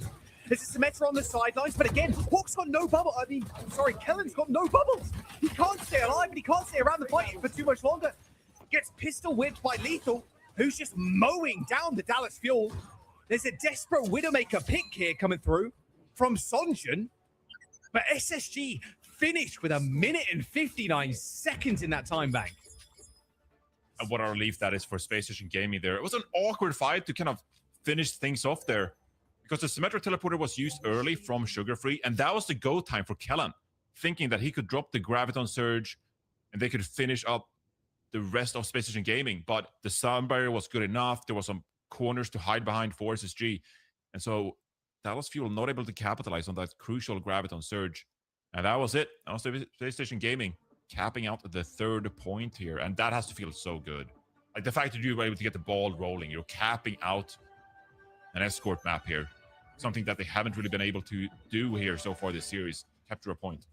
Sugar Free on the sim, man. I mean, that was the special sauce. That's the secret weapon. Yeah. Can't play on defense, though. Is going to opt for the fire instead. It would be kind of crazy to bring out this Symmetra on defense. It would be. Lethal on Widow, though. I mean, when you're playing Widow, you're really in it for the long haul, right? You're in it to make sure the attacking team has to rotate fairly aggressively to stop the Widow getting just pop shots to your front line. Yeah, honestly, I feel like this will be a bit of a test for Dallas Fuel here. Because Space Station Gaming, I have a lot of confidence in them making those kind of rotations with Hawk over the Diva, right? Dallas Fuel, right? They're on this Zarya now. Oh, wow. Nice shot. This is Okay. This is going to be an uphill battle here, Jaws. How do we navigate these Widowmaker sidelines? There's going to be a swap from Kellen here, surely. Chronic going to change? No, no change for Chronic. Just a change for Kellen. Actually, scratch that. Sonjin too, actually, on the Echo. Good against the Diva. Oh. Here's the rotations. Like I mentioned, they have to be quick. They have to be fast. They have to be furious. Can't granny shift. You have to double clutch to make sure you can get on top of Lethal. Oh, please don't randomly die to the Widowmaker. Okay, all good. All good. Oh, Kellen's high in the sky. Nice little headshot on the Winston. And Lethal down to 100 HP, but it forces Kellen all the way back. The fully charged or even half charged headshots onto the Winston forces him to retreat. Barrier used early. Oh, no what here. a That's kill great onto pick. Sugar Free, though. And now they can rotate aggressively through this high ground. They're going to be hunting for this Widow now. Lethal's going to be on the run, but Sonjin's running behind him. But Lethal gets a kill onto CJ, of all people. Takes the skies, ends up going down to the laser, sure, but the CJ dead means Dallas Fuel only have the Lucio to heal. Okay, so Lethal will at least come back here, and then they have the sightlines across the bridge. Admiral. Oh, I gotta stay safe. Gotta run. No, but Ultraviolet goes down. Admiral could not peel for UV. This is a very messy fight. Everybody just taking their wands. Lethal has the sightline still. Gonna have the info sight as well. No one can hide Yep, from in the my sight. sight. Oh, don't test him yet. Don't Glide peek. back gracefully down to earth. All good. Don't peek. wait the 15 seconds, wait for those sights to disappear, and then pounce. Gives you a chance for CJ as well to build up the rush. Peak corner, hit the rush. It's exactly what they're going to do. Instant Suzu, Kellen going low though, needs help. Hawk hiding in the corner, Sugarfree with a barrage. He kills 2 as well. Fully matrixed by Hawk, so he couldn't get focused. Duplication on the D.Va, Hawk going low. No self-destruct for backup here, so Sonja makes the better of him. Tank differential there coming through for Sonjun. Sound barrier now. Oh, it's a solo beat! It's a solo beat! Admiral goes for the touch. He does. But Ultraviolet goes down. The duplication was just too good. Taking to the skies is Sonjun, forcing the Widow off the angle. The point has been capped by the fuel. Oh, poor Admiral. Oh, poor Admiral. A solo beat, but he just had to go for the point contest with Hawk out of the mix. It's absolutely brutal. It feels awful. You feel like in the moment you have to get that sound barrier out, buy some time for the rest of the team. But in hindsight, now there's doubt in your mind. Should I really have forwarded that ultimate? Is Dallas Fuel going to keep pushing the second point now? And Lucamino has his own sound barrier. All right, Lucamino, Cassidy. He's just walking forwards, by the way. Just no fear in his heart, but he's going to be filled with it now. Primal Rage straight back into Kellen's backline. Doesn't end up getting the kill there, but Lucamino popping the sound barrier to make sure they win this fight. Ultraviolet with a desperate rush to try and cling onto a hope of victory here, but it's just not going to happen. Space Station Gaming lose the fight, and now Dallas, they can take a forward position with Rush in 10%. And with this Chronic Overclock as well. He's been lights out so far at this stage. It's a force you don't want to reckon with Chronic's Sojourn. So you're just going to build it to as well. This is kind of like just falling apart on the back of that Admiral sound barrier. Really felt awkward to pull off. Good to be boosters here early for Hawk, actually. This is go time for Chronic. It is indeed. Sonjun dead though to lethal. Double taps probably. Hawk is so low. They've got to kill the baby D.Va. They've got to do it. Hawk can't afford to get the remake here, and he does. He gets the remake. They're fighting on the rush still here, but that's going to disappear in a moment. CJ, Hawk get kills each there on the DPS. Couple of meters to go, but it's Dallas Fuel now holding S, backing up. Space Gaming draining some crucial time here from Dallas Fuel. Time back. That was a great fight win for them as well, because Admiral will get back to this beat here. Still got to be wary here. There's a lot of damage coming Hawk's way that is really awkward to navigate. You can see Dallas Fuel still have a reasonable time. These angles from Callum just shot down. What a headshot from Lethal as well to finish things off. Yeah, the nade is just so brutal. All right, okay. Like you said, buying more time here, Johnny. Sugarfree on the Echo, by the way, closing in on this ult. Closing on Sonjun, who's got his. I think Dallas Fuel have to wait for the support ultimates to come online here. There's nothing else you can really rely on as you try to push forward here. Jousting going on already. Old school dive. Chronic's already dead though. Sound barrier from Space Station. That's fight. Wow, that fight was fast. My word, that was a nothing fight. Duplicate self-destruct. Yeah, Sonjun purposefully this time goes into the drink. But I guess you're kind of fine with that if you're Dallas Fuel, because you're thinking, oh, we got rid of the sound barrier, which very powerful ultimate, and so now you have a better chance at rounding this corner. Double support ultimate coming up yourself. Callan with this Primal Rage bought a couple of extra seconds here. I knew. Proactive play here by Lethal. Wow, forces the Primal Rage though, Johnny. Callan in that small room. Two on the Winston again. Old school dive. D.Va Winston. Love to see a little bit of that. Sugarfree going low already. Pops the Primal. It's a free one. He's got 1,000 HP to play with, of course. He's just right in there. DPS Primal mechanics looking strong, honestly. Just chasing that Lucio around. Chronic going down yet again first here. Sonjun finishes off Sugarfree after that Primal Rage duplicate. Ends up going away. But CJ dead. This is again Space Station coming up big in this fight. Johnny, there's 10 seconds to go and Dallas need to touch without support. Sonjun, man on the spot right now. Callan going to touch this payload. Hawks looking for people to shoot at though. Just to drain some of this armor. Touch will come through. Lucamino's on the cat. And Sugarfree's on Reaper guy just to sit on the point. I love it. Hey, needs must. Admiral's getting this beat here, Joss. Yeah, Hawks can play really aggressive too. He's got the self-destruct, of course. Soundbarrier's going to come in for Abra. Now comes the rush here as well. I mean, they're just going to roll this back line. Kellen already down. Reaper guy way too strong. Double kill for Lenny. And there it is. Space Station Gaming with one on the board. They refuse to go down in a 4-0. It's got to feel good. I mean, a good performance with that Symmetra comp. And another great proactive play, that Cassidy from Lethal there. I feel like that just set up the rest of the defense. There was like a minute left on the time bank. You go for a proactive Deadeye, you force out the Primal Rage. And it, again, just puts Dallas Fuel on the back foot. And so Space Station Gaming, they figured out the composition that works for them, and they're making proactive plays as well. Make life a little bit more difficult for Dallas Fuel. So maybe we got a series on our hands after all. Yes, we do. Thank goodness it's not a 4-0, Johnny. I'm kind of wiping my brow right tragic. Now. That would be a very tragic way to end NA. This was supposed to be the one. Yeah, you are the chosen one. Are you talking about the series? Absolute banger. Yeah, hopefully. Yeah, Space Station Gaming finding a much-needed win. After a very dominant series versus TL, you're expecting them to put up a heck of a fight, and a fight they put up. I mean, this offense was ridiculous. Not world record setting by any stretch of the imagination, but 2 minutes in the time bank is still a ridiculous time.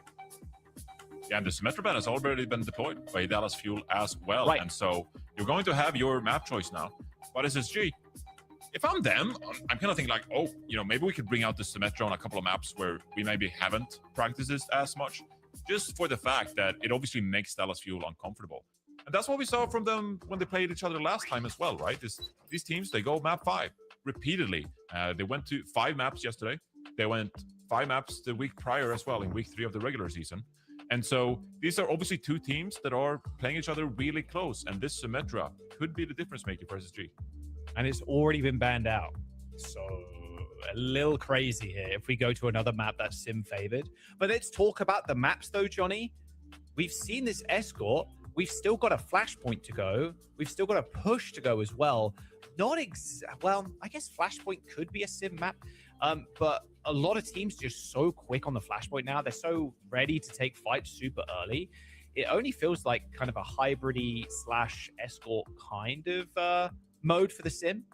Don't forget as well, if you're enjoying the stream and enjoying the memes and stuff on socials, you can follow us on everything, including Soup. I will keep mentioning that one. Overwatch Esports on TikTok, OW_esports on most other platforms as well. I think all the links are down below if you're watching on the Twitch stream. And if you're on YouTube, hit the sub button too to stay up to date. But yeah, let's talk about the map. Yeah, click all the buttons. Let's talk about the maps again. Push, Flashpoint, go to Flashpoint, Suravasa, picked by the Fuel. Yeah, so you probably want some more space to work with if you're Dallas Fuel. Just so you can try to rotate away from SSG. Atlas would have made things a little bit too close for comfort, perhaps. Would have allowed SSG to like maybe pull out the Vendetta more reliably if they wanted to, too. So, yeah, Suravasa makes sense here for Dallas Fuel. I feel like Suravasa is a map where you can play a lot of different heroes as well, right? There's no set kind of comp on this map. You know, typically you're going to see a speed here and there, where it's like Lucio Kiri or something like that, right? But if Dallas Fuel wanted to cook something up here, they definitely could. The ball ban from Kellen, or like onto Kellen. Cassidy ban, you know, honestly, yeah, I don't hate it from the Fuel. Banning that one first. I love the Wrecking Ball coming out here from SSG as well. It's kind of what we saw from them against Team Liquid in the bans, where they're like, okay, we can accept a fair amount of silly, but not too silly. If it gets too silly, it's just out of control, and we can't tame it. We can't feel comfortable with that level of craziness if Kellen were to bust out the ball. So get that out of the way. That will make this Suravasa, I think, a lot easier for Space in here as they try to navigate some of the trickeries that Dallas Fuel have up their sleeve. Yeah, let's rock and roll into this one then. Map number 4 here. First of 4 in NA's grand finals between Dallas Fuel and SSG. SSG finally claiming that map. They don't want to go down in a 4-0, and I don't think anybody in the audience wants to watch that either. Both teams already booking their tickets to Japan, but like you rightfully talked about earlier, Johnny, you won that first seed. The second seed is a little bit more dangerous when you're going to an international. You don't want to be put in a position where you're facing like the #1 seed from Korea, #1 seed from anywhere else. Like stuff, man. Imagine me when I faced Zeta round 1 in the international. Like, come on. You don't want to be in that spot. That you don't want to be in. So, like, yeah, prize money is cool. You booked a ticket to Japan, but like, you don't like, oh, I gotta play proper. Awesome, that's great. Awesome, guys. Great, fantastic. Gotta watch Violet on international, and hope he hits the Ajax. Did you see the map they completed today? By the way, it's like the fastest Runesapia in history. Yes, I did. Yeah, I did see that. Yeah, I mean, kind of crazy. Ridiculous team that division. Can't wait to watch them in Japan. Yeah, it's gonna be a good time watching them in Tokyo. All right, let's rock and roll. Luca Mino on the Alari here as Dallas Fuel with a greedy backline. Yep, and Space Agent Gaming, they know this was coming their way. They already deployed the Alari ban early in the series. So this is a true test now. Space Agent Gaming, they figured out the Symmetra composition is something they can lean on. But can you utilize the extra added mobility from that teleporter to work your way around the Ana Ilori composition? Yeah, the sim was kind of inevitable at some point again. And it's really good on this first point. Being able to lock down these flanks, even with just the turrets, and then burning Kellen's bubble and burning him. Oh, the sleep from long range, and then Lucamino following up. That's nice. Real clean. Oh, Kellen's low. Save Kellen. Well, that's unlucky. They can stay alive now. They're so back. Yep. They got a T-Mech Hawk, otherwise this fight is done. There's a lot of damage being slung out by CJ here, but the problem is he's just getting eaten. I think this is like a 3v3 right now, but Hawk having a tank crane makes it just so much better at the minute. It's needed though. Have to be careful. I mean, they put up 52% already here, Joel. Yeah, Kellen's finally back. They might be able to get the cap here. Teleport threatened. Does end up getting destroyed here. Captive Sun, Ultraviolet has got that Suzu. It ends up connecting. Can they get the kill? No. Suzu comes out, saves Sugar Free for the time. An nano boost onto Kellen though to match this rush. Kellen getting bullied out of position though. That nano boost just cannot stand up to the test, but neither can Lethal. Post bomb connects. Lethal down. No Suzu to save him. Dallas Fuel continue putting up percent now. And the fact they captured that point in the middle of it as well kind of buys them another team fight if Space Station were to capture this point again. Hawk loses to mech. Oh no. Oh, this time waste. This actually gives Dallas Fuel so much extra percentage. Bye. Yeah, this is like last fight now because of that. Painful respawn, yeah. Really painful. He's spawning at 65%. 66%. Like, come on. Last fight. You have to go quick too. You got teleport, of course, here to get out of spawn a little bit sooner. That is a really passive Suzu. Just to make sure Sonja doesn't one-clip somebody. And they flip the map on them as well, Johnny. Look at the fight in the choke. They're going to force the beat out of Avril. They've already killed Lethal. They have to touch. They get it, Johnny. But Kellen has already disrupted the team fight long enough. Avril ends up going down, and now Chronic pops the rush. Hawk has to retouch, mind you. Ultraviolet has already used Suzu, already used the TP, the Swift Step. And that's the first point to Dallas Fuel. That's just like worst case scenario for Space Station Gaming, the way they had to drop that Sun very early. That's what happens when you don't play a Tracer, right? You're not afforded that same level of safe positioning play as you go for the touch. They're in overtime. Instead, they get punished on the way as they try to rotate, set themselves up with the teleporter. Brutal stuff there. Well played by Dallas Fuel to put them in that kind of position to begin with, right? Make it really difficult for Space Station. Force out the Soundbarrier. Well played by Dallas Fuel. Sunjun always lurking on this Tracer that is relatively uncontested now in this matchup. He's got pulse. He's looking for it too. Oh, it hits the ground. Yeah, no kill there. It was very close still. Lucamino's got the Captive Sun soon. Uses that shift, the outburst, to get away from that TP. Override Protocol, Lethal. Sending shots downtown, but nobody in his LOS. But it does give them enough time to actually go for the cap. But here's the Captive Sun. Lucamino trying to find an off angle, but they're all hiding behind that giant Symmetra wall, as well as Hawk is beneath Lucamino. Does end up getting tagged. That's going to be a lot of explosion damage onto Hawk, but still, playing behind the wall is good enough for him to get healed. You just have to wait for the non-boost here, really. Sonjun dies here. That's terrible, actually. It felt like Dallas Fuel. They were setting up for another fight there with CJ getting close to that nano, but Sonjun gets picked off. And that's Dallas Fuel backing all the way up here now. The Space Station, having built some of these ultimates themselves, they're in control of this point. Looking like they're in a prime position to capture the second capture point. Oh, another great pick as well. This is great stuff for SSG here. Yeah, real nice. Wow, they're going to nano into this. Helen is already in. He gets booped away. Teleport for Sugar Free. Wow, that nano was a whole lot of nothing there for Fuel. Yeah, now what? Yeah, I How mean, do now win you have this to deal with fight? this Rocks. Yeah, you can't. This is final fight on this point, too. Helen in a really bad spot, in a really bad way. There's a touch here for the Fuel, but what's the longevity factor here for them? I mean, Kellen's already dead. There's no Primal Rage. Sonjin's low. They're going to try and get this touch. They do in the end. But they still have to deal with Hawk, who's just a milling around on the point. Yeah, this fight's done. Dallas Fuel, they're going to get tied up as SSG take this one. This kind of demonstrates as well what SSG does best, right? They're so good when it comes to these Death Volley Diva compositions, now playing with the Symmetra as well. If you're playing the composition that Dallas Fuel does, it's very vulnerable. It's very fragile. It kind of hinges on you coming up with great individual plays, where it's like the Winston or the Tracer combining one non-boost onto the Winston. You don't have a lot of leeway to mess up here as Admiral. Drops this down very early here. Yeah, wow. Really aggro push. Sonja getting fried alive by those darts for a brief moment. Shouldn't be able to get anything more. If he does, it's kind of a miracle. They've already lost Sugar Free, but very aggressive. Oh, no. Okay. But like, this is another big ultimate that Dallas Fuel use. Yeah. So difficult to win these fights without them. Unfortunately, that pulse bomb was pretty bad. Lethal pops the Override Protocol straight over the top. It's so tough to deal with this too. There's so many places for the player in the sky to hide. Kellen already down. Again, this Captive Sun. These ults are just getting thrown away. Worst Captive Sun of all time, asked to leave. Like, I mean, you cannot be throwing these into the fight. Hawk's already alive. They've got the wall up as well. Like, this is tough. Okay, Lucamino is changing. So, you know, just throwing it out. Yeah, it was a big swap from Lucamino. Yeah, they think better of it. They're going over this Brig instead, which is going to make life a bit more difficult here for Hawk. That being said, though, the extra mobility from the teleporter really strong against this composition that they're playing. All right, nano boost for CJ. He's going to have to pop it onto Kellen. Kellen already kind of half HP. Bubble extended.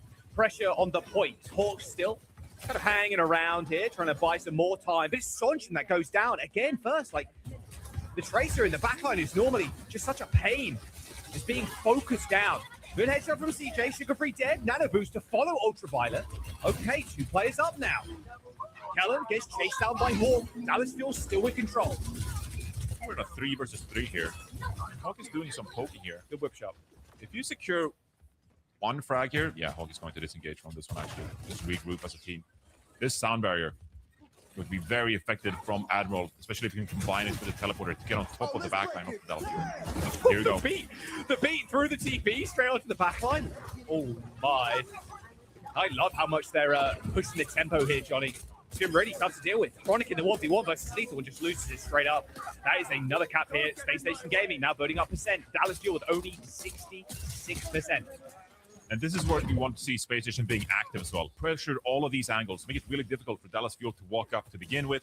First, you pressure here with main. You know that Sunjun is going to navigate on this flank side as well. And then pop the override once you've built some space for yourself. Okay, Override Protocol. That's exactly this what is it very aggressive, He 5. He's so deep into the backline. But CJ's getting hounded down. Good whip shot from Lucamino. The rally gets popped as the point gets flipped. CJ Lucamino holding it down. This support superstar backline is able to just hold on and allow Kellen to get the flip on the point. Oh, this is the point, bro. This is the point. Everything hinged on that team fight, 91%. Maybe they get a touch here, but Dallas Fuel have so many tools now. Yeah, they get a touch with the Lucio. Sure, the Lucio dies. Yeah, Admiral down. Hawk comes in for another touch on the point, but Johnny, there is no ults. Like, you're not winning this one. Dallas Fuel, oh, okay. Oh, the pause. There's a pause. Oh. Am I crazy? But like that was like way too aggressive, right? Like, oh, if you make a play, all respect to you. If a team goes proactive, I'm all for it. I love the aggression. I felt like a bit of an overcook there from Lethal pushing out. Yeah. I know you're getting matrixed, but that was a little crazy. No? Yeah, you were really deep. And you were 5 HP too. The Matrix is not going to help you versus the Tesla cannon from Winston either. Oh boy. Hopefully we'll get back into the game in just a moment, but that is going to be point cap for Dallas Fuel there. So it will be 2-1 on Suravasa. Lethal was just getting a couple of ping spikes apparently, so hopefully that gets sorted out in a sec. bad timing in the middle of an override that essentially hinges on a capture point as well. That's terrible timing. Yeah. I really liked how Dallas Fuel, like you said, played that. They were able to just hold on, and Lethal ends up pop. Hits the whip shot onto Hawk, hops rally, and then stun bashes the D.Va. So like, there's multiple layers of like getting the D.Va off of CJ, and then CJ is able to kite back to a safer position, kite back around the walls. CJ and Lucamino working in tandem there. Rotation for the Fuel now. They're going to get to the point first, and Johnny, they just have such a massive ult advantage. Yeah, this is looking real rough for Space Station Gaming now. But Dallas Fuel, they struggle with ultimate value so far. So they have a lot of ultimates, but they still have to utilize them to their best ability. Try to find a pick here if you can. Oh, the Suzu. Oh, we can see it into, well, technically, Easton. It got stuck to somebody, dropped to the floor because of the Suzu, then Hawk ate it. So there you go. That's how that little thing went down. Overclock. Well, there goes the wall. Kellen's straight in there, though. And already Chronic's found a kill.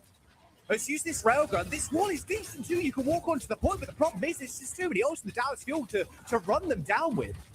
The OC's already been used, the Nano as well for Kellen to have some staying power. It's him just getting blasted though by Lethal. Too greedy to pop the Primal Rage, but Dallas still get capped. Yeah, this is going to allow Space Station to get back here as well. Playing with the comfortability of the sound barrier in the mix. Sunjun dies early. No need to drop the sound barrier to begin with.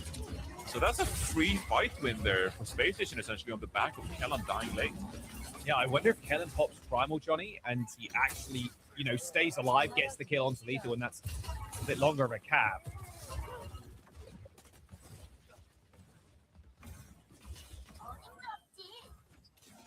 See how they get back into this one. Sunjun going for this off angle here.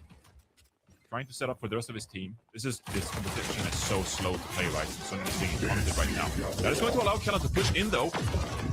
Needs help. Okay, Suzu actually in the skies. Override protocol popped. Kellen low. Primal used. Background secured, maybe. CJ going low. Not quite enough for a kill, in fact. Kellen still with the Primal Rage now looking at Hawk. Is the self-destruct for Hawk still available here? Is Kellen? He's 11 HP. Triple jumping away and still manages to get out. Lucamino, though, cannot. This is going to be final fight here for Dallas Fuel on this point. They can't afford to go down late. They need to get out. But Kellen's Space Station know it. They're going to chase Kellen to the ends of the earth. So they actually don't find a pick on the Kellen there, but they know Sunjun's going to go for the touch. They're going to be able to get it. Dallas Fuel have a lot of ultimates here, Jaws. Yeah, double support. Sunjun might die. No, gets away. Double support ultimate for the Dallas Fuel and a post bomb for Sunjun. They need to keep this going to make sure Sunjun has a way into the fight. Suzu already used a perfect time for Sunjun to get it popping now. It's a sleep as well onto UV, so even if Suzu was up, there was no chance to save them there. I mean, that is so clutch from Dallas Fuel there.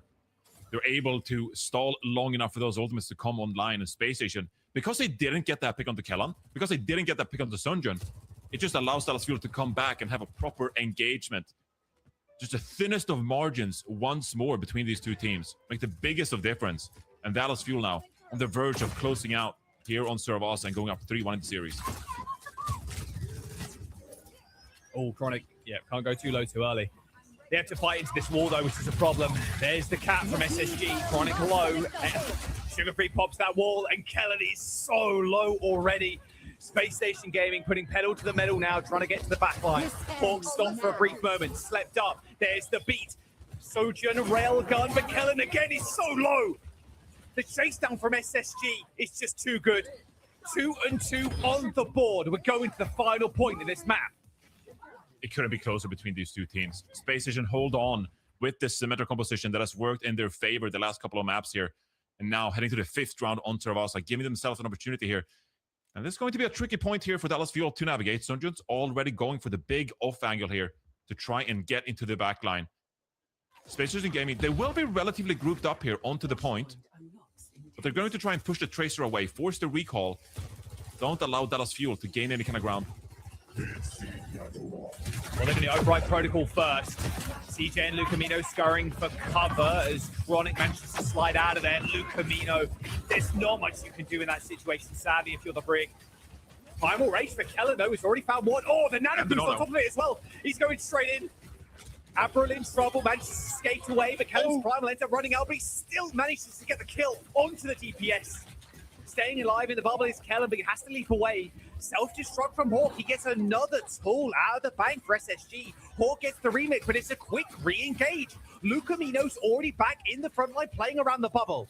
Ultraviolet down there, so Space Station not holding on to this point for too long. Space Station Gaming respecting the potential rally from Lucamino as well. Late stagger onto Hawk here. Once again, buy some additional time for Dallas Fuel. And this is where it gets tricky for Space Station now. Because Dallas Fuel are set up here, and they have access to these flanks, Sunjun, Pulse Bomb in hand. Space Station going to be forced into an awkward position. How do they want to deploy this teleporter to avoid this pinching attack from Dallas Fuel? You cannot let this pulse bomb connect. Nade? Good nade. Good nade. And Ultraviolet gets sniped. They have to go for the reset, Johnny. They just got to get out. Oh, Sunjun dies though. Now, Space Station can actually advance here without being contested by this Tracer. This will allow them to get back and have a relatively clean fight. You'd hope so, but Kellen just poking away. There's an overclock available too. And Lucamino's got the rally. This is going to be such a tough final fight here for SSG. Rally comes in. Sound barrier to save focus. He got antied. And now Sonja can look for his prey. A pokeball on the ground. No damage at all. Lucamino goes down mid-rally. Dallas Fuel. They've lost their backline already. It's going to be a 98% for Dallas Fuel as SSG get capped. The Surgeon triple blinked out of spawn there on the Tracer to try and get back in time. But at that point, Admiral had already dropped the sound barrier for SSG. They found enough momentum in the front line. And now, they got to hold on for their lives. Dallas Fuel, lots of ultimates on the board here. Overclock, Nano, Primal Rage. Won a teamfight winner for Dallas Fuel. And they claim Suravasa. It's just an overwhelming ult advantage. Same could be said for the last fight as well on the third point. Nade? That's good. Nade, or fourth one, I should say. There's the cleanse coming in. Primal Rage for Kellen already. Wall gets popped up here to try and stop this damage, but Kellen is just swinging his paws around. The Nano Boost gets popped on him as well. Sugar Free is so low, but Lucamino goes down to Hawk. Kellen cannot make these plays sick. A snipe for Chronic. The overclock is good. Hawk demeched at 97%. He can't get the remake. He just can't do it. Space Station Gaming again. We're going to get run over. The teleporter destroyed. Sugar Free trying to hold on as Chronic refuses to go down. The flip for the Fuel is good as Admiral gets the final touch, but Dallas Fuel, they take Suravasa and get match point in the grand finals. The pressure from Dallas Fuel is just overwhelming in that fight. Kellan with the Primal, the Anonymous, Sonjun coming in to aid his Winston player as well. It felt like Sugar Free stayed alive for ages on this Metra, but all that time being bought, so difficult for SG to capitalize, to turn their look on towards the point instead, with the Drake fighting very close to you. The On are just raining down biotic grenades, sleep darts as well. I like Dallas Fuel just had the better of SSG there in that very final fight. Still, it was so close. This Suravasa was so close here. You can't deviate from the Symmetra because of this map win, or map loss rather, if you are SSG. I still feel like this is kind of the recipe for success for SSG. Well, we're going to go to a push now. SSG's pick. Push Sim. The Esperanza, maybe. TP past the choke points and such. It's just been working out so well, like you said. I mean, EMEA would do it. EMEA would do it. They can do it. Why can't we do it? I still think, though, you know, if you're going towards a push map, you know, maybe that forces Dallas Fuel away from compositions like this. The Esperanza we saw yesterday was so amazing, by the way, because we still saw the opposites of play. SSG, they preferred playing with Admiral and Delucio, and they actually had the upper hand of Dallas Fuel for the longest time. But Dallas Fuel, they came out on top playing this slower composition on Esperanza then as well.